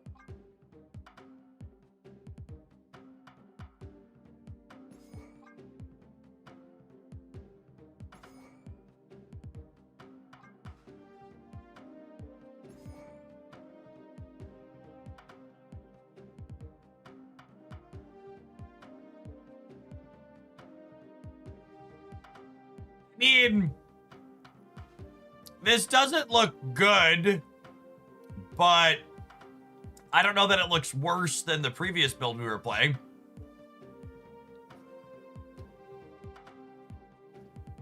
The 5,000 gold bundles when you don't own the card is always the best rate for your gold. Absolutely, yep. Yeah, the big bundles with a Series 4 or 5 card that's missing from your collection is the best thing to spend your resources on in Snap. Consistently. That's high praise, it is. All right, I'm gonna tap the adverts now so they don't happen during our first game. I'm gonna run and fill my water bottle while we do that. Appreciate everybody hanging out today. Don't go anywhere, gamers. If you're watching on YouTube, don't forget to tap the like button. We're up to almost 100 of those on the live stream over there.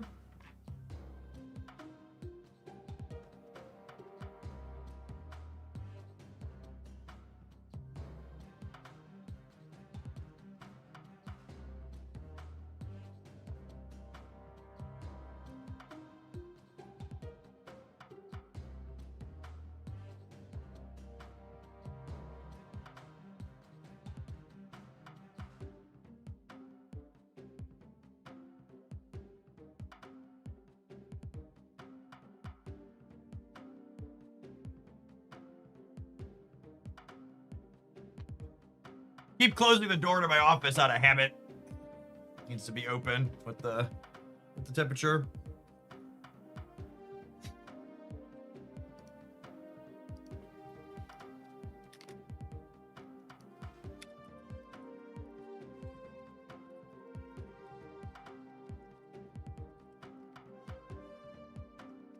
Cerebro 3 discard. What does Cerebro 3 discard look like? You have Blade. What else do you play? Gambit and Moon Knight? Super Freak. Thanks for hooking the primer up earlier. Oh, you could technically play Redshift. Cute. Sure. You could absolutely drop the YouTube link to the Howley Snoot Tariff lecture from Ferris Bueller's Day Off.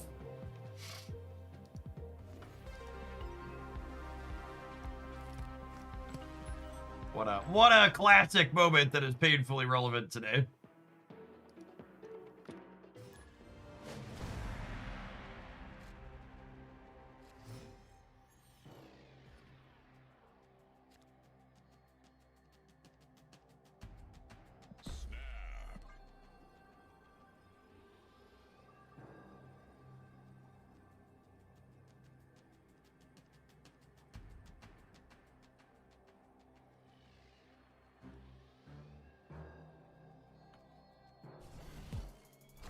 Yeah, the people confused about Redshift and the discard Cerebro deck. You play the Redshift as a Swarm enabler. You don't play out the card from it.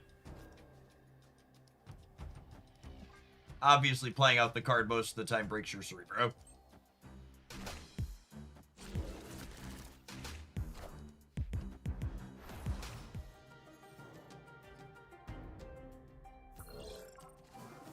It's my favorite Bastion deck so far. I really liked,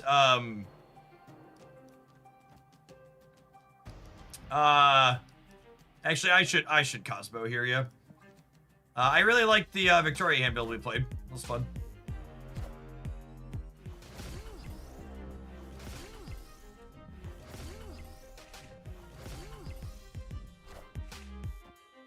I've made a terrible mistake, gamers.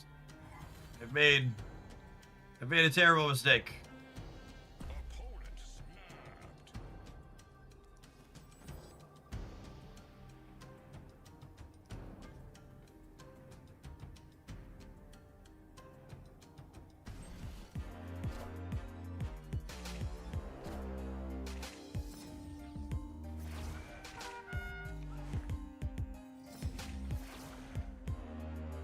But wait, there's more! But wait, there's more! Toot toot! Toot toot! All aboard!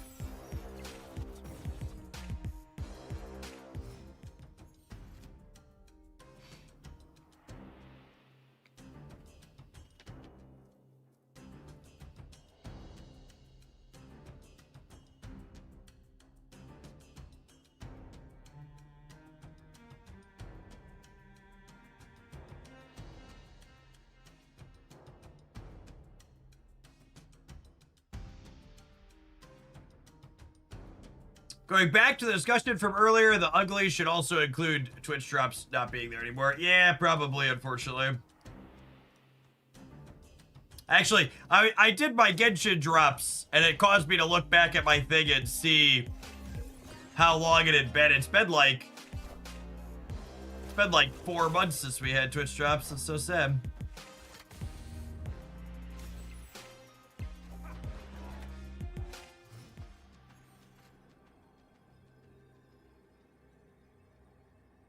So long ago. I don't think this is enough to win the left. Depends on where they play the other Sable, I suppose.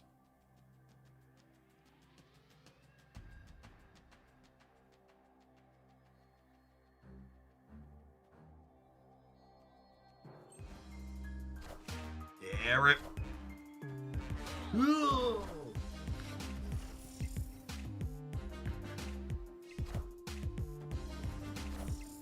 Ah! So close and yet so far away. I just don't know how any of these decks ever win when they don't draw Cerebro. And I think someone in chat hit the nail on the head earlier when they called out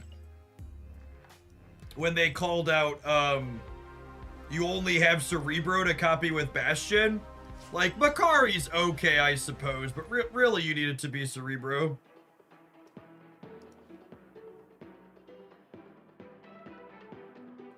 That's the neat part. They don't. Yeah.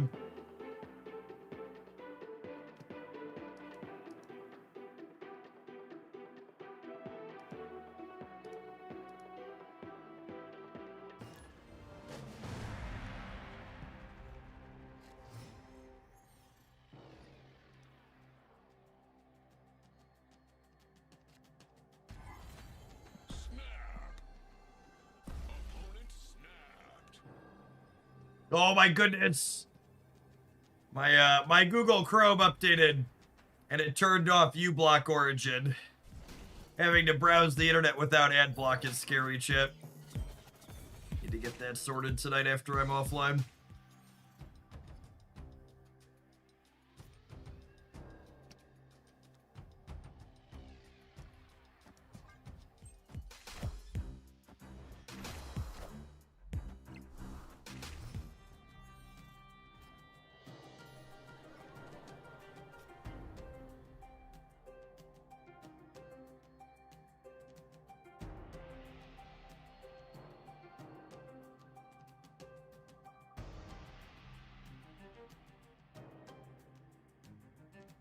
Yeah, there's a bunch of free ad blockers. You block's one of them.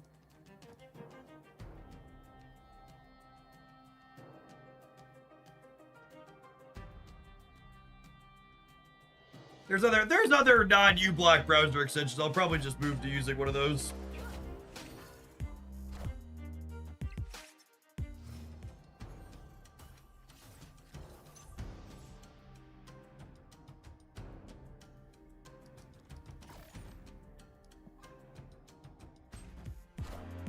Dude, where's Makari?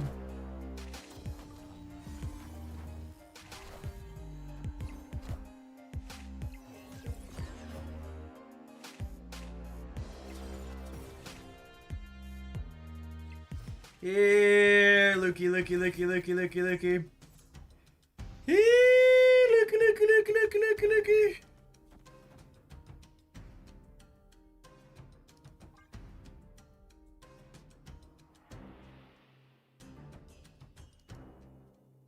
Once again, I am wondering aloud how I win the game without drawing Cerebro.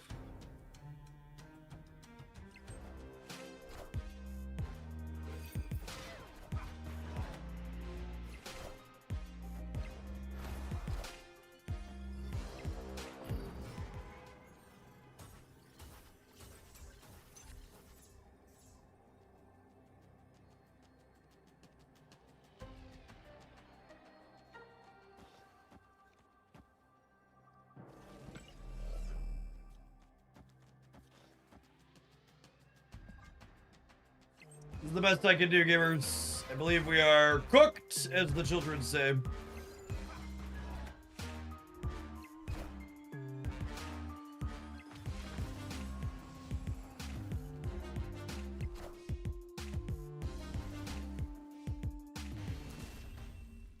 I don't think I can play more of this deck, chat. For reference, when we scrolled Untapped this morning to start, all of the stats on all of the Cerebro 3 decks pretty much were real bad.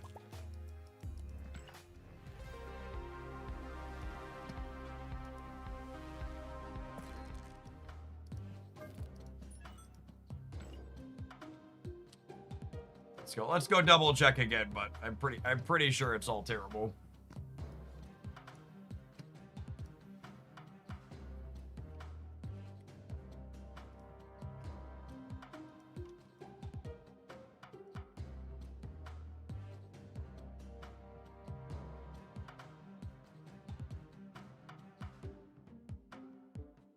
Warhead and Omega Sentinel. Gorgon as a tech card. It's got a 50% win rate, gamers. That's so high. What a powerful win rate.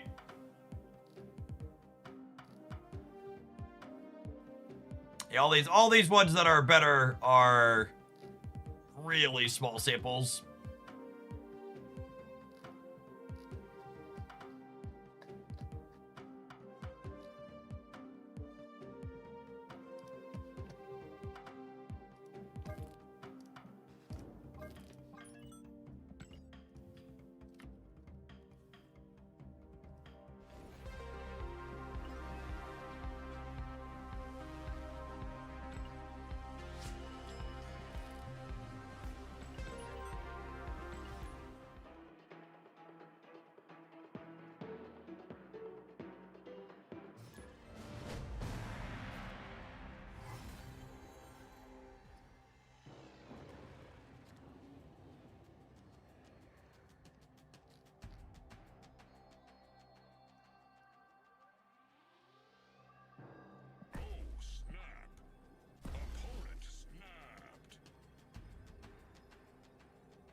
Oh, our Sentinel doesn't have a black border, chat.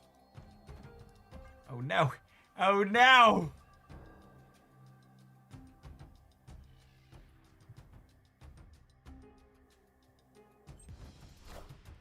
We've brought shame to our family. Deck is literally unplayable. Oh no. Benjamin has put my shame on the board.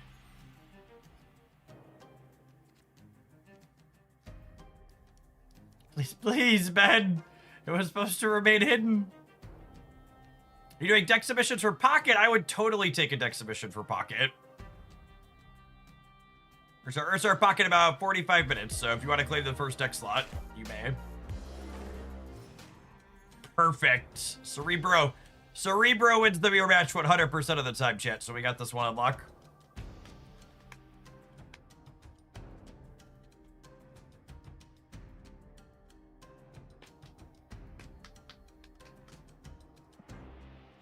Actually, against an opposing Cerebro deck, I probably don't want to play Omega Sentinel because they're probably on Luke Cage.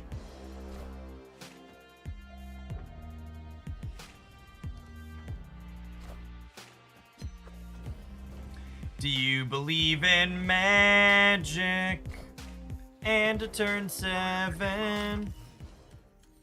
Do do do do do. Do do do do do do do do do do do do do.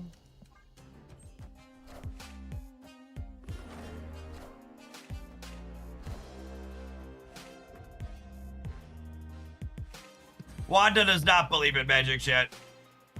There's nothing in this young girl's heart.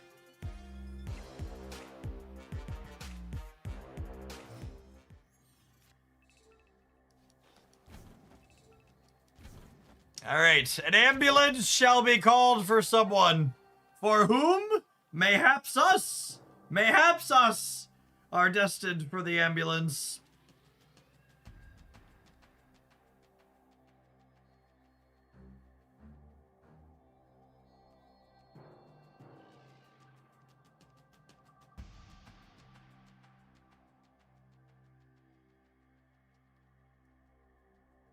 I have so many Sentinels, chat. How can they possibly win the game? Never in a million years could they win the game.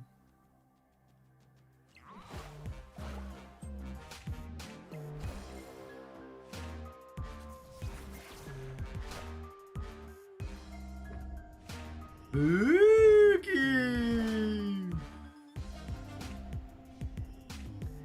Because the Sentinels have the wrong border. Yep.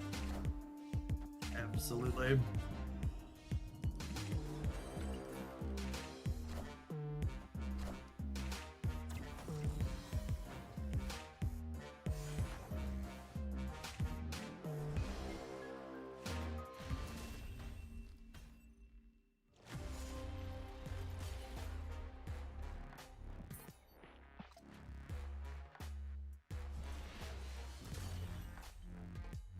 Yeah, if we'd have hit the shark on the left, we'd have won. Yes, Gaming, thank you for the raid. We're currently in the process of running out of cope with Cerebro 3. Does not seem particularly good. Well, this is good. We can fix our border shame before guest people get to see the deck play. We accidentally played a deck that had a card without a black cosmic border. Wouldn't want to bring shame to my family like that again. All right, maybe the deck's playable now. The Sentinel has a black cosmic border. Give it the old college try here.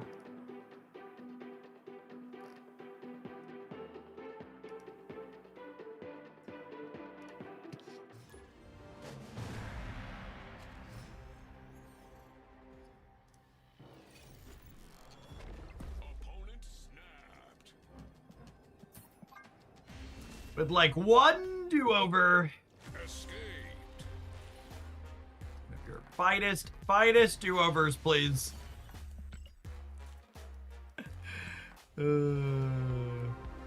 Opponent's not a fan of do-overs, shit.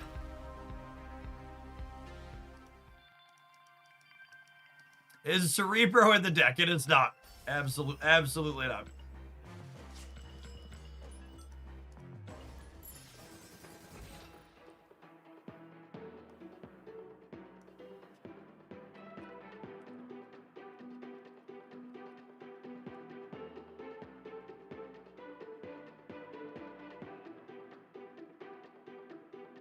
Hey, Dilsky, thanks for the deck submission for Pokemon.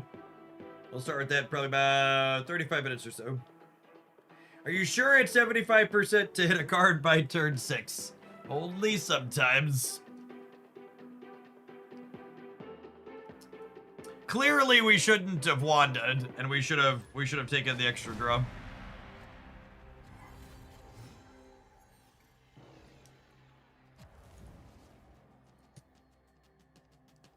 Oh my goodness, Makari's about to land in Asgard Besiege, isn't she?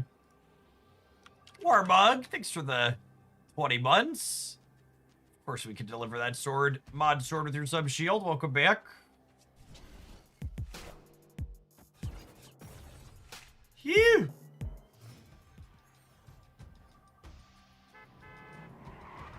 Beep, beep. We find a Bast? Bast loves tacos, chat.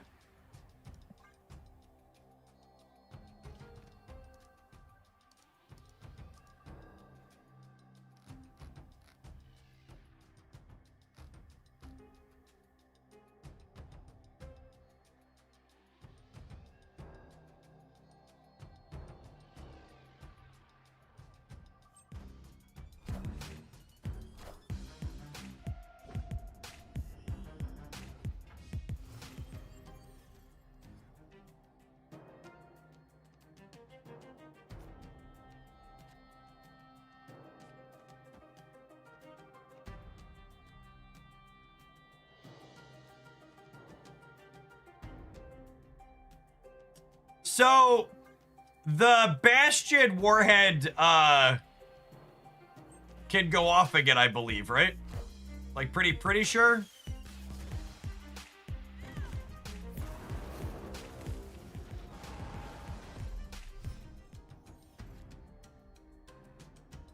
Pretty sure Snap is trying to tell us to give up on Cerebro 3. It certainly feels that way.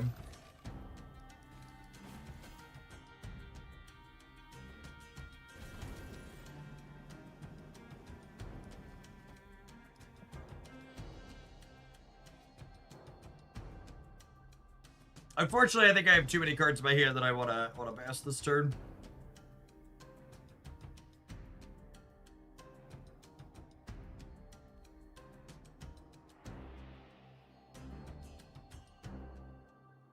Surely Cerebro's on top and we should give it the Krakoa buff, something like that.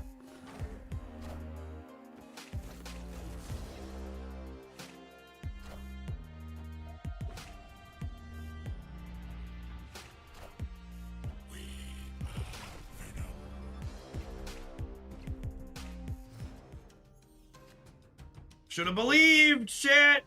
Should have believed.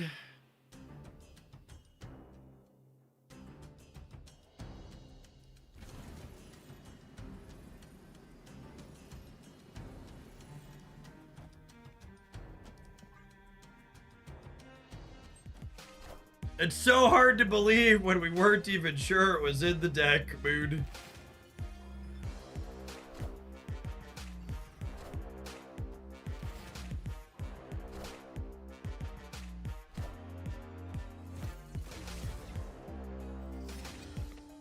That is quite the chimichanga.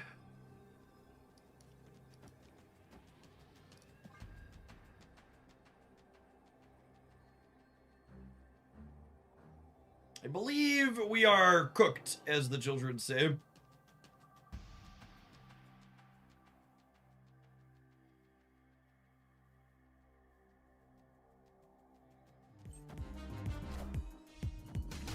Oh?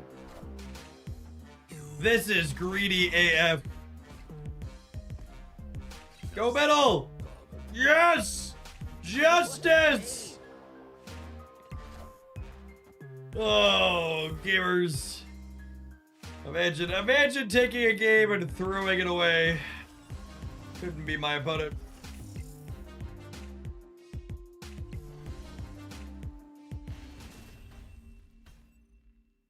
Victory.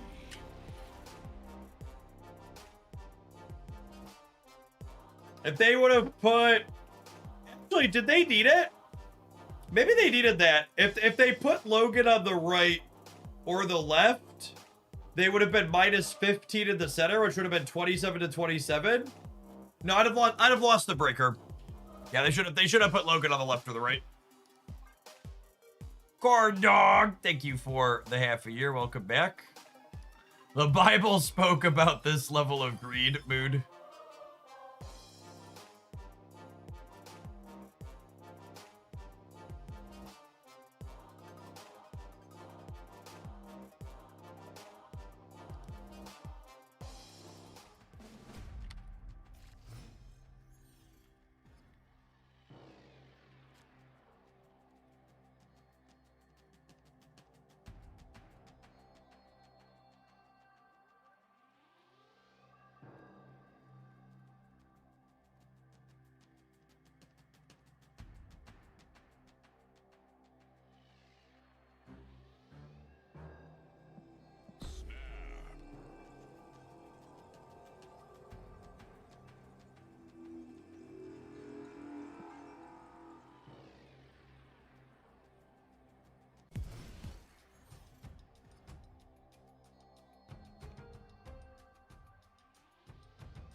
Ooh. Piece of candy. What is your opinion on Bastion so far? Bastion seems like a must-buy card if you're someone who enjoys playing with Victoria hand, or a must-buy card if you enjoy discard deck, stack and discard. Basically, any deck that wants to play Frigga wants to play Bastion is like a good rule of thumb.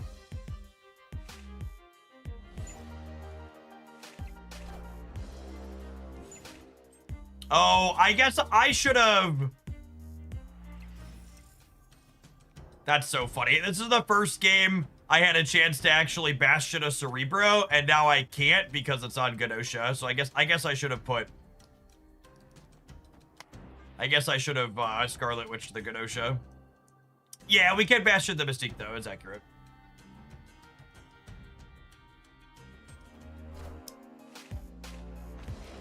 We got that going for us.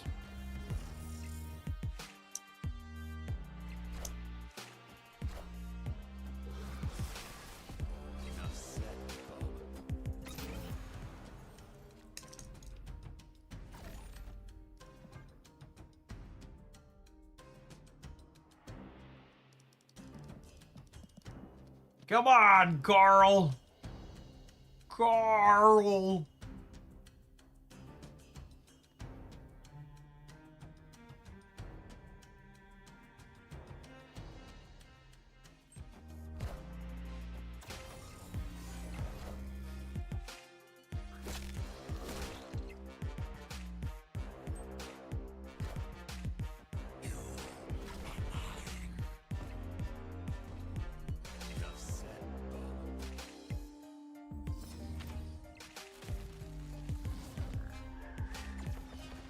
Sweet, we have priorities, so this Teenage Warhead is live.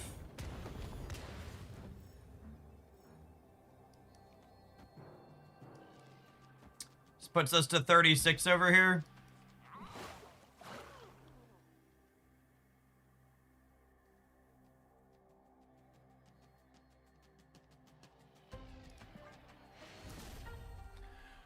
Oh, damn it, Carl!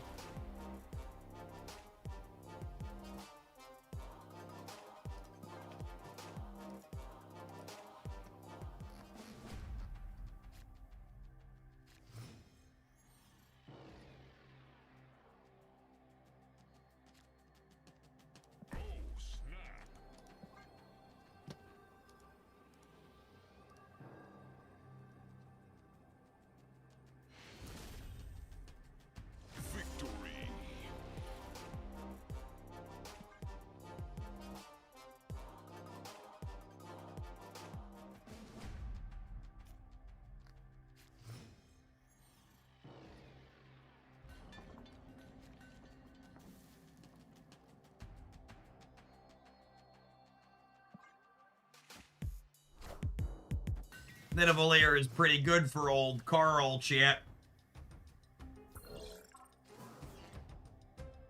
Old Carly boy finally found a snap condition.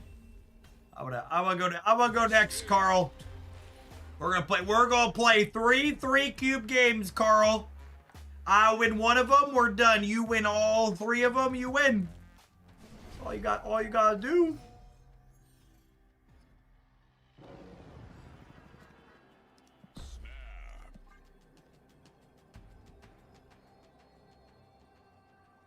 Okie dokie, Carl. Is the proof again? I think this is the first round of silver. I forget though.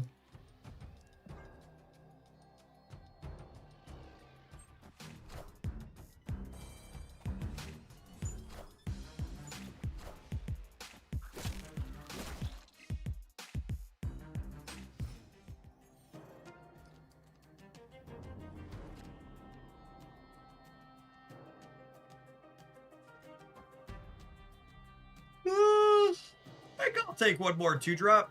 Do I want another 2-drop? Yeah, probably.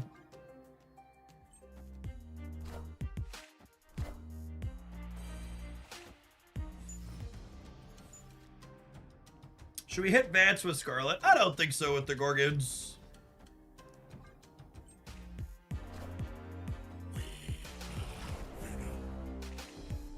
I definitely need to change my underwear.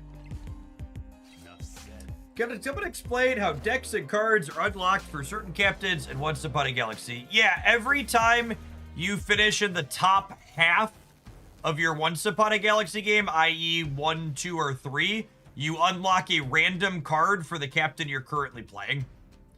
And then if you have all the cards for the captain you're currently playing, you unlock a card for a random other captain.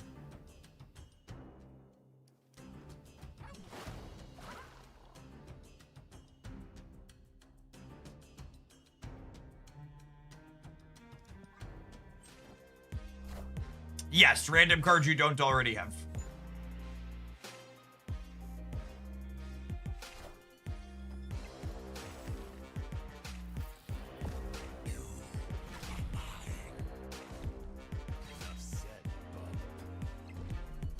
What a game! What a game!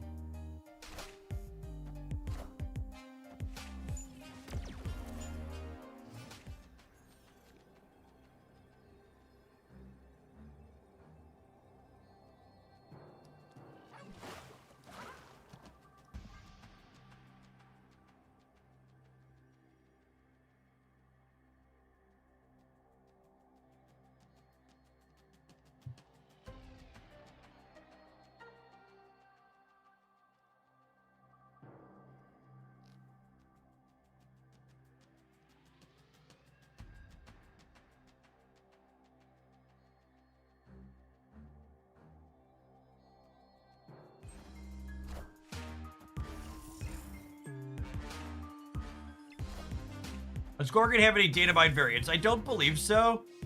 Oh, wow. I definitely need to change my underwear. Rip. All right, Carl. You got this one. I'll see you next round.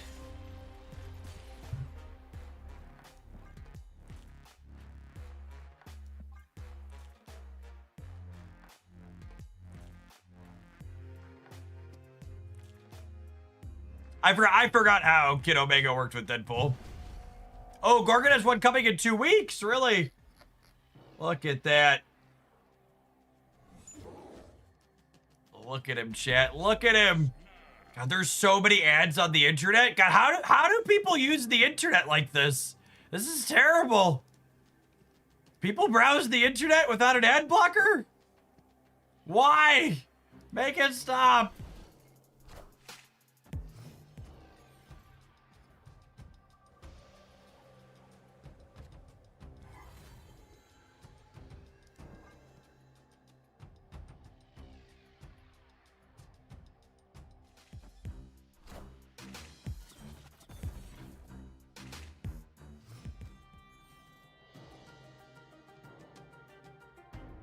I pay for New York Times premium access and they still have ads. That's fucking cursed.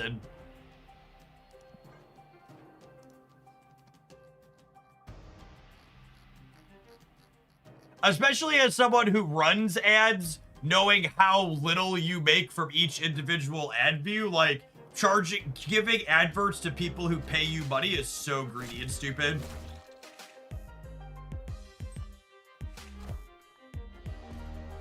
Enough said, bud. It's so greedy and dumb.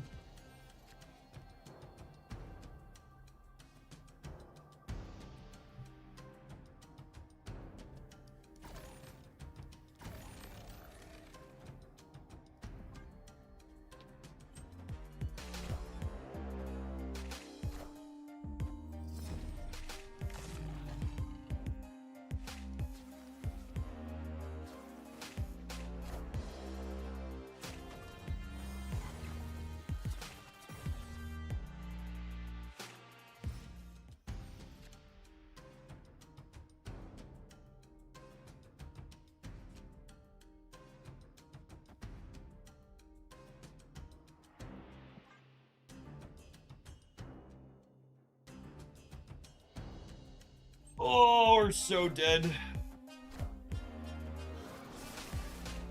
What a game! Chat, I think Carl wants it more than we do. And I don't think I can play any more Cerebro 3.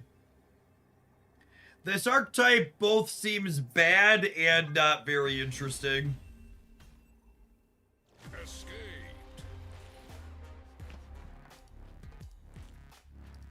Seems like a not great combination.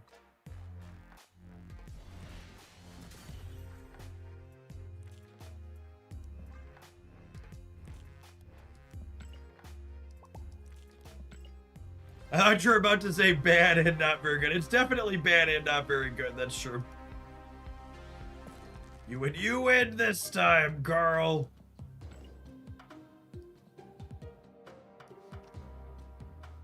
All right, so we've had 3 Bastion decks that felt fine. Predictably, he seems good with Victorious stuff. I had fun playing this build, but the asterisk is the Misery Hood builds of this archetype are definitely the best performing. We'll have whatever is the best by the numbers, the best decks roundup tomorrow. This one felt solid for me, but the stats with the general public were a little bit worse. I think he's fine in a Spice Rack-ish variation with Bast and Agent Venom. This is a highlight going up on the Jeff Hoagland YouTube channel this afternoon. And then this is one I hadn't thought about initially, but definitely makes a ton of sense. I think he felt really good inside a discard. I think the way you want to think about this card is any deck that's really happy to have Frigga is probably going to be happy to have Bastion as well. I think is what it comes down to. To try and get a border for this one this season. We don't have it. I thought I had it, but I must have been thinking of a different one. Copying low cost scalars and ongoing seems good, yeah.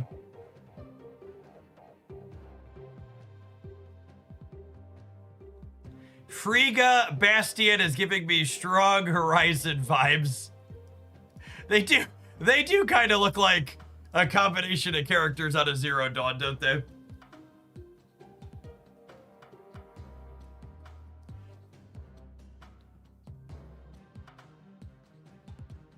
That's amusing.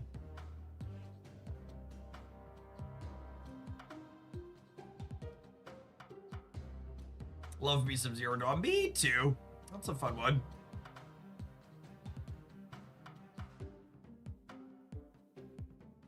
All right, let's play at least one more deck before we kick out over to Pokemon. What about this? Something close to this. The follow-up to Zero Dawn, Forbidden West, was very good. Yeah, if you like the first one, you'll like the second one. Same good voice acting and character rating, and they improved on some of the combat systems better. All right, let's roll an advert. I'm gonna run and grab a caffeine because we're gonna be live for a little bit yet, and we'll be here. Laughing my ass off 100,000. I know it's embarrassing that my collection level's really low, but like, you don't have to make fun of me for being such a low collection level. I know that there are Hoglandians out there who are collection level 200,000 plus, and it's embarrassing that I'm as low as I am. I'm a player who hasn't played this game since October of 2023. How easy is it to get some of the newer cards? So, Marvel Snap's latest economy overhaul makes it very reasonable to get specific cards because there's no more spotlight caches or anything like that. You could just get tokens and buy the cards you want for tokens. However, getting absolutely everything, especially quickly, requires spending money. So coming in and being even free to play, you can definitely, once you start earning rewards, pick out the cards that you want that are specific ones and pick those up that are the newer cards. But you definitely won't get everything for free instantly, is the way to look at it. So if you're someone coming in and happy to pick and choose, yeah, Ashley Birch, the voice of, I'm blanking on the main character's name. It's very, very solid. The economy is largely chores based on a fundamental level. To be, Aloy, yeah, to be fair, the way Alliance missions have lined up, they've made Alliance missions a lot more generic. But yes, it's not like Pokemon Pocket where you just log in and open 2 packs. You have to actually play games to get rewards in Snap. And one thing to Snap's credit that's really good for returning players is that, like, Snap has done a really good job of not just power creeping their older cards. So, like, if you were someone who stepped away from the game even a year and a half, 2 years ago, but you had a full collection when you did, you can come back in and likely just play decks very close to or exactly what you were playing before and still find success once you get familiar with the new cards you need to be playing around. All right. All right, I'm gonna tap the ad roll now. I wanted to answer that question before I did. I'm gonna grab my caffeine and then we're gonna poke at this pile when I return. Thanks everybody for hanging out. Don't go anywhere.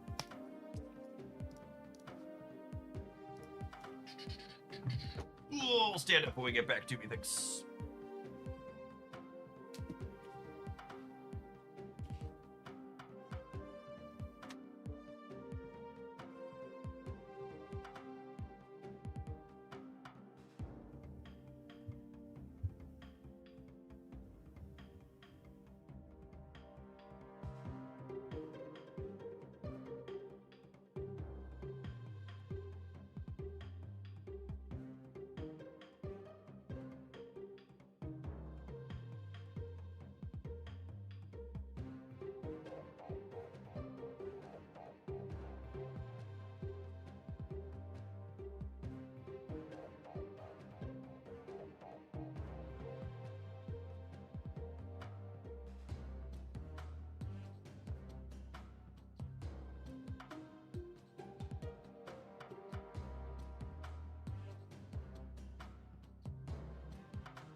I have maintained my 100,000 tokens and stay collection complete since the changeover, and I'm not buying bundles to do it.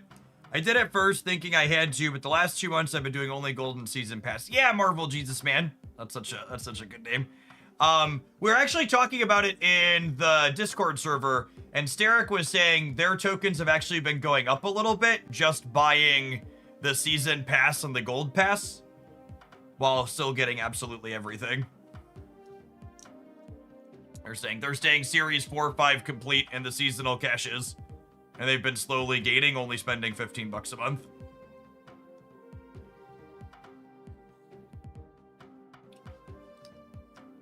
I know that what I'm about to say is a blisteringly hot take, and if you disagree with it based on your vibes, feel free to just not tell me. Just keep it to yourself. But genuinely, I think Marvel Snap has the best economy of any successful digital card game I've ever played. And it's current, it's not perfect. There's a handful of things that could do better, but like from a what it costs to stuff that you get, it is so much better and cheaper than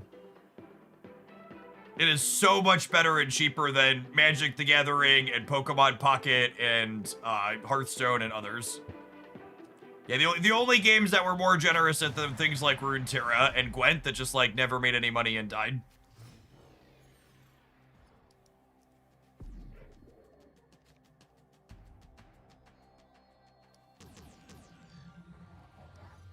Oh, they added an effect here. That's so good. God, their art department has really been nailing it these last few patches.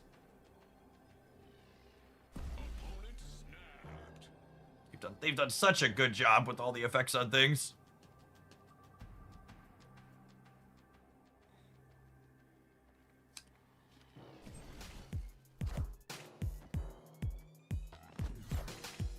Hey, you found a rook.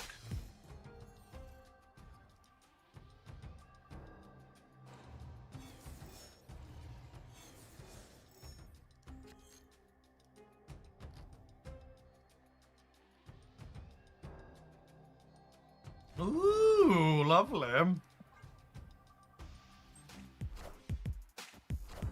That was good. That was a good timeout in band mods. I saw those. Good work. I just want you to know I see you and appreciate you.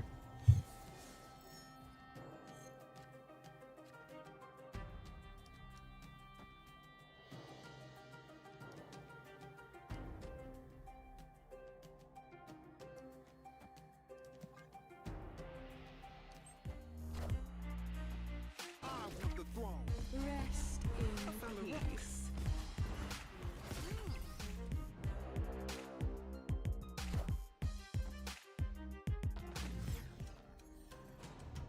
Oh, it flares up when a card plays out there, too. That's great. Did Drops for Snap disappear? Yeah, unfortunately, when Marvel Snap moved to self-publishing, one of the things their publisher previously handled was Twitch drops, and they've not been able to get them working again. They intend to have them again at some point in the future, but they don't have a timeline on that currently.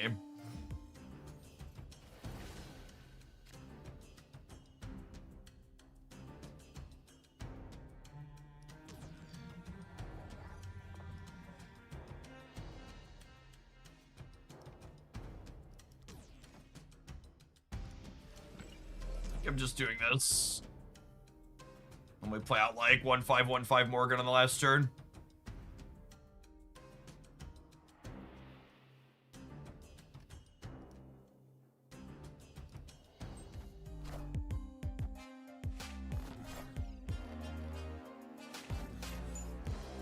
I enjoy Master Duel's economy. You know, I'm gonna actually be honest with you. I'm not super familiar with Yu-Gi-Oh! Master Duel's economy. What do they do? How do they function? Are they a traditional like dusting packs and then destroy your cards and dusting system? I'm sure it's expensive. They're all expensive, but I don't remember the details. Are they the one where the dust is rarity specific, like legendary dust only crafts legendary cards, or am I thinking of a different one?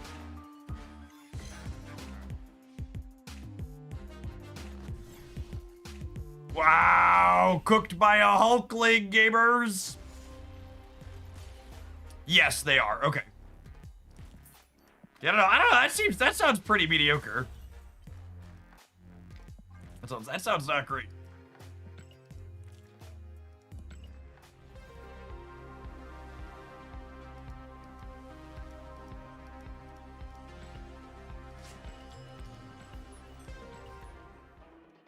Pocket, Pokemon Pocket, bless its little money-making heart, definitely claims the title for roughest economy from the successful card games. That thing's it's so high variance.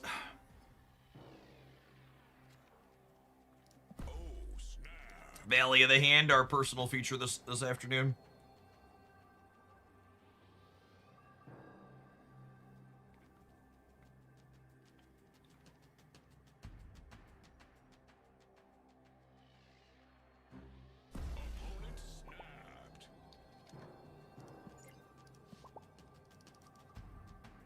I think the one big sticking point in Snap's existing economy is the Series 4-5 ticker is annoying. I found a rock.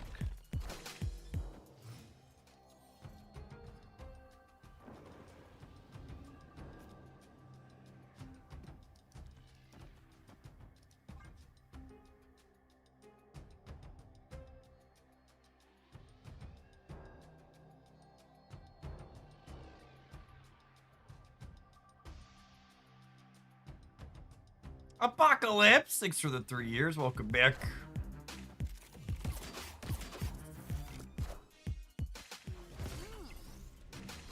Our wonderful ladies here, Sable and Chavez, with their matching gold.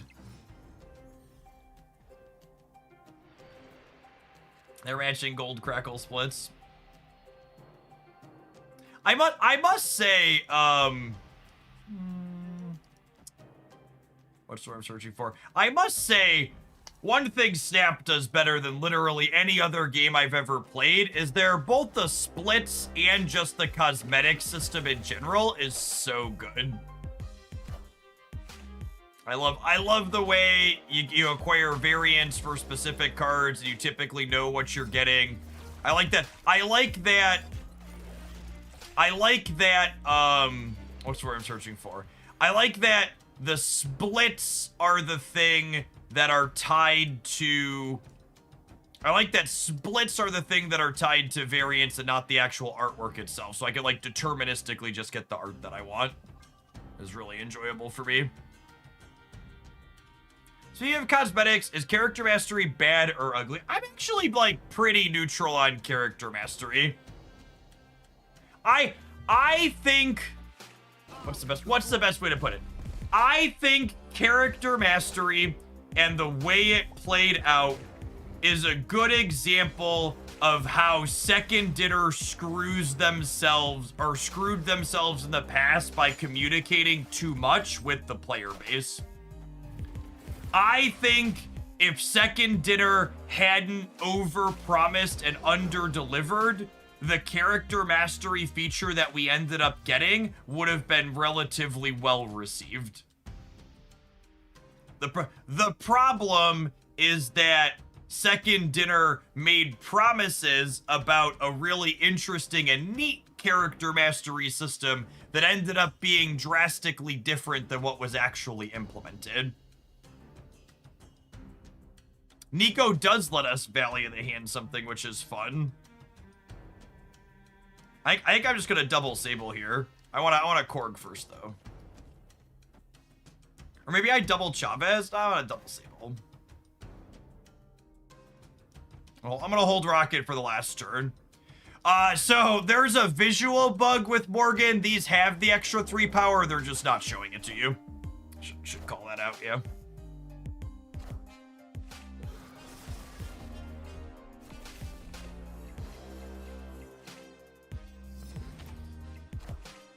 Hey man, I'm cool.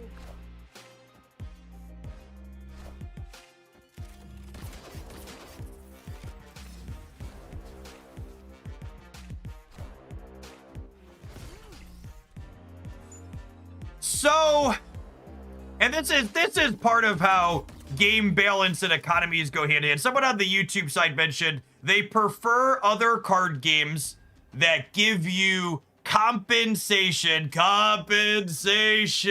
if you know, you know, when the game company changes a card in the game. And on a fundamental level, Marvel Snap giving you resources back anytime they change a card doesn't work. And one of the reasons why most of those other games that do that almost never do balance passes is because every time they want to do a balance pass on a card, they can't just ask themselves, does this card need changes? They have to ask themselves, is the changes for this card worth giving out the currency we have to give out?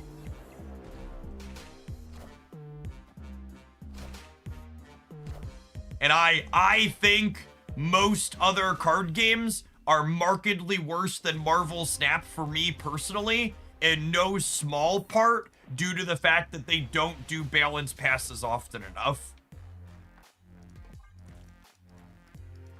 And in fact, as someone who really liked Shadowverse Worlds Beyond and has since completely stopped playing it despite spending a few $100s on it because they don't do balance passes, I would not be surprised if a big reason why they plan to only do balance passes every 2 months is because they're going to compensate when they do them.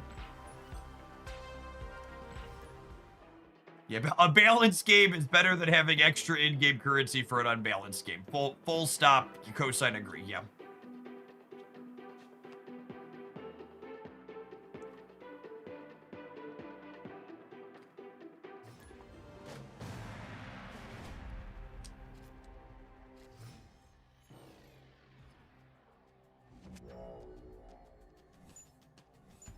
Well, I mean, that's a lovely one to copy, assuming we get to enable it.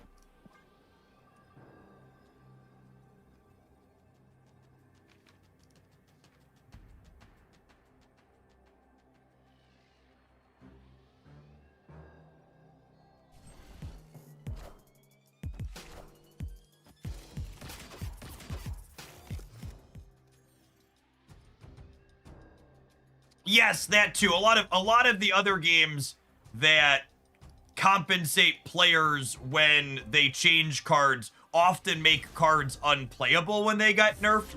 And while there's some outlier extreme examples of this in Snap, like Mr. Fantastic took a big hit, or like White Widow forever ago took a big hit, I really don't want to play against Destroy with our deck. It's definitely the exception more so than the rule that cards become largely unplayable or less playable than they were when they take a change.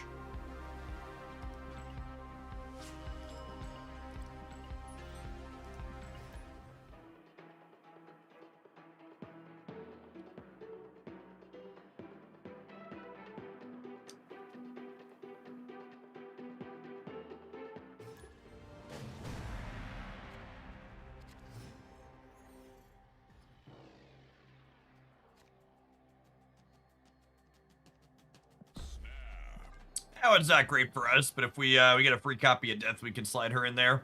Morgan could pop up over there too, in theory. Or not, if we don't if we don't airwalker her out.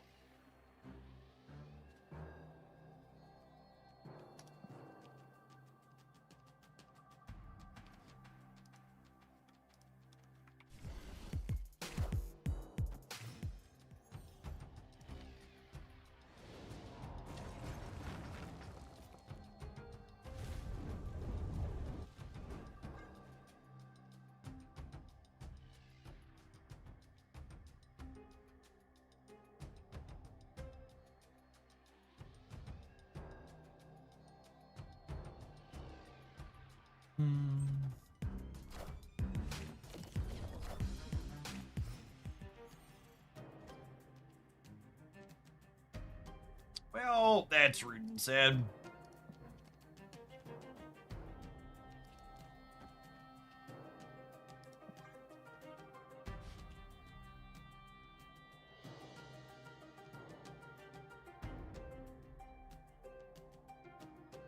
You know, I was actually thinking about that the other day. Would Nocturne getting a 5th point back make her omnipresent again? I'm not sure that it would. I mean, our current format power level as a whole is just like has been shifted up a little bit from the last time she had 5.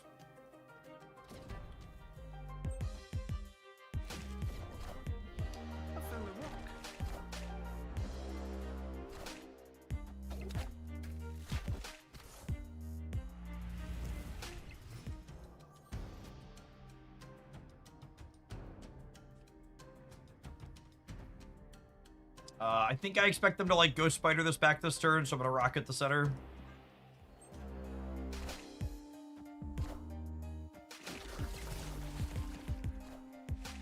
Hit with both our rockets, shit.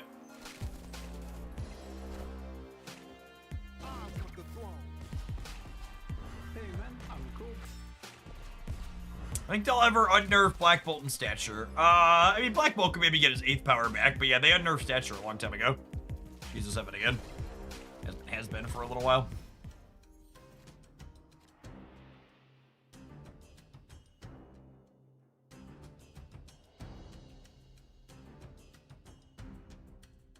Oh. I don't have Carnage, so I can't actually Airwalker this turn, sad.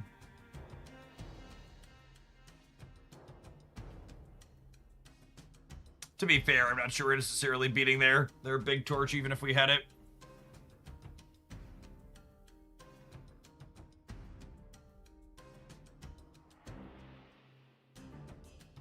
Surely top deck. It's already turn 5, so top decking Morgan next turn doesn't do anything. So make death a little bit cheaper and see if maybe we can contest the left and the right. Kind of expecting torch to just get us.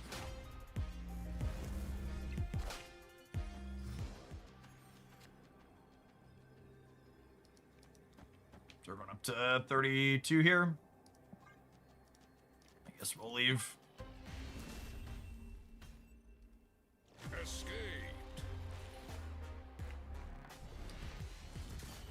Black Bolt needs to go to stay at 7 so Cerebro 7 can exist. It's fair, honestly.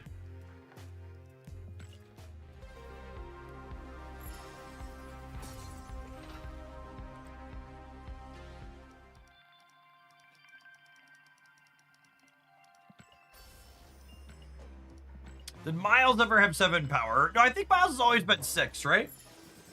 Was he 5 actually and got buffed, maybe? Maybe he was 5 at one point.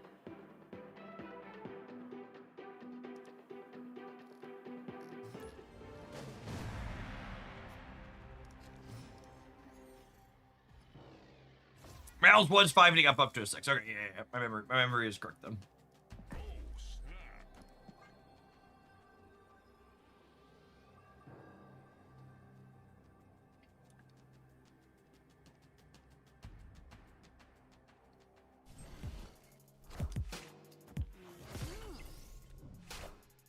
Hey, I found a rook. Oh man, that's rude, chat. What a good bit of 50-50 variance here for us. Oh, this is cute. My opponent and I have the exact same Chavez split. Rare.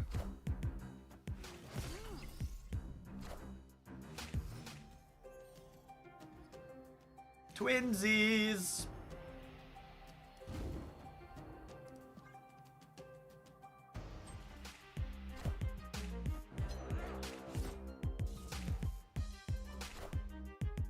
Fire Hair Dakin is spicy. I thought we were playing a mirror for a second.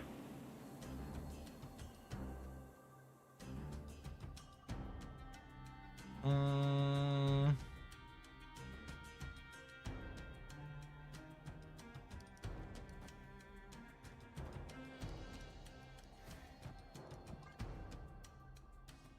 gonna do this, I think, and then we'll Carnage to the left next turn. Hopefully we'll draw a Silver Sable or Rocket Raccoon, and then Carnage to the left.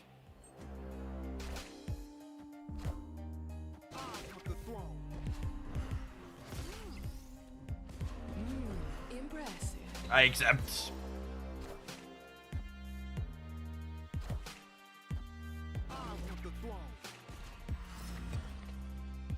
Does Fire Hair and a Shard quadruple deck its power? No, the Shard isn't a non-reveal. The Shard is when destroyed.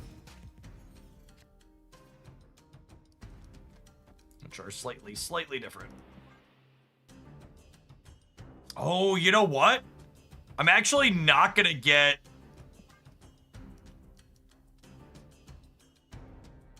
I actually shouldn't, I shouldn't eat the Rocket Raccoon, because there's 3 cards in my bin, and this is adding 2 more, and Morgan returns them in the order they were destroyed. Oh, and she doesn't get back things after Airwalker. Yeah. Okay. I still want to eat the Killmonger, obviously, so we need to do that, but yeah, I definitely don't. You're correct. Good call.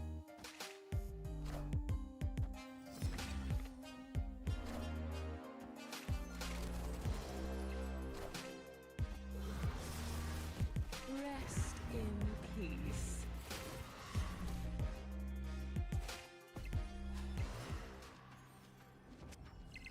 Look at our Nico chat. Rolling 2x mode like the professional she is. Things you love to see. It. What a lovely lady.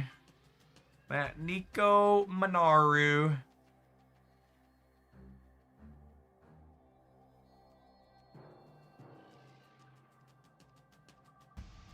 I might be wrong to contest the left so hard, because I assume they're blowing up the Nico and the Shard there. Might be right to, like, swap Sable and Korg. Oh, you think they're gonna Zola the Dak in? Yeah, that could be it, I suppose.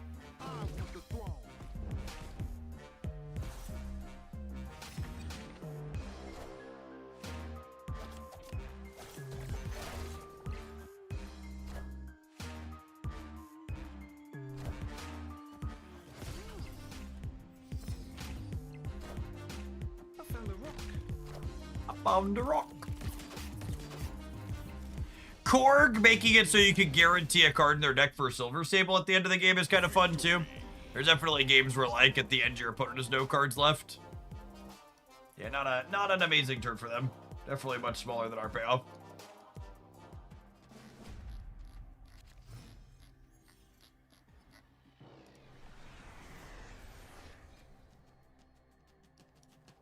I think I Korg before I Sable.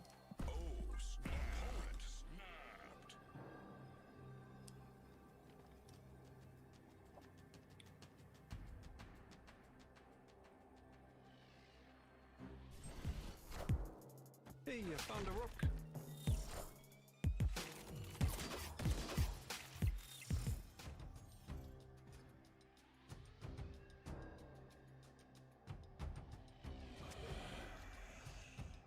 Oh, man. Oh, baby. Oh, baby.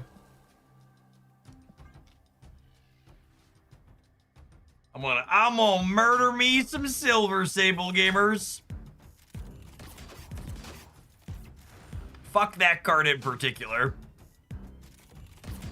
I don't know what it is, but jack it up.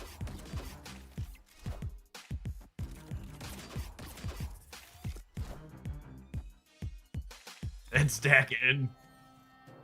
Ears open.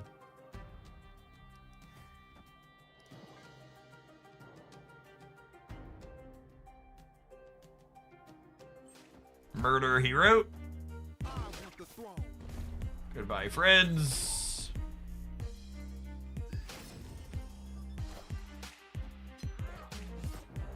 Rats. Their deck is unscathed.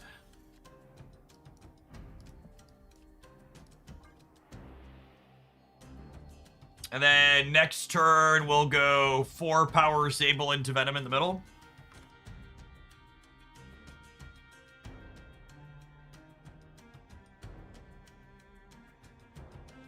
I think Victoria Hand was getting nerfed to the OTA. If they thought Bastion was going to make Victoria too strong, they would have nerfed it in the previous OTA. And for reference, none of the Bastion decks have troubling stats in the public trackers.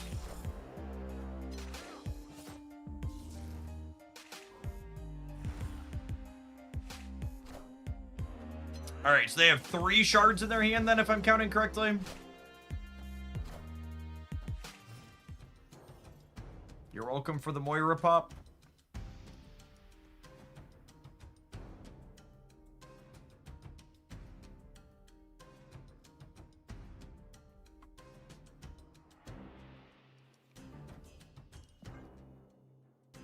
Or cooked if they have their Killmonger.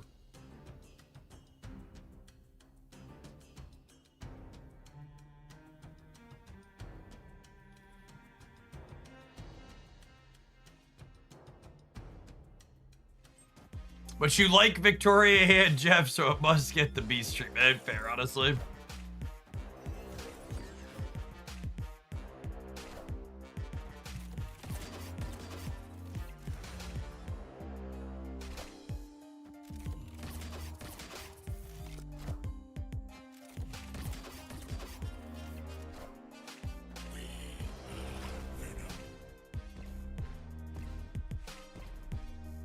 How big will their naked be? Yes.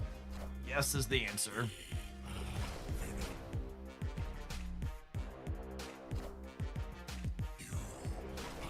At least 8. I believe they'll have 4 shards. So that's 8, 16, 32, 64.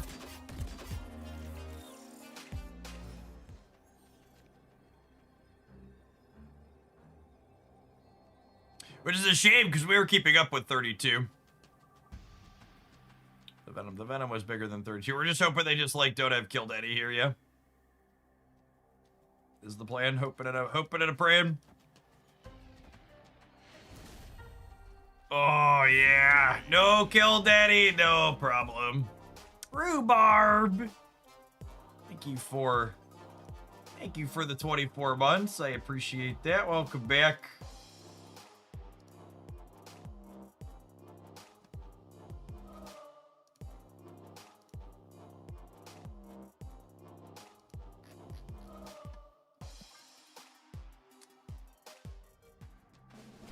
Thanks for that. I assume you're Rhubarb in the Discord server as well. Thanks for the memento and Dark Legion. Would I rather plus 3B or minus 2 them first? Let's go plus 3B.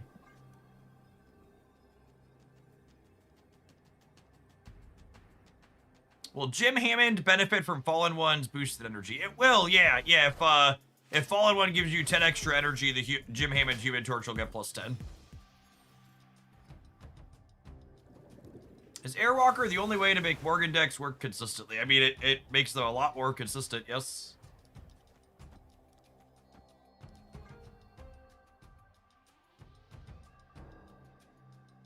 Yeah, we played some Blink before Airwalker. She was definitely worse.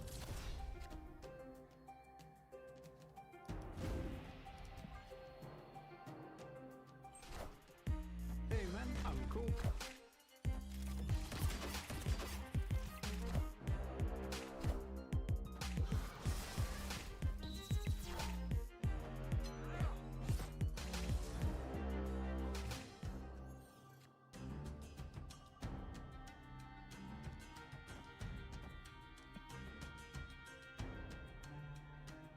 Was Airwalker join Series 5 this month?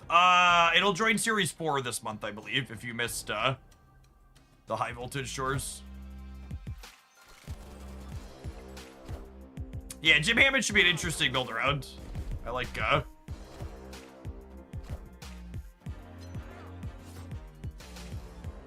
lot of really fantastic build around cards this season.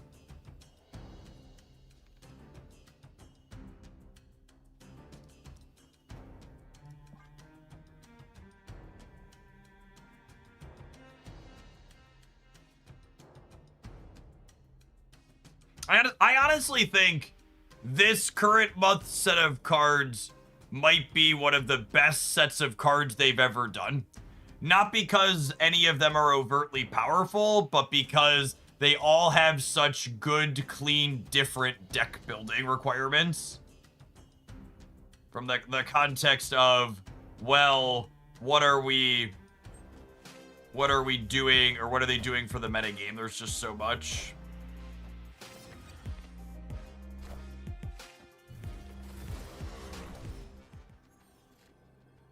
They're just neat. So we're gonna 3x these deck in, so they're 8, 16, 32. I guess there's a chance they don't have Killmonger again. They're all in, so we make them have it. Might as well.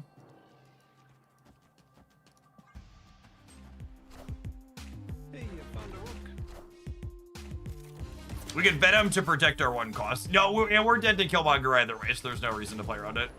We're dead just because the Nakins will be 32.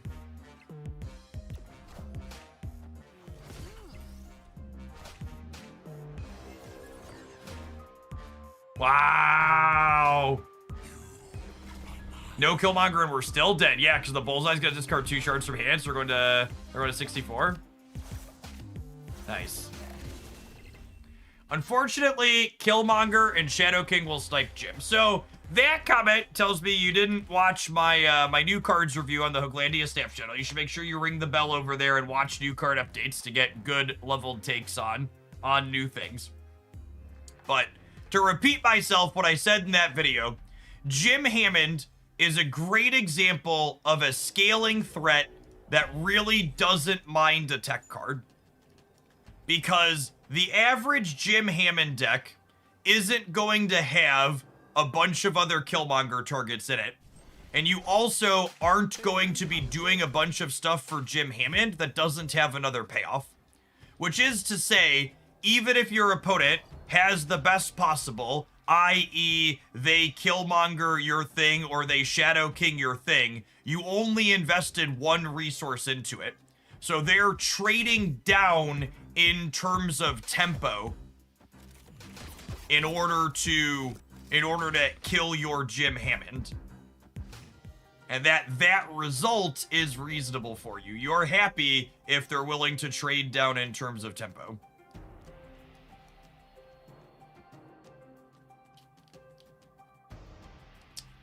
Okay, so here's an interesting thought. Again, Morgan returns them in the order that they died. So I think I do this. So this way I can return these 4 and then 5, 6 to get one of these big sables back, hopefully.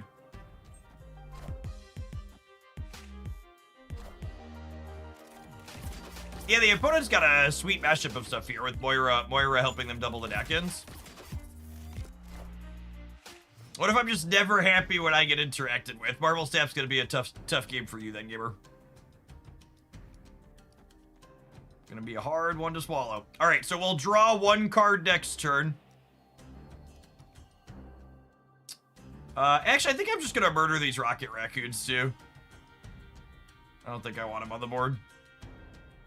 We'll draw 1 card, and then Morgan will bring back 1, 2, 3, 4, 5, 6. And then the Rockets are gonna stay gone, unfortunately. I guess if we draw exactly Chavez, we can get the first Rocket back.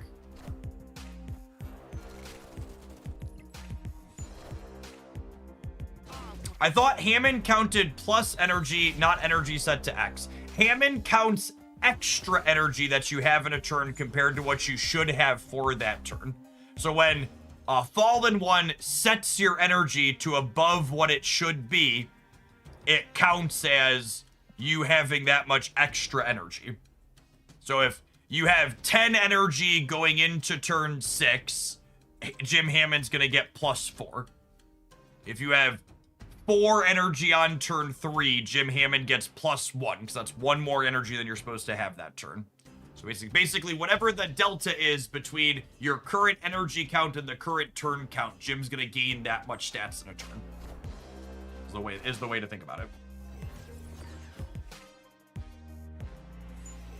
All right, and we navigated here. Yes, I'm playing Morgan on the left because I want to not have priority, so this way Killmonger doesn't murder my ones. Jim needs to be in play to gain energy, yes.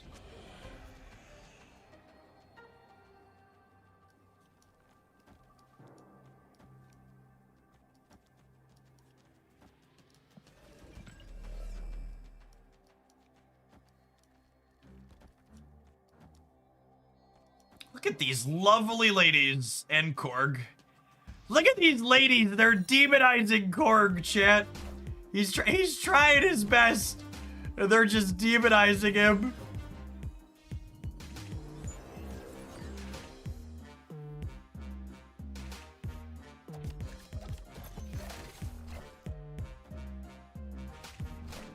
Poor Korg.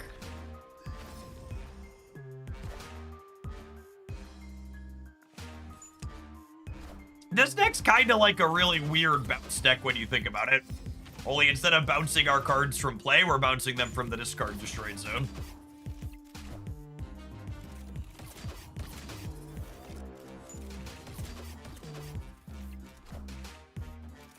Bounce but violent. That's a great way to put it. Bounce but violent. Murder bounce, murder bounce, murder bounce, doo doo doo doo doo doo. Oh, pounce bounce, if you would. Besides your signature flavor on Advanced, what else do you like? I really like the blue raspberry lemonade, if they have that one in stock. It was out of stock for a little bit. And then the margarita lime was good. What else did I have? I think those are the three that stand out.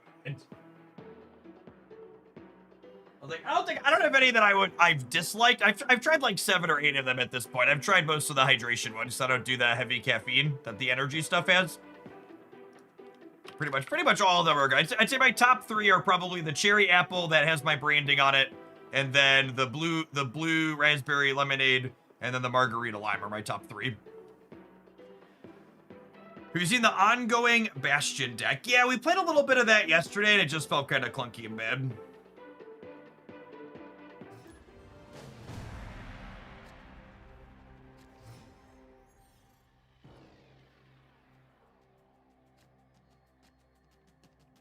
It felt like it had a hard time having enough generated cards for Morgan to be good.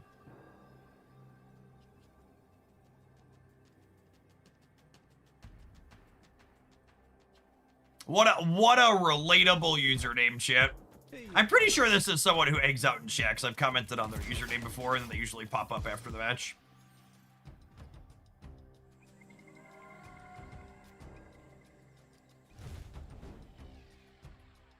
Your deck of choice for the last climbing from 95 to infinite. I always just play a bunch of different things. If you check out the decks roundup from last week, I talked about the 3 or 4 things I use, but usually we change decks like every hour or so on stream, even when I'm climbing, so. Do you use any type of protein or creatine in your workout routine? I don't. I just like drink water.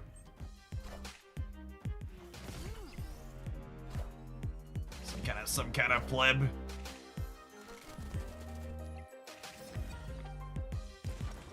I like how we hadn't seen this deck all day, and since we loaded it up, we've queued into a bunch of mirrors. Wake up, sheeple. Wake up! Fire hair's about to put on a little makeup. Death's gonna fade away the shake-up.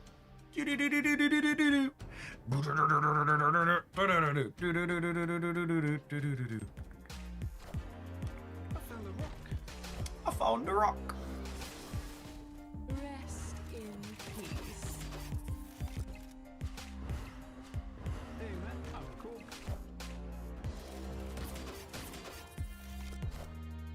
I would like to kill your daddy, please. Hey, I found a rock. All right, we need to draw Morgan or Carnage here. 2 out of 7 draws. Heyo!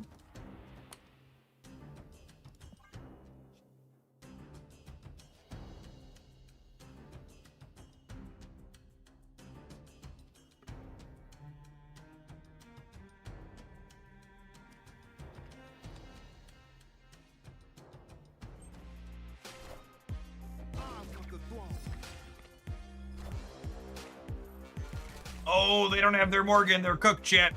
They're cooked! And my fire hair is about to killmonger the Rocket Raccoon.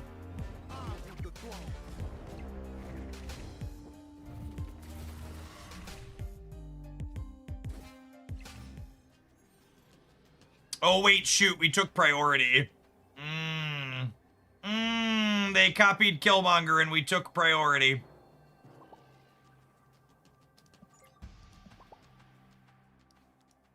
Okay, so again, visual bug here. These are all plus 3.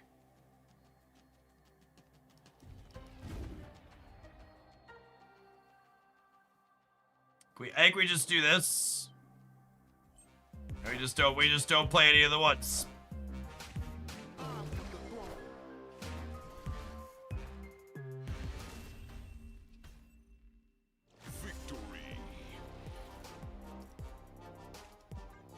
I feel like I've seen Tired Dad this chat recently. Aren't we all Tired Dad gamers?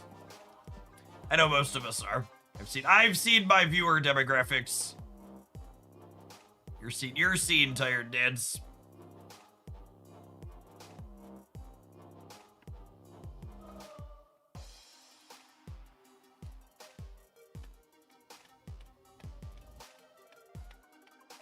If you're someone that's new and dropping by for the first time,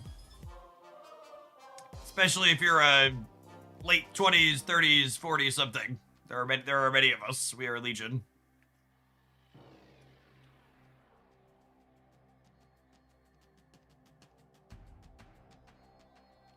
This is probably one of the few places on Twitch where you'll find our over 50 population is higher than our under 18. The advanced code should work anytime. Yeah, Hoaglandia should be, I think it's 10% off on advanced.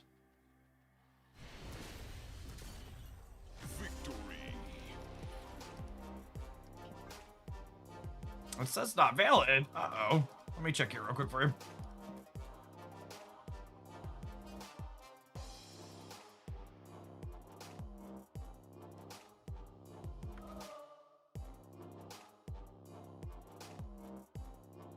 Looks like it works here.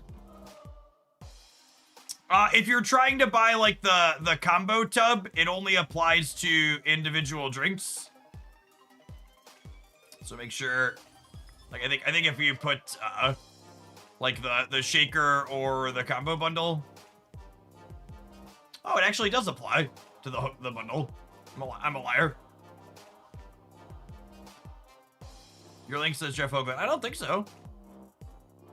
No, it says save with code Hoaglandia. Maybe you're mixing it up. The Holes Curd promo says Jeff H for the code. Maybe you mix up the two. They're the watches and jewelry stuff that we picked up as a sponsor recently.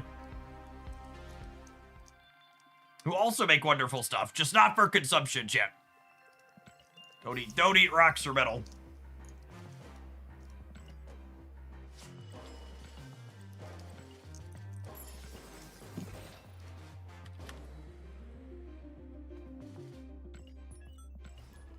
Oh, is it the panel underneath, baby?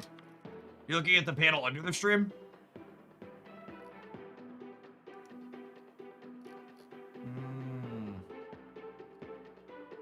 Oh yeah, you're totally right. Thank you for that. I forget people look at those things. Let me poke my person.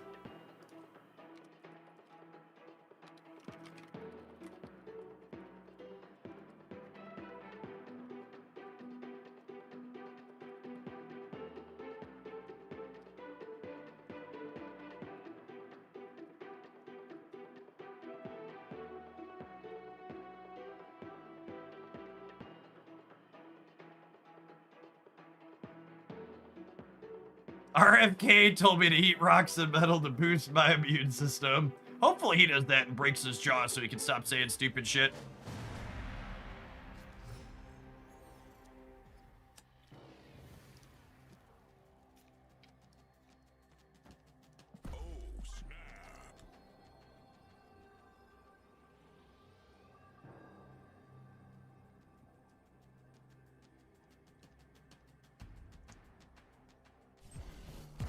How many viewers does it take before companies start sending you free stuff for sponsors? I forget what the exact line was. We and old Shang-Chi. Good riddance.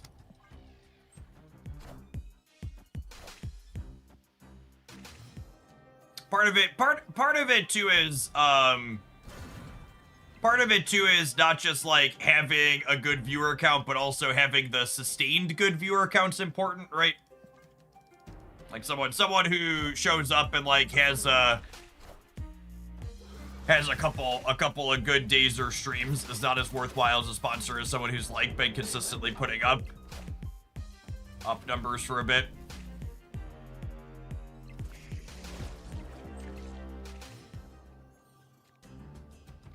Center location, perhaps a little bit sketchy against the opponent's archetype. Oh, this is actually kind of a funny one because Fire Hair will eat Venom while Carnage eats Seer. I think I'm doing it because I love it, but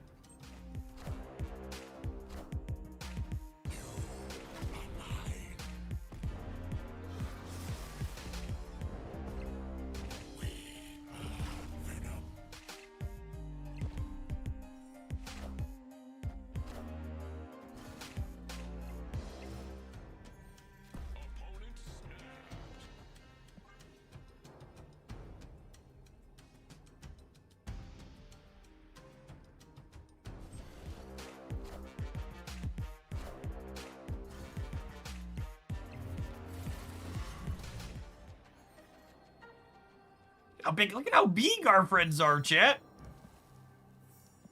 They're so big.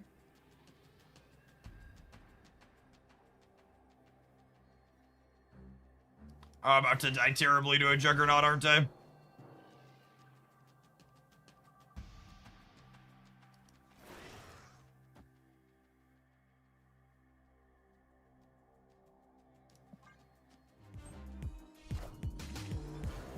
Come on! Schwifty, schwifty!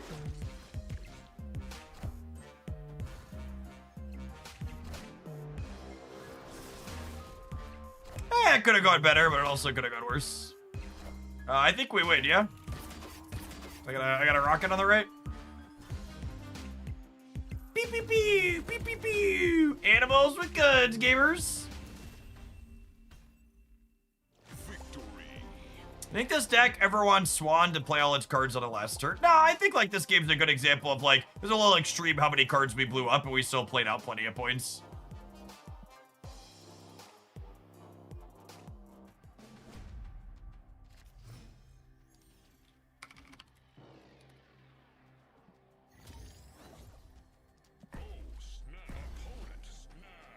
Oh, the palms are sweaty.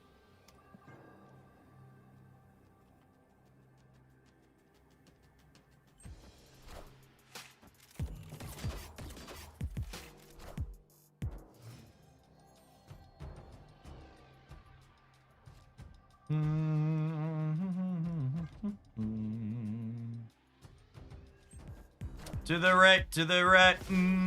Please, Chavez, go to the right. Sedge.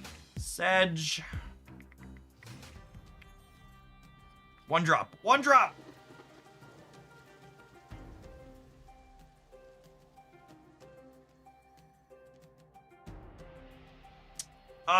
This Merc's Batroc, right? I think I take this opportunity.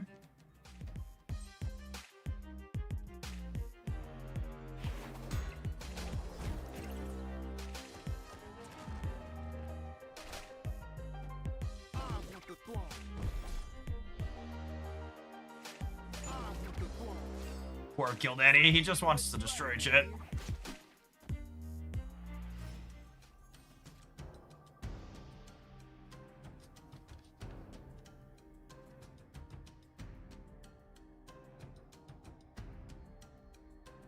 Do you think Symbiote Spider-Man is a good card? It's an amusing card. I don't know about good.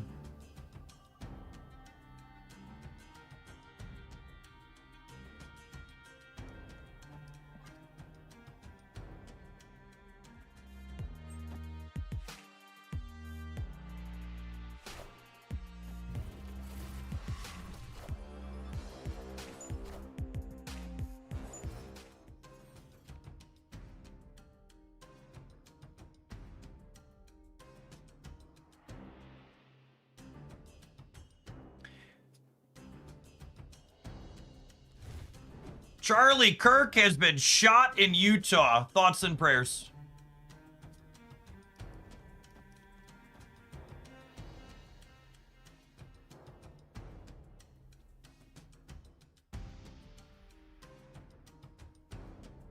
This is a really, really high upside line. Can I get a link on that, a first-hand source?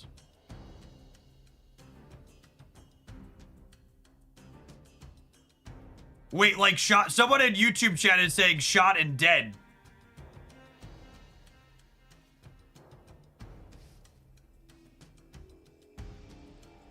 He got shot in the neck. Whew.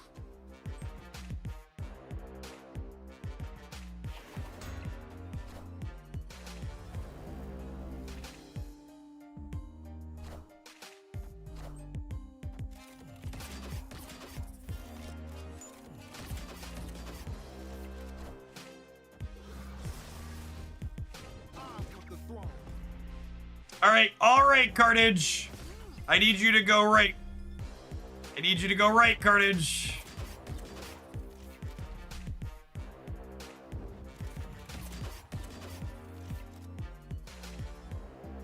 No one has confirmed that he's passed yet. Okay. Ah! We're so unlucky, chat. We're so unlucky.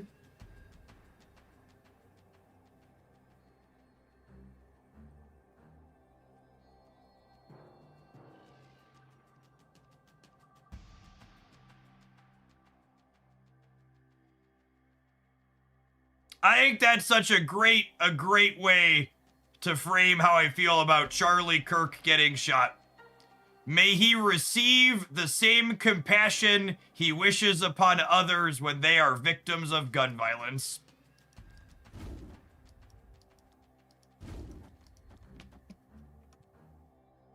Korg left everything, but yeah, I probably want the most points here, huh? Is this deck runnable without Morgan Le Fay? Absolutely not. It's a Morgan Le Fay deck. You need Airwalker and you need Morgan.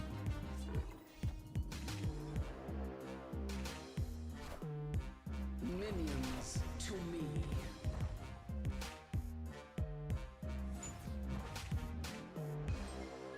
Are they cooked? I think they're cooked.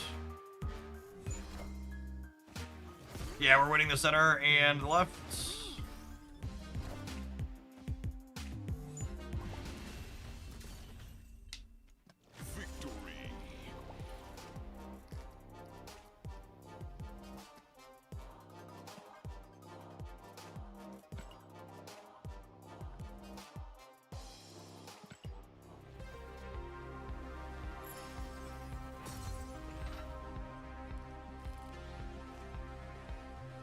This deck's been very fun, chat.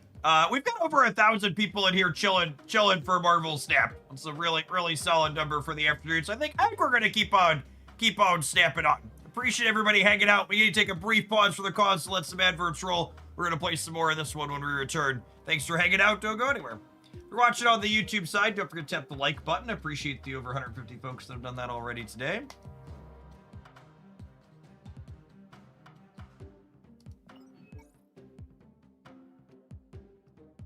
Ooh. I might be on the hook for a hobgoblin, chat. I might be on the hook for a hobgoblin.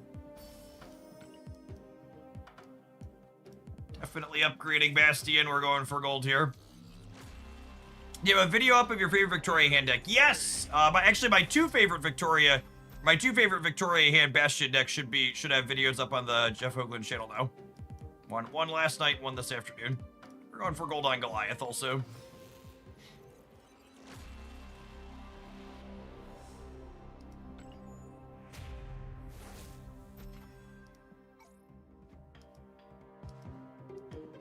Pizza time hobgoblin still the best. This is just like a good amount of gold for the money. I'm starting to run a little bit low on gold. Usually I like to stay around 20,000 gold or so. We're about half of that.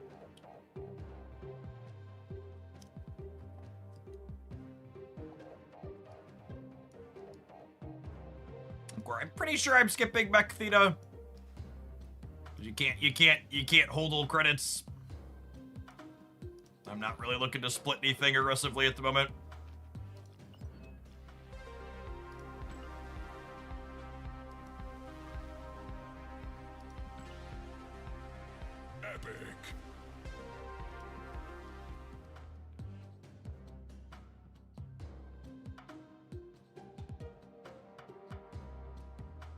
Question for chat. I got Bastion I got Bastion yesterday, and now I have an exclusive variant in my shop for $10. Could I have skipped the base card to get this version of Bastion? No, the variant in the shop only appears for cash after you get the base card now. This is basically their new version of the... This is basically their new version of Spotlight variants, essentially. Charlie was sitting under a banner saying, "Prove me wrong." Oh, man. Well, okay. Yep. Alrighty then. Breaking news. Our second Scream opponent in a row. Wake up, sheeple.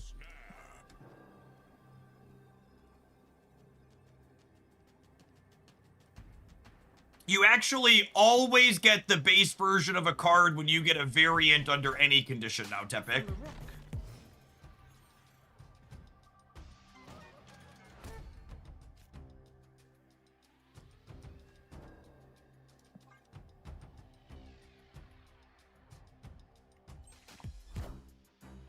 Got him. A Zorn Enjoyer. Oh man, stop putting cards in my hand, brood. All right, I take it back. I accept that one. Humbly and graciously accept. Please ignore.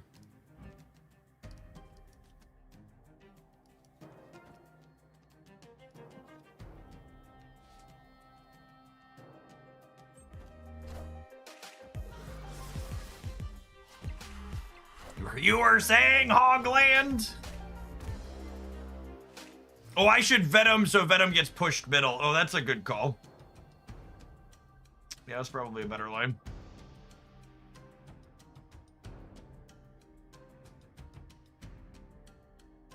I'm gonna brick a draw here.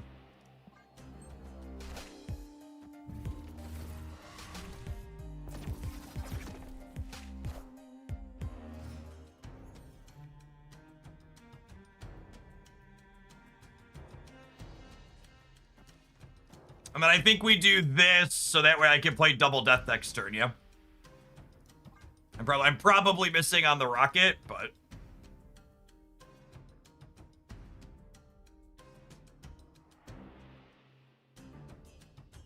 Zorn doesn't go middle, he's random. Yeah, but he didn't have a chance to go middle. Ooh, he hit. Spicy. Hey man, I'm cool. Impressed. These are my 3-tails. There are many like them, but these ones are mine. All right, so Topaz moves any card played here to the middle, and then Hercules could kick it back, and then Zorn moves to another location. I think I just fan out. Definitely some random bullshit go energy on this board.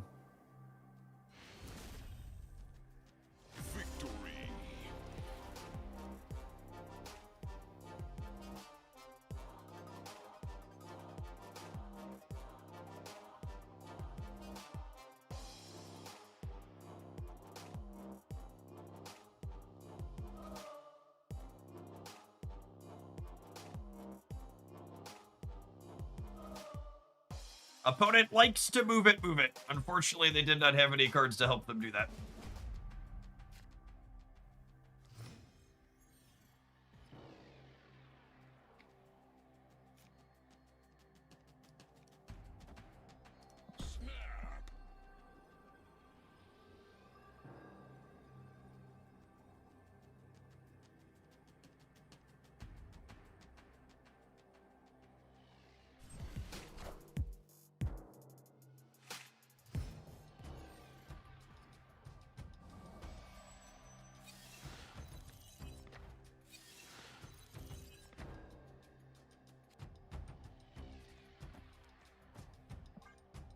We're stacking all these up over here, so that way, if we draw Venom or Carnage, we can eat them all with that.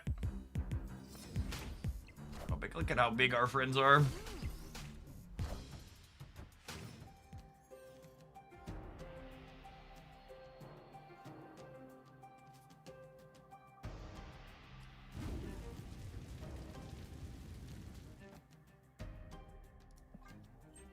I think I'm airwalkering.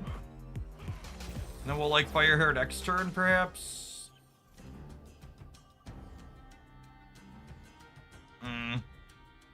I guess I don't have time to fire here, right? I will not be watching the Charlie Kirk video on stream. 0% chance.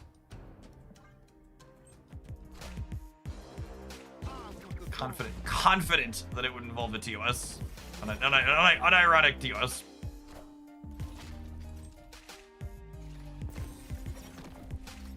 You all can talk about it. Showing it is almost assuredly a no-no. It's a damn shame there's a dream dimension here, so we can't get this Korg back as well. Are you still playing Shadowverse? I am not. Their lack of game balance is pretty disappointing. And so it's so hard to play traditional card games after experiencing Marvel Snap's live balance. And so it's difficult to overstate how much Marvel Snap's regular balance lets me enjoy this game so much more. Their OTAs twice a month are fantastic. Systems go. Just everything I've ever wanted out of a card game. Simo, thank you for taking advantage of the September discount and subbing for 6 months in advance. I plan to be here. Thanks for keeping me around. What's our most points here? This is 6. It's the four ones plus the fire here, yeah? I think we want to go this and this. How big is this over here? I guess they might be kicking something really big over here. They actually might not end up that large in the center, huh? I think I actually put more minimal points in the center.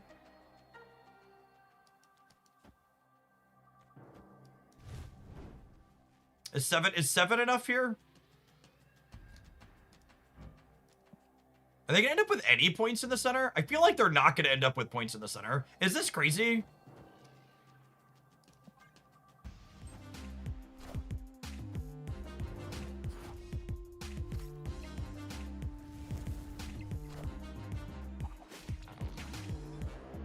Go left! Go left! Come on, Herc! There you go. Attaboy. Okay. Would we have beaten the big torch on the right? I think we're a little short of 25, right? Or were we good either way? Wow, we were actually good either way. It wasn't even a 50-50. We're beating. This has been really impressive.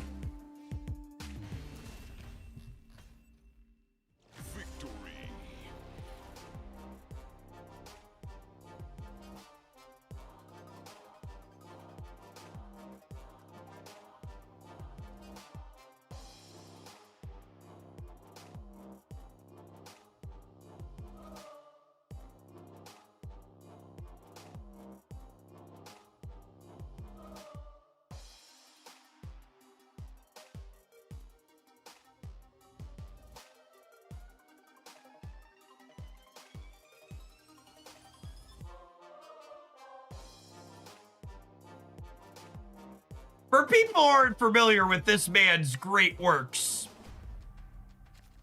maybe there is a sense of irony in the universe.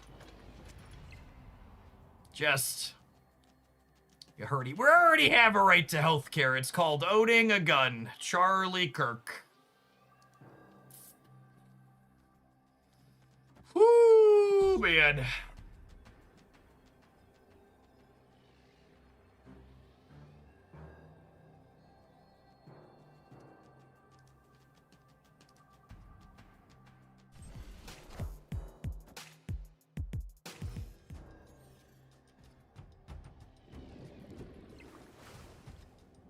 What does that even mean? I promise you none of us know.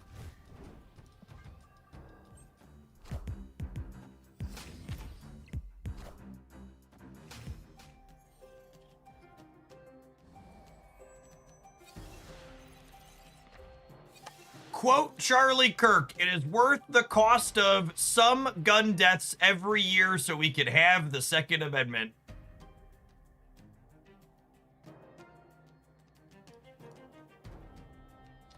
Okay, Charles. Okay.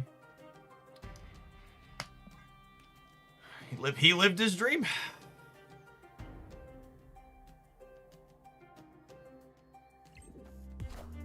For those of you just joining us, Charlie Kirk has been shot in Utah.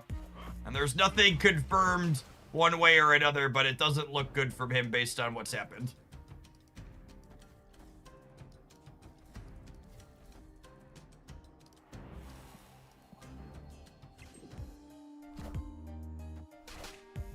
Hey man, I'm cool. I want the throne. I found the rock.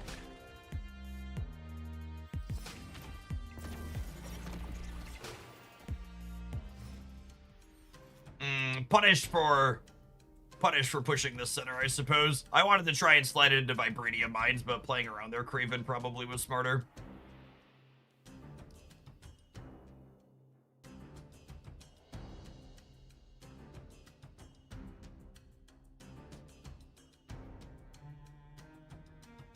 You got like the Hercules, or you cannot actually. Yeah, if you missed the Hercules Living Tribunal video I posted this morning, he only impacts your cards now for a little while.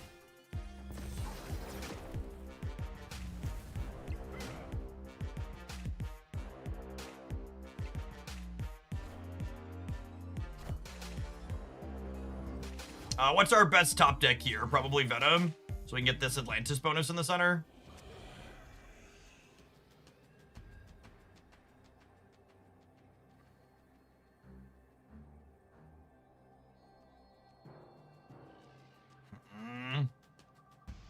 This moves 3s and 4s, yeah.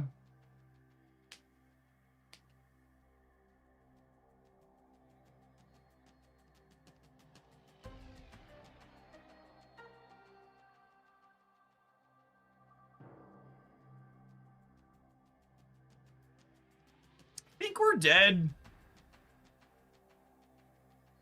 This didn't quite come together for us. And I think I'd rather be 8-4 than... I'd rather be 8-4 than 6-4, so I'm gonna retreat there. Escaped.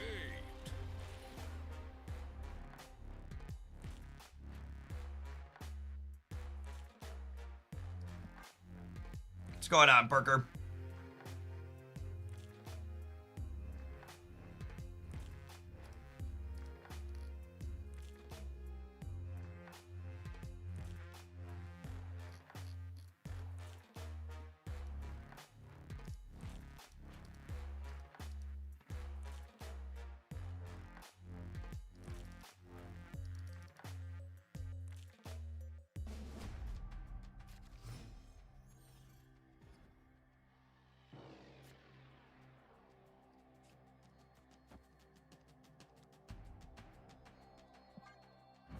Don't think I want to play her on the move mode. Our hand's pretty good if we could run off some ones here.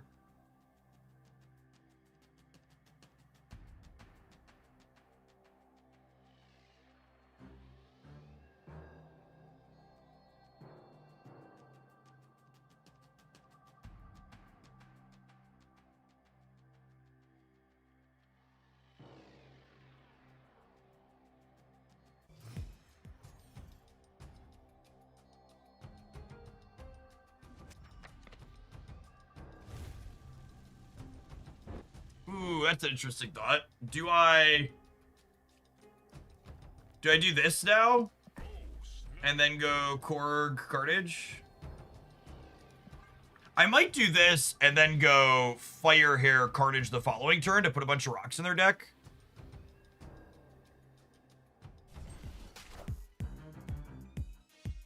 It's my favorite Marvel Snap card. I really like Beast.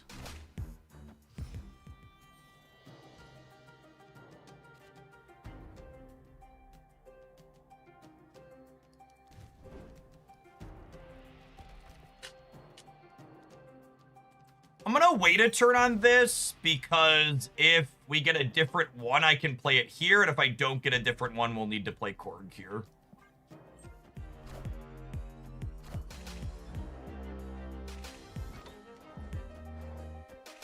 Hood's crying somewhere after hearing that. That's true, you know.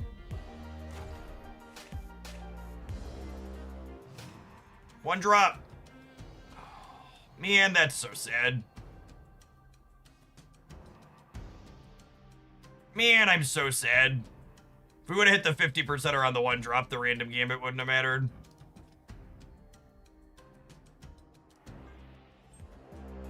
Now I don't get the extra energy. I found a rock.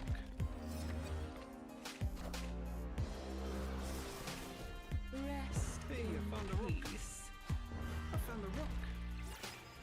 That's such a bad beat.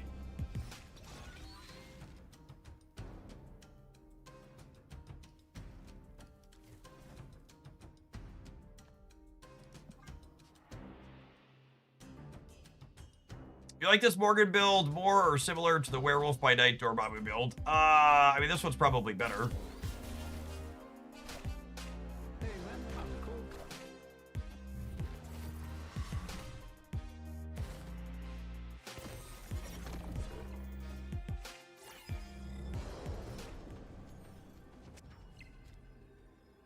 And then this is one of those where we're kind of hoping we, like, Darkhawked them with our... We're kind of hoping we Darkhawked them with our rocks. We put a lot of rocks in their deck. We're kind of just hoping that they're bricked.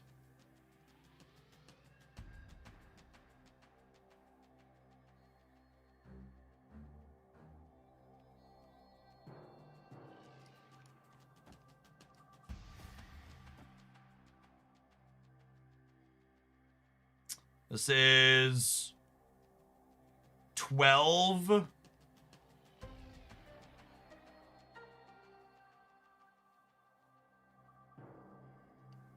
We could Venom to sneak a big card in the middle. I mean, we could, but I have a hardish time winning here, right? I guess I could do this.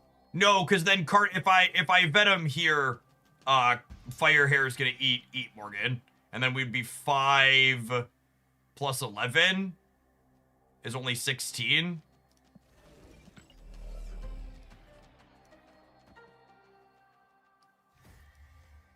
This is 12, gets us to 14.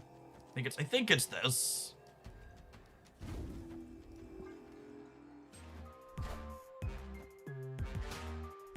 I might have it right to put all my points here and assume they just can't. So their first card moves center. And then the question is their second card enough to beat 17? It probably isn't, right? Oh yeah, look at all those fully Darkhawked shit. Look at, you like all the args? These are the args of a gamer who is. Someone earlier asked, why are you playing Korg instead of Iceman in this deck? And this game was such a wonderful example of why we're playing Korg instead of Iceman. It's just such a high upside card.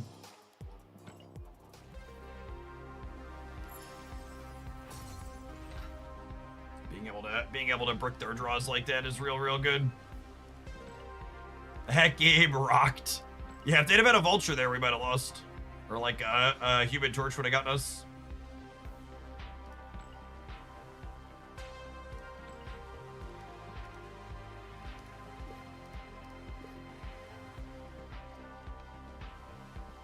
All right, let's see if we can wrap up an infinite ticket with this one, huh? That'd be nice.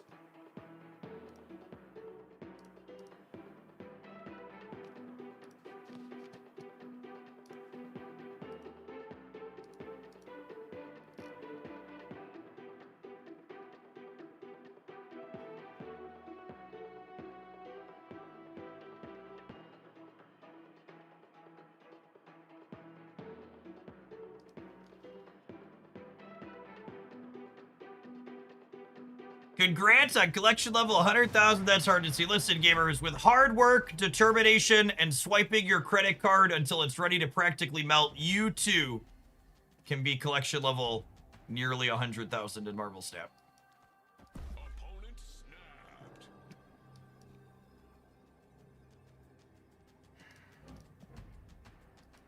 We play okay into TVA. I'm gonna stay for the snap, but I don't know. I'm not gonna snap him back. It sure has been great, Jeff. Glad to see you still enjoying the game. I genuinely think Marvel Snap's in one of the best spots it's ever been. It's super fun.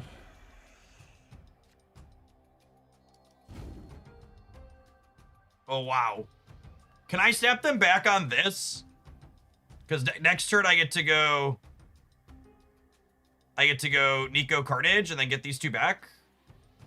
It kind of seems good for me, yeah. And I think this is a conquest game theory thing. But I think our deck has a bad destroy matchup in general. So in a game like this, where I think I'm even a little bit ahead, I absolutely want to raise the stakes ASAP. So that way, oh man, that's so bad for us. Oh, no. Man. Maybe we'll win the 50-50. TVA is good for us in this matchup, I think, so.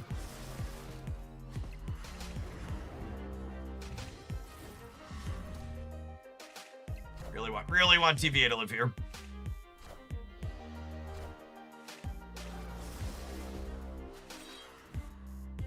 We could Nico left and Killmonger right. Yeah, but then I wouldn't get Morgan. I need Morgan to win the game.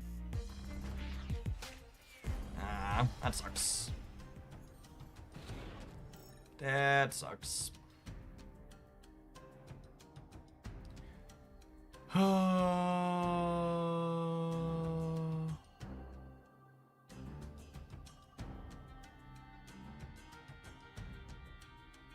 If their draw is at all average, we're gonna die here.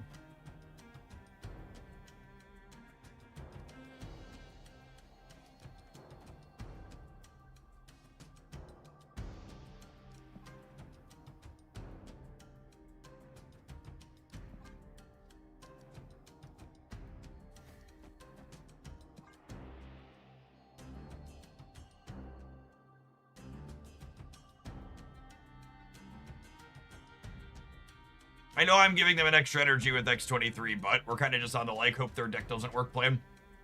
It looks like, because this matchup is so bad for us, when we get to turn 6, if it looks like we have even the remotest chance of winning the game, we're going to absolutely be staying.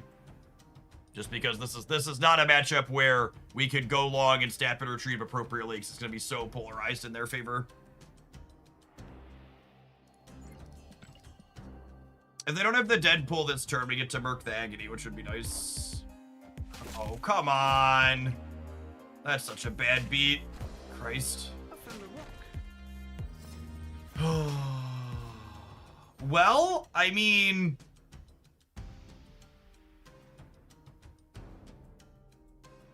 That's actually super interesting, because it means if they play the Deadpool anywhere... If they play the Deadpool anywhere other than Dark Dimension on the last turn, we get to kill it, right?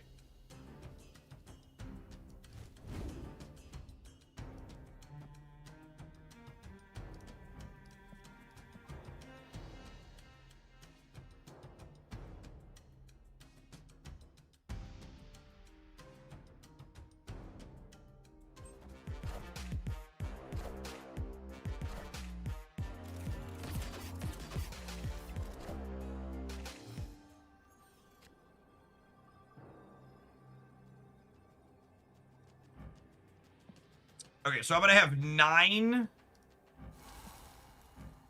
Killmonger here gives me 10, 11.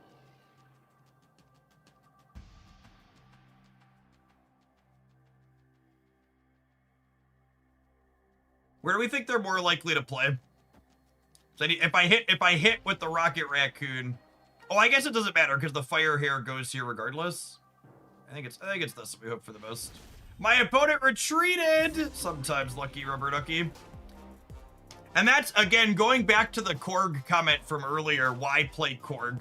Korg is the type of card, especially in a deck like this, where you can trigger it multiple times, where you can win even unwinnable matchups just by bricking them constantly.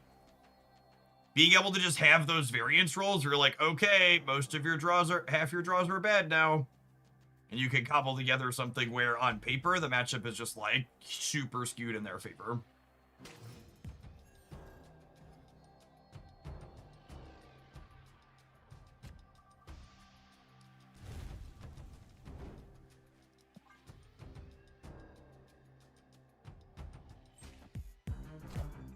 Open the draw. Some more 1s and 2s here.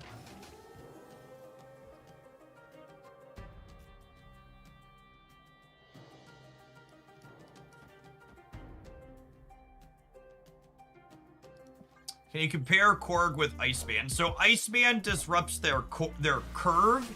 Korg can completely brick them. They both have a variance element to them. However, the ceiling on Korg is a lot higher. It can make their draw non-functional. I think in any deck where you're repeating it with some frequency, what's his name tends to be better.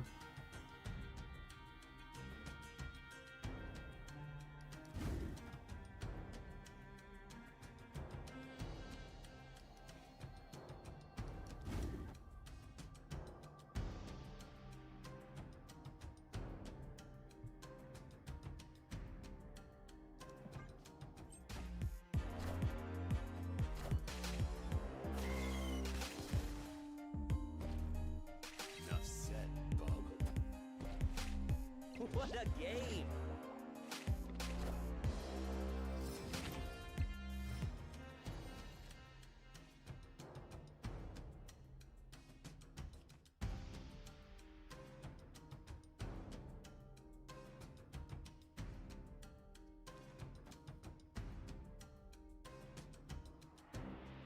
Can I hide the Killmonger here? I don't know. If I hide the Killmonger, I can't play ones outside of the center on the last turn. That might be okay. It's so good against their Deadpool. And I am gonna have an 11 power Airwalker to play out. And I can put ones behind. Sick. I can put ones behind the Killmonger.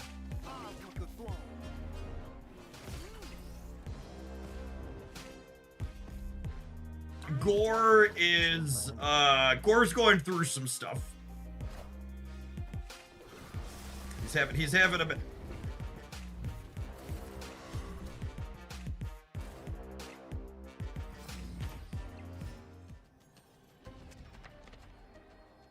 Taking priority is sad, so it means we can't kill their Deadpool in Dark Dimension.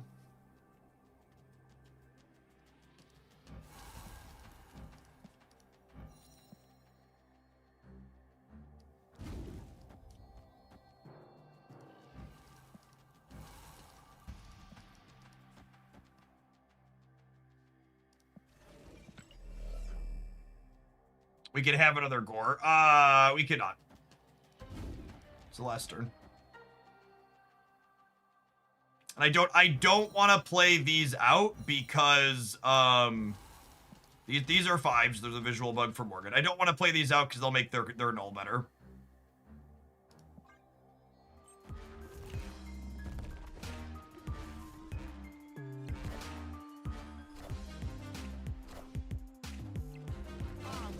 Oh, am I gonna lose because I didn't?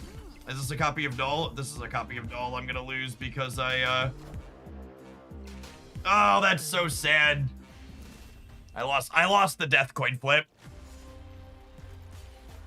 So again, all 4 of these 1-drops for 5 power gamers. These have a visual bug. Morgan's bonus is not showing. So all of these were the same. And if I hadn't tucked the Killmonger face down, I also could have won this, because I could have played Korg over here, and Korg over here would have been +7.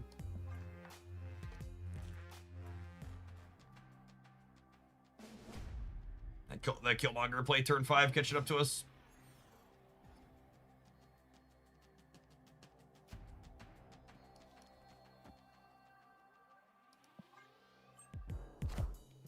Hey, you found a rook. Oh, snap Mindscape. It's almost assuredly good for us.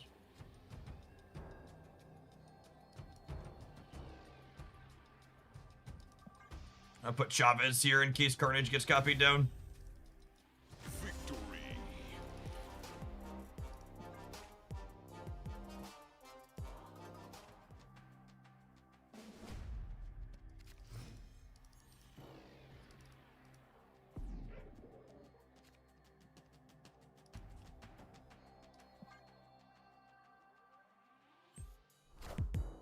I found a rook.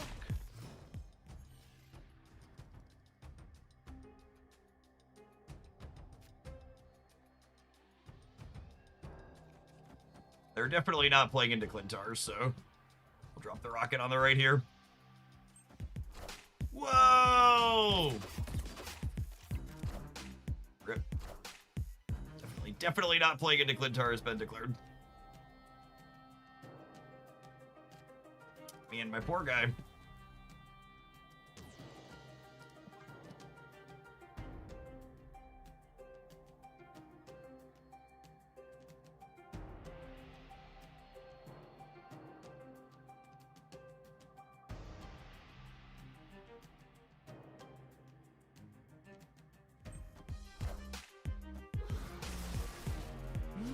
All right, 2/3 of a chance for Wolverine to get screwed here.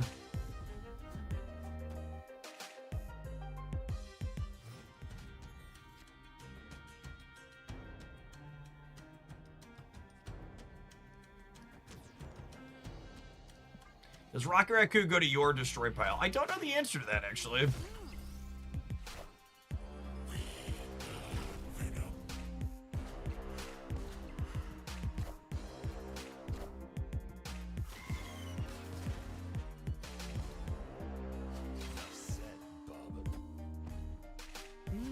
Impressive. What a game! All right, so Wolverine and X-23 are both functionally gone. Can we top deck Morgan is the next question. We cannot. That's not terrible, however.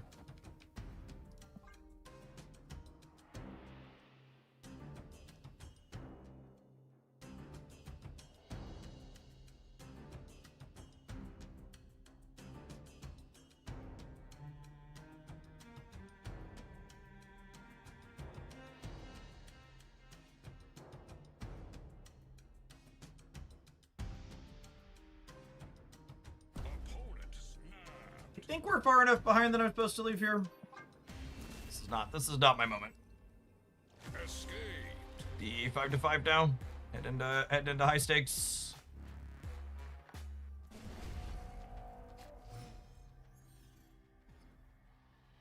Korg. Death. Could be worse.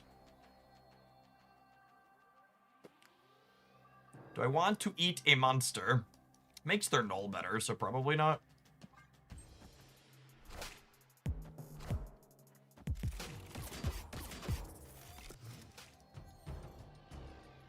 Chance of this location being hostile to us, though. Narrator. He would, in fact, be eating a monster anyways.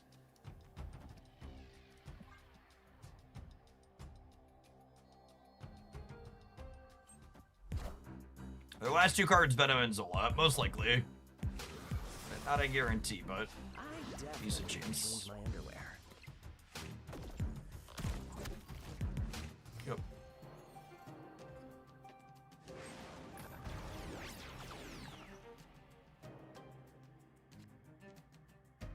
Zola confirmed.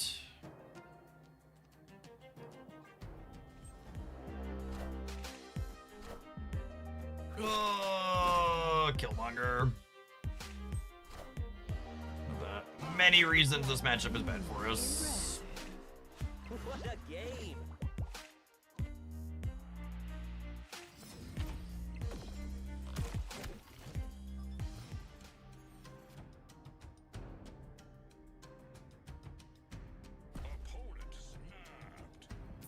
Alright, next one will be the last one way or another. We'll either win it and then have 2 shots at the last 2 cubes, or we'll be dead. I'm not gonna play.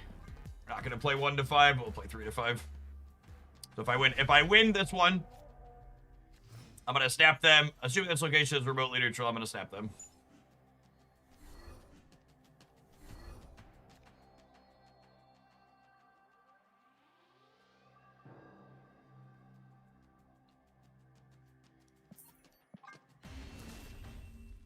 Thanks, game.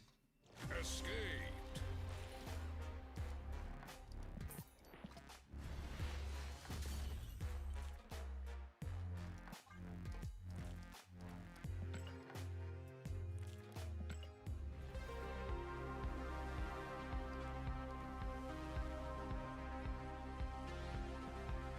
Let's play. I'm gonna take an end roll. I think I want to do more. Honestly, I'm pretty impressed with our deck showing in that matchup. I think the fact that we had a coin flip in one of those spots to be in the game despite the matchup being really bad, and then obviously Brood stuck it to us at the end, gives me a lot of optimism for how things are going. Have an advert. We're gonna play some more this when we get back. It's been a really fun, unique mix of cards.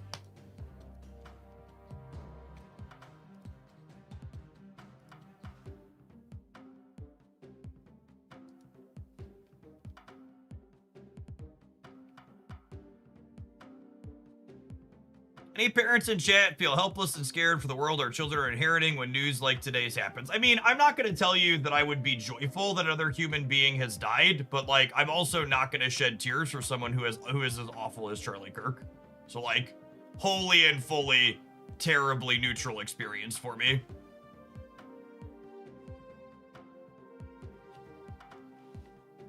I feel a little helpless and scared when, like, you know, there's a school shooting, but those happen a lot.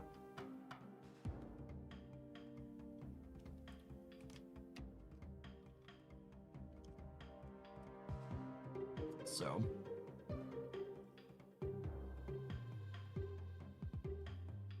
there's also a school shooting happening right now in Colorado.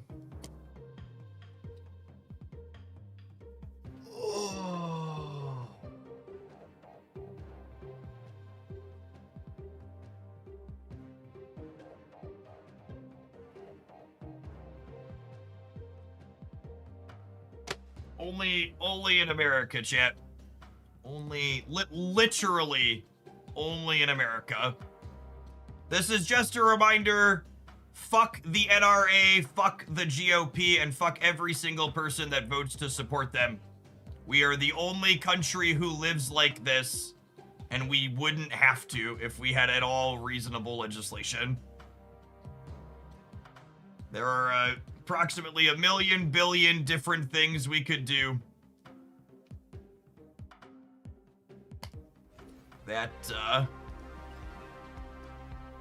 could curb what we currently experience in this country, and we do none of them.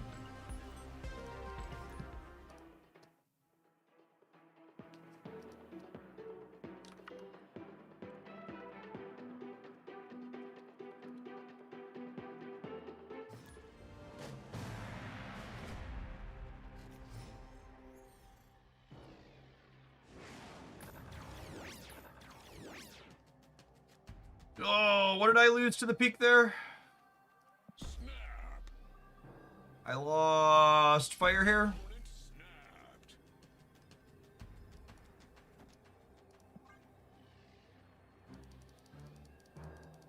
I can't get Airwalker currently. Yeah, one of the really awkward sticking points to the current Marvel Stamp economy is that the limited time game mode cards disappear for a brief window after the limited time game modes end. So you actually can't get Airwalker until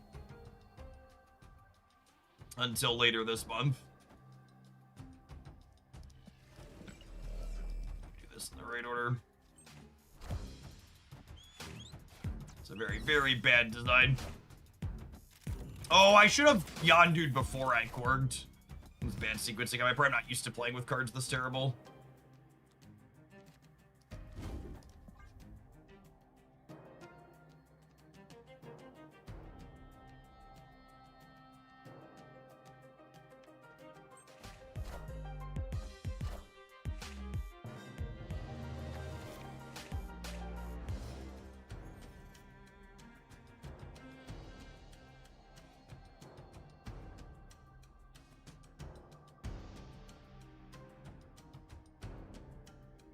Do I do this and then kill the Airwalker next turn so I can get the Yondu back as well? Probably.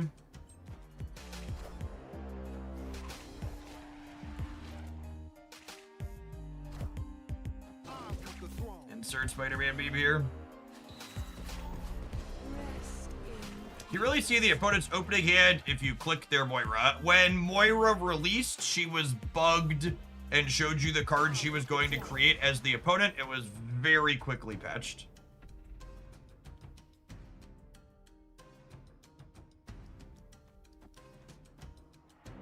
It was patched like that week.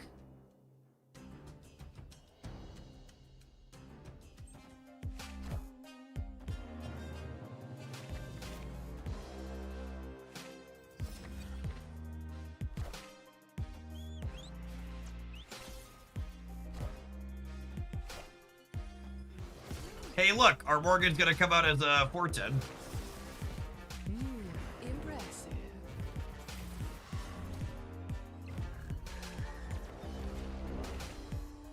Perspective versus perception. The world has always been dark and scary. Now we just get a 24-hour news cycle that warps our perception. I'm actually going to time you out because that's misinformation. Like, objectively, the idea that there have always been as many school shootings as we experience today is just patently not true. And fuck you for suggesting it. Don't bring that kind of lying misinformation into my chat ever again.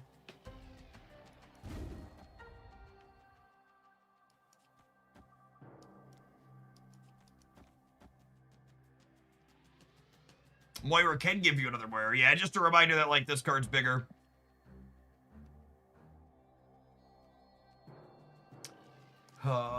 These are showing their buffs. I'm adding 12 over here up to 14. I'm gonna add 12 here, and then where am I sticking Yondu? I feel like this one could go a few places. Played a bunch of stats in the location they didn't contest.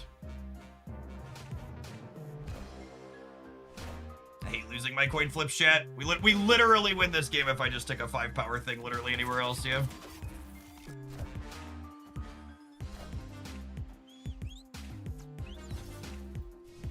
If this Yondu just goes here or here.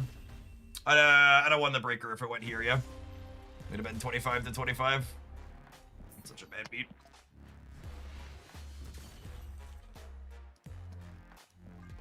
Yeah, maybe if you're like 10 years old, it's always been like this, but it really hasn't been, even in my lifetime. I'm not that old.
Draw some cards here.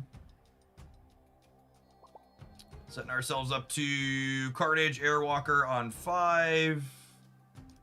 Snap me back. Not emoting you if you don't snap me back in the Proving Grounds.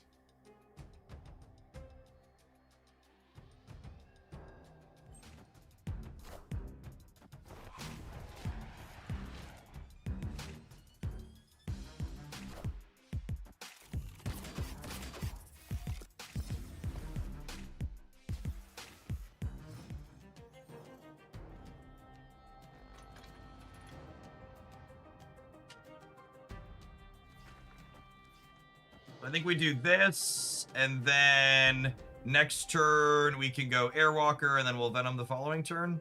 I guess I'm never Killmongering them if that's the case, but saving Killmonger for their demon potentially has value. Hey man, I'm cool.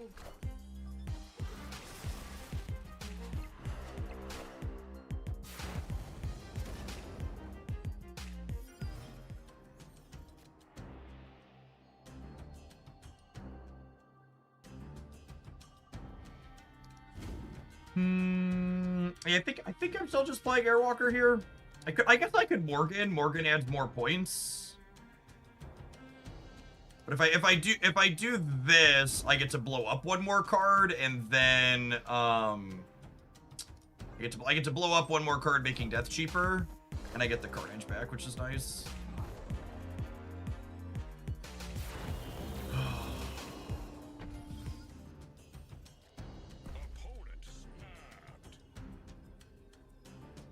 Absolutely chode behavior.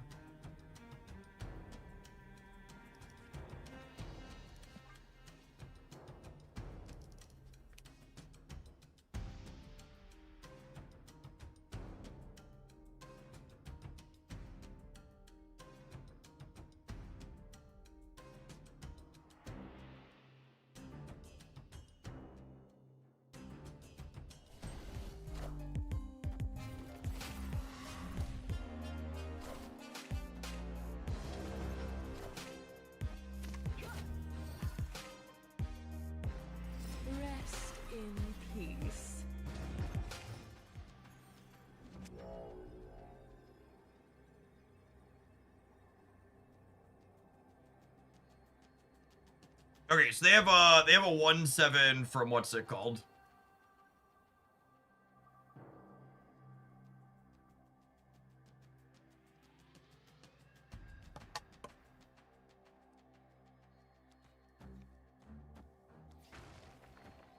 They have a discounted Iron Patriot card.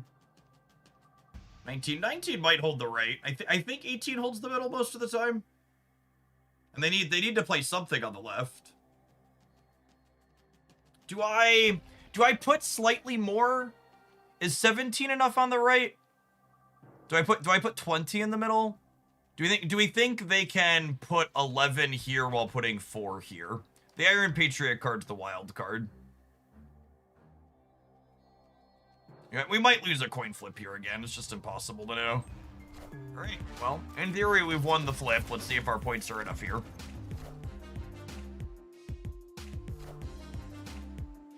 We have Monster Island.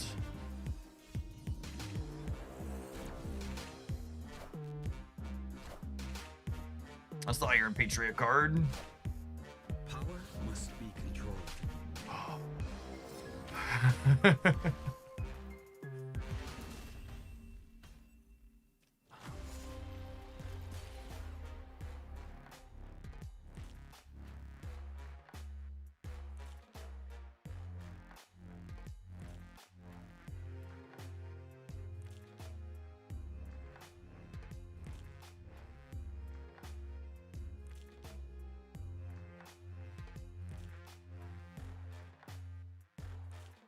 Shang 4-0 when. It still would have won. It still would have won the game. I should have been playing around Shang probably.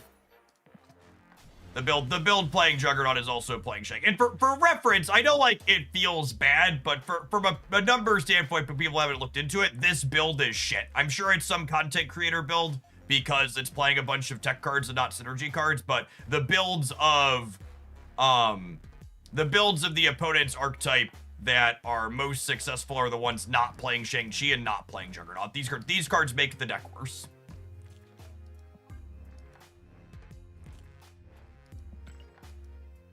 I know they feel bad to lose to because tech cards feel like shit to lose to, but their deck has worse numbers than the ones that are doing synergistic things. It's unfortunate that we both lost our 50-50 and they had that. But it is what it is. I thought it's funny too, because I thought I won my coin flip at the end there, but it turns out we actually lost it, right? Because if I would have put the 7 and the 5 on the right, we would have beaten their Shang. So ultimately our flip was actually lost.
I think I'm gonna make a liar out of my initial stream plan and title. We're gonna do all Pokemon for the most part tomorrow with some Once Upon a Galaxy at the end of the stream. So I think today we're just gonna end up chilling on Snap. We've had a pretty solid viewer count for Snap this afternoon, and Pocket's less popular, so I don't wanna switch to Pocket for the last hour and dump off half our viewers. So we had around 1,000 people in here for Snap all afternoon.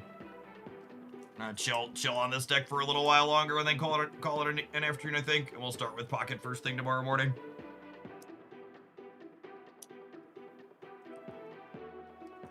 Dilsky, if you're still in chat and you're fine with your deck submission being played tomorrow, let me know and we can start with it. Otherwise, I can send you a refund tonight once I sign off.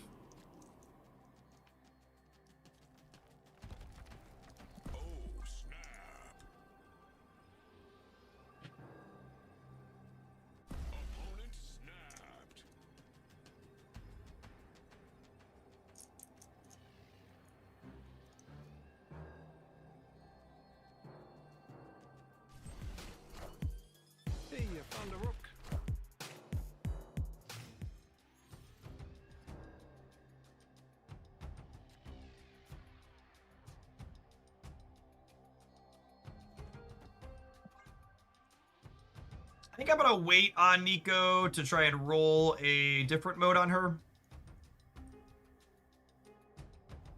Get card draw or something like that would be nice.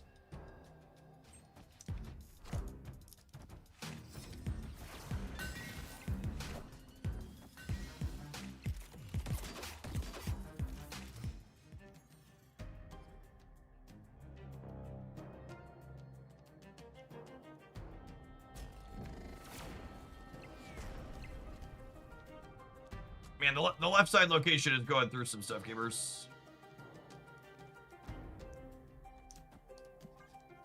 Having a moment.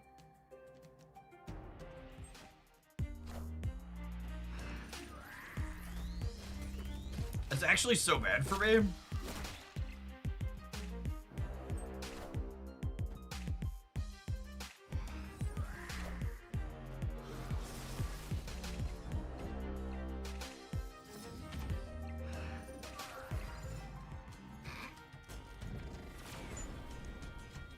Very funny in a roundabout way.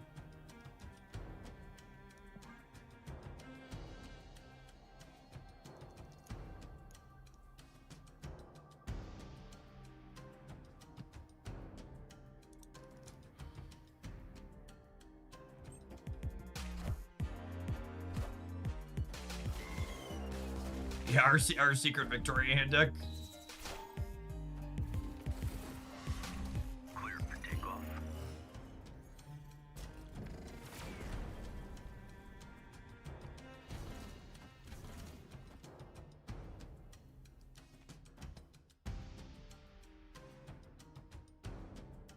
It's a funny one.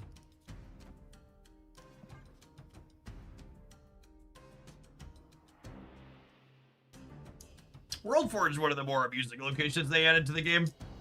Much better design than some of their other really rare locations.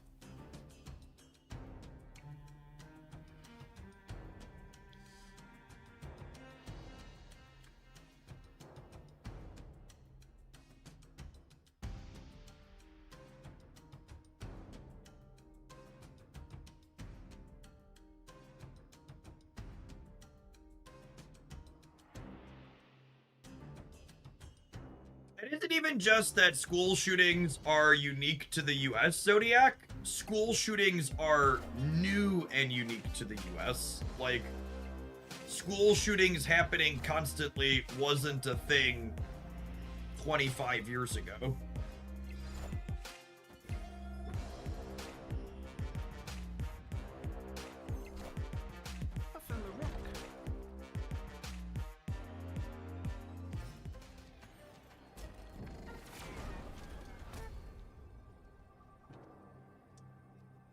Oh, if they haven't killed Eddie, we're cooked.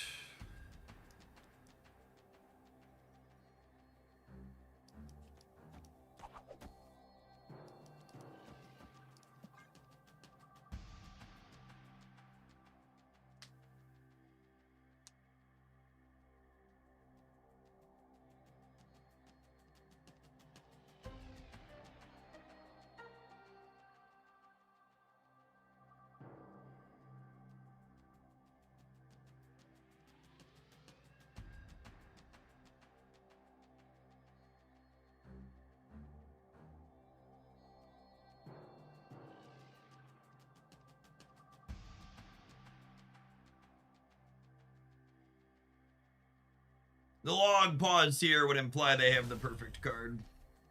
Victory.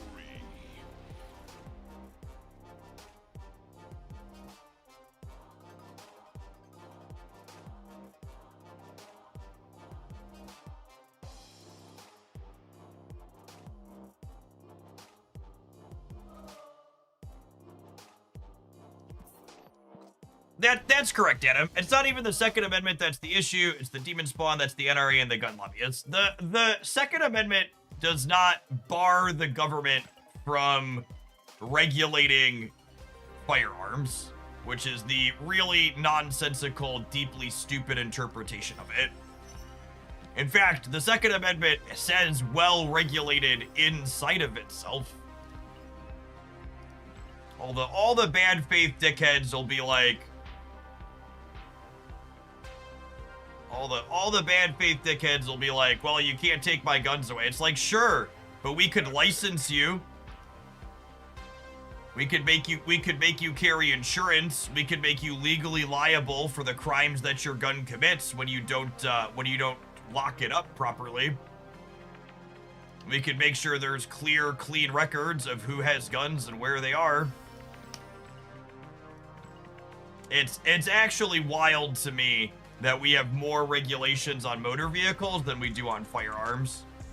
You want a good start to regulating firearms reasonably in the United States? Copy and paste every single rule and regulation we have for a motor vehicle and apply it to guns. Make sure people are trained to use them and make them pass a test, and make them carry insurance, make them have a license to own them.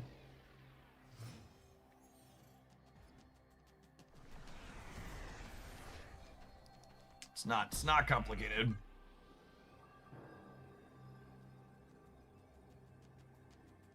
Yep, you gotta re-up it every year.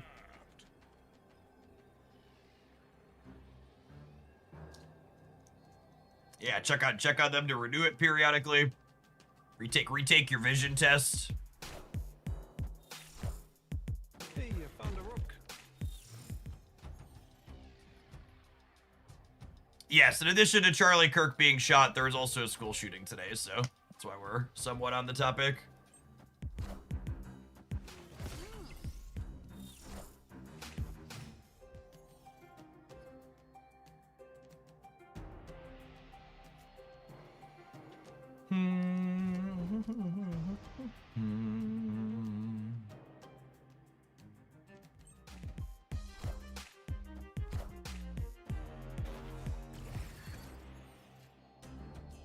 Gosh, Chavez going to +3 was so good.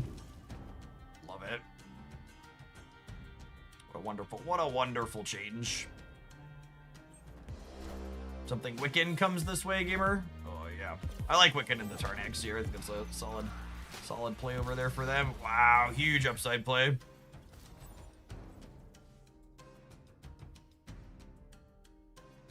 Huge.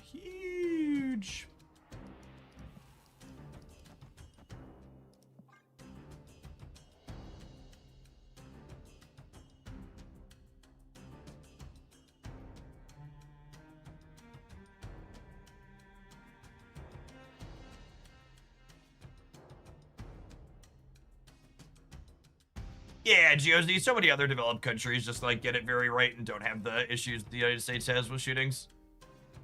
There's a bunch of guns in Canada. They're right upstairs from us.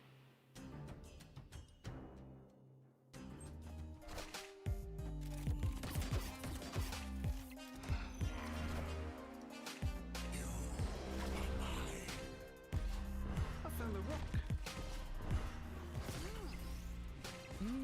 Impressive.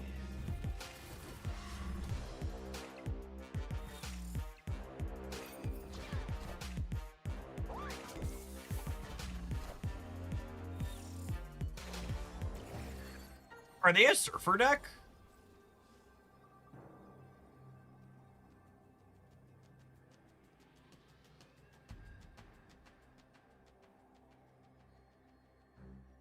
They are.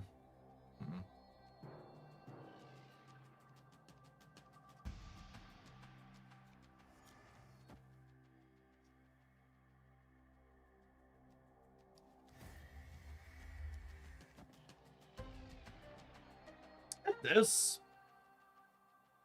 I think they just won't contest the right, so going up to 14 there is good. It could be right for me to go to 20 in the middle, but I think I'm putting them on not contesting the right. Rip.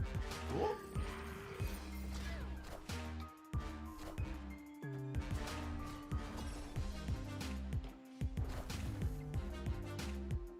They spent all their energy, assuredly, yes.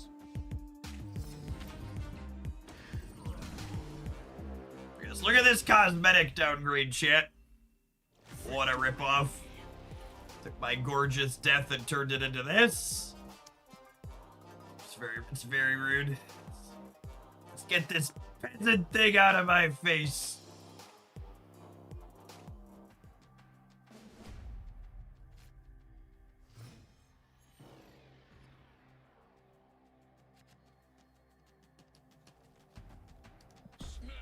What would you swap for Airwalker? Unfortunately, I don't think you can play this deck without Airwalker.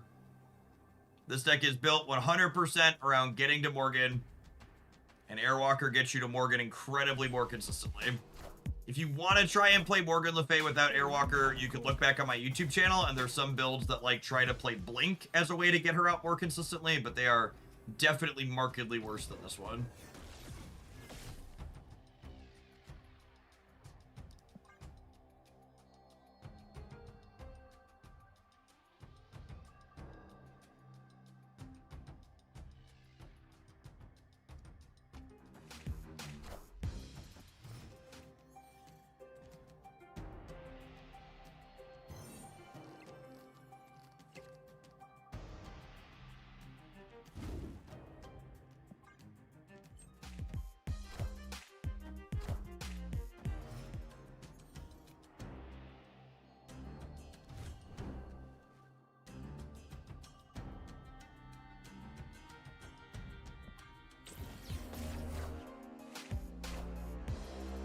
Pfizer, thanks for the raid. Hope you had a stream.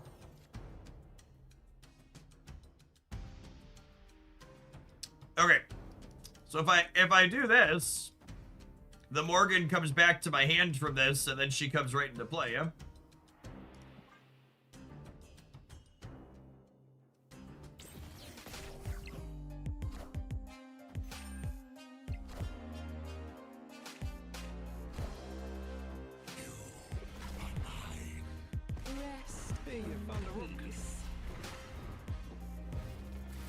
So they can add, oh, that's a lot of items. They can add an extra 6 to the center, up to 18.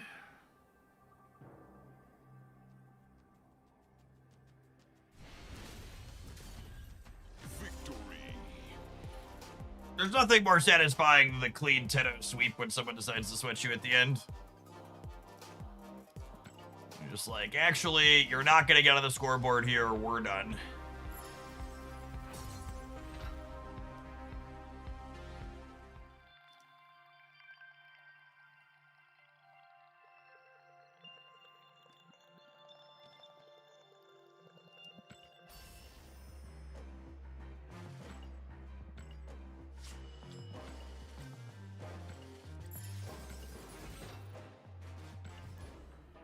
Oh my goodness. There is reporting that the video footage from just before Charlie Kirk was shot, he was talking about mass shooters in America.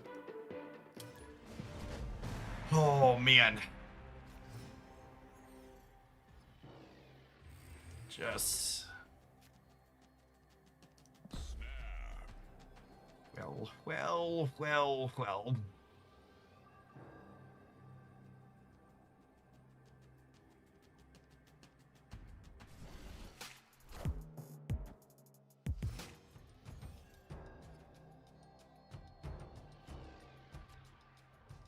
I guess we'll play this out this turn.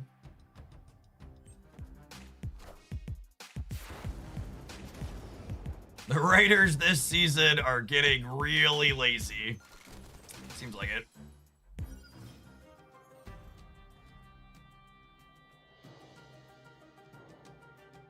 Opponent snapped.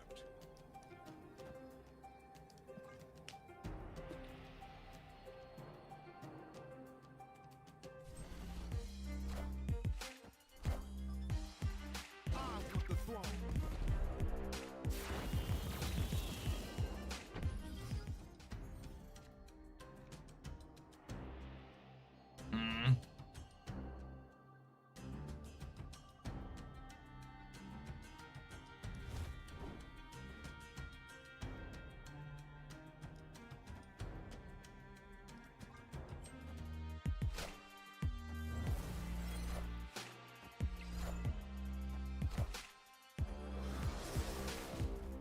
I took the throne.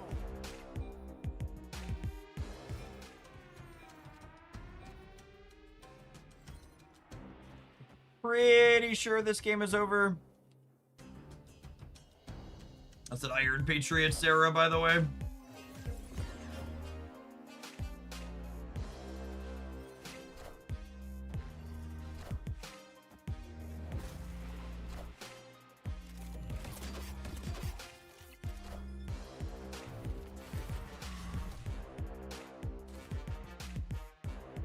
Loki in their, Loki in their, what's it called, deck's a little weird.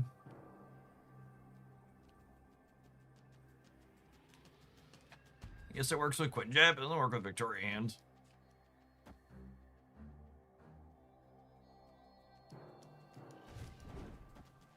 Says like 18 in the center, and I'm killing the Loki.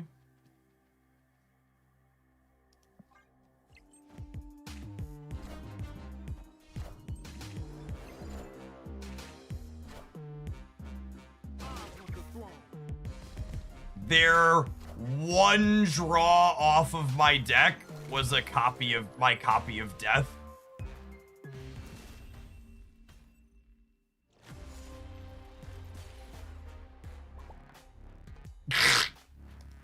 Good game. Thanks, Dilsky. We'll start with it. We'll start with it in the morning. Literally the only draw out of my deck that won the game, yeah? They would have been minus 5 with the next biggest one.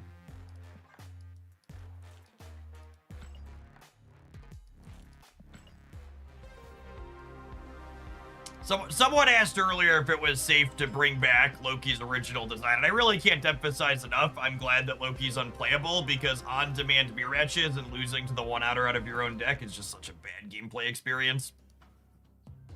It's somewhat flavorful, but it's just really, really very content that it doesn't happen very often anymore. Have an ad roll, gamers! I'm just gonna keep farting around with this deck, because despite some of these bad beats, it is a unique, amusing mixture of cards.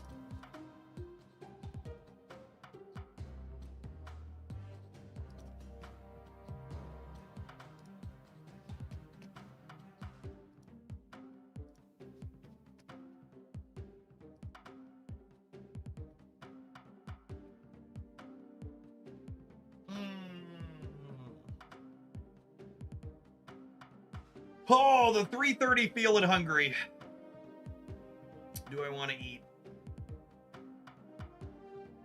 You know, I got 90 seconds yet. I'm gonna knock out my last 20 push-ups for the day. Hear me.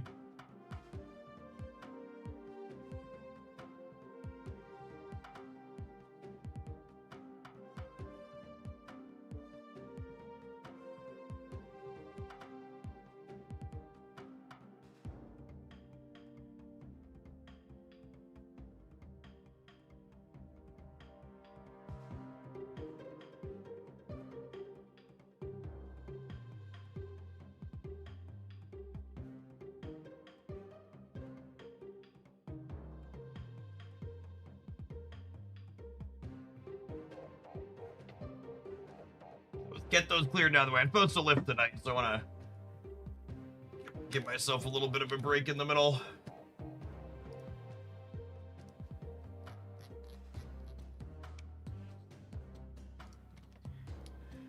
For those of you who weren't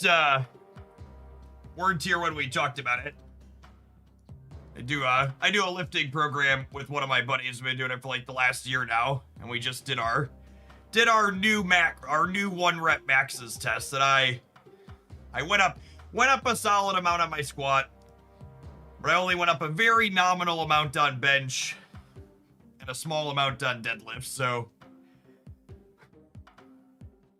my goal is to do 100 push-ups a day between now and our next maxes in 3 or 4 months, and we'll see if that helps. Usually we lift at least 2 days a week, typically 3.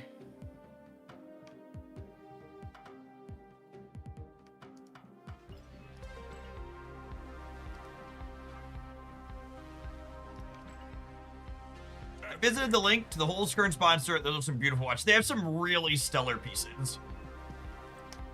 Really like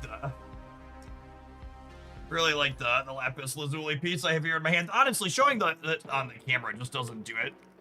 Doesn't do it justice. Their pieces are very, very stunning. The one I have. The colors are a lot better compared to the webcam that I used here. Okay, we'll take a peek at some of the other stuff on their site later, but really great range of stuff for both men and women up there, watches and jewelry.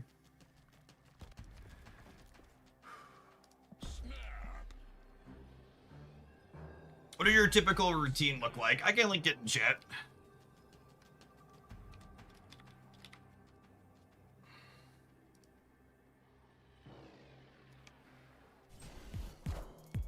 Hey man, I'm cool. Where is it?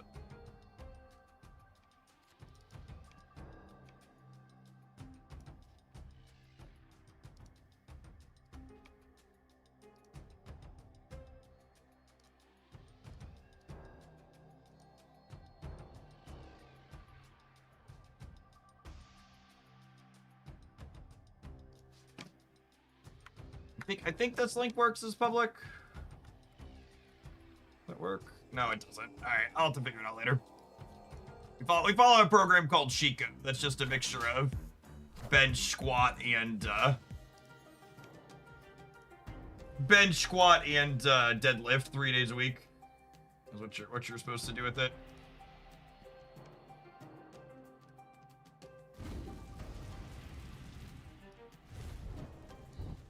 Play this here, see if we can steal some extra energy.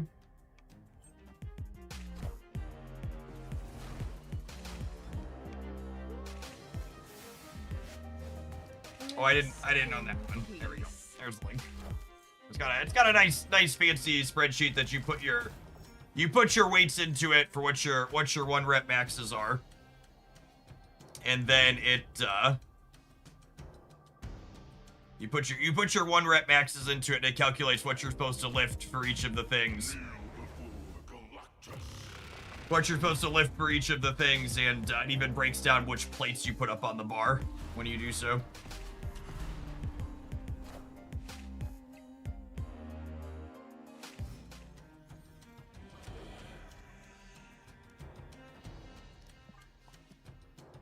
Well, alright, Fire Hero's coming back. Death is nice and cheap. Hey, I could throw that on the YouTube side too.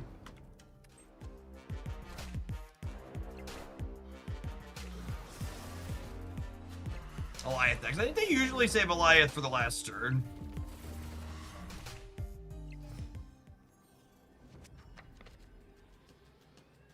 Alright, and then again, all of these are +3. They just don't always show it. So this is 4. And if I play this, it goes to 8, and we win some of the time here. Not always, but some of the time. Oh, would I have one with the fire hair? Oh, we got him either way, yeah? Cool. Oh, I should play the rocket first to play our own Warhead as well. Yes, absolutely should play the rocket first. Great username here from the opponent, Pim Shady. Will the real Pim Shady please stand up? I don't really have a strong opinion on different lifting programs. That's just the one my buddy had been doing when he invited me to come work out with him.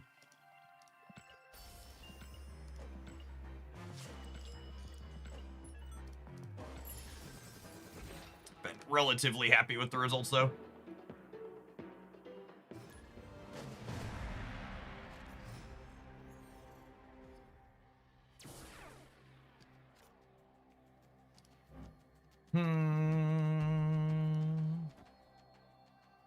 The best lifting program is the one you keep doing. Absolutely. 1000%. Showing up is important.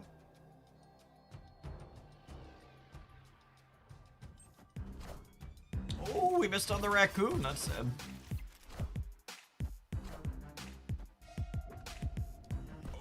They're Cerebro 3, so they're not going to play for the game of Lab.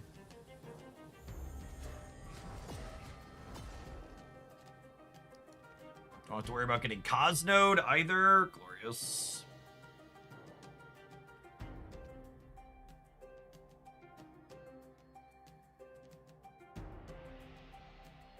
They could have Shang and see-through. They could, but Bastion is a little bit worse when you have Shang in your deck.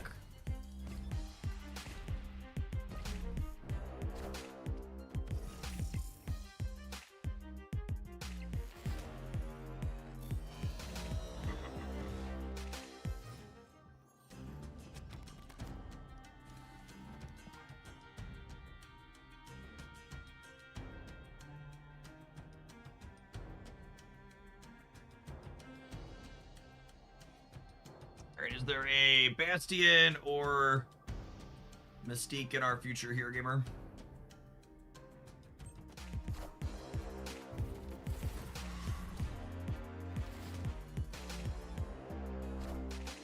Yep.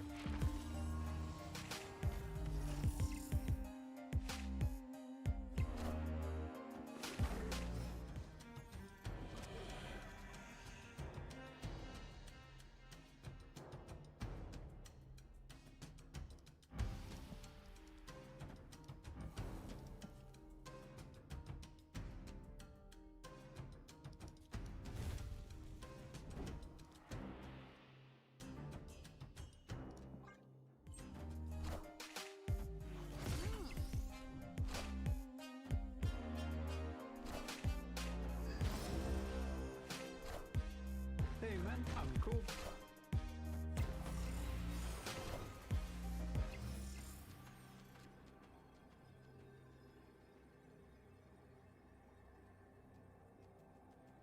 So they're gonna be at 30 in the middle. And they'll be at 45 on the left.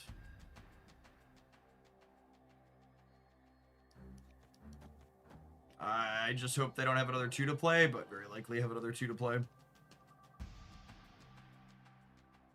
It doesn't even matter, right? I can't beat them here. Escaped.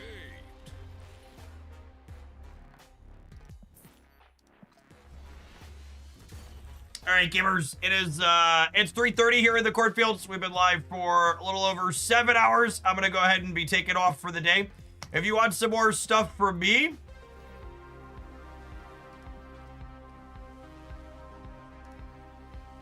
if you want some stuff from me, there are a couple of Bastion highlights up on the YouTube channel. The highlights of 2 of my 3 favorites that we played. We posted this Victoria Kahori Bastion deck last night, and then this afternoon we had a Spice Rack variation post with this one. I'm going to be live tomorrow with Pokemon, followed by Once Upon a Galaxy, and then we'll be back with more Marvel Snap on Friday after the OTA. Before we fully wrap up today, though, I'd like to give a shout out to our sponsor, Holst Kern. Holst Kern, in addition to making my wonderful timepiece that they've sent me here, this gorgeous black and lapis lazuli piece makes a fantastic range of pieces on their website for both men and women. Huge range of jewelry and watches. I'd like to showcase some of theirs here today. Awesome range of colors and designs and different bands. Holzkern started as a small company founded in Austria in 2015. All of their stuff is manufactured in small batches with natural materials to make sure that it is ethically sourced and made. They currently ship out of Vienna. If you're someone that lives in the United States like myself, they've also done their due diligence to ensure that any pieces are going to arrive promptly at your door without any surprise tariffs or import fees. It's very pretty. I love the darker colors personally. The wood-esque texture, maple, yeah, in the back looks real good. The dark blues and the blacks, and then there's a couple where you could like see some of the components spinning underneath them too. Look real slick and clean. I like that one. The flow finder. See all of the ticking on the inside of it. If you're not someone who's super into watches, they also have a range of jewelry up here as well if you're looking for something for yourself. If you like male slanted jewelry, they've got a bunch of rings and pendants and other things like that. And if you're looking for someone of the female persuasion, they also have some gift guides up here as well, gifts for her, to give you an idea of some of their more popular pieces. That could be a great gift for a lovely woman in your life. Our code, Jeff H, gets you 15% off of anything that you purchase on the Holes Card website. And if you want a chance to get something completely for free as well, I've got a $100 gift card we're going to be giving away tomorrow evening in my Discord server. It's completely free to enter. You just got to join up on there and react to the post in the announcements channel.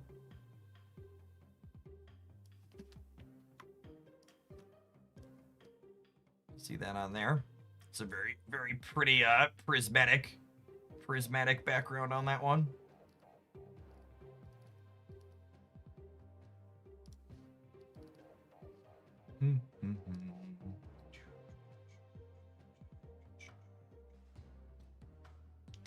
Do.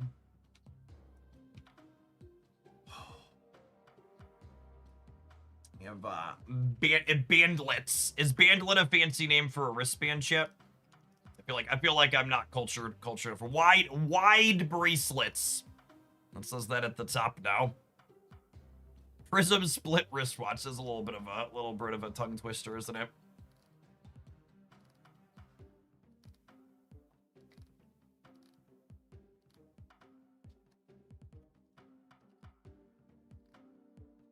Really love the blue stones.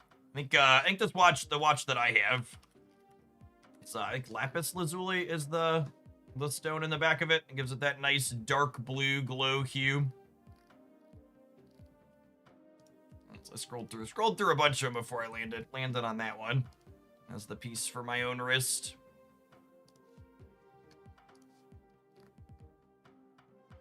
I was torn between a few of them though. They got a lot of good dark blues. I almost went with this one.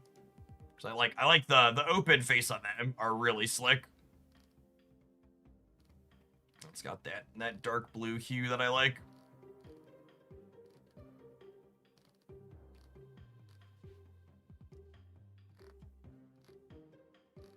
Do.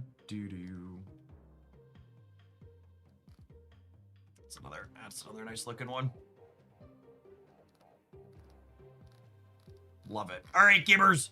You guys check out Holes Card. The links are in the chat. I am bouncing out for the day. Remember to enter the giveaway in the Discord. We'll be pulling a winner for that tomorrow night to get a $100 code to get whatever you want off the Holes Card site. They ship all over the world from the United States and everywhere else out of Vienna. Shout out to them for sponsoring the content for the month of September. And we'll catch all of y'all around real soon.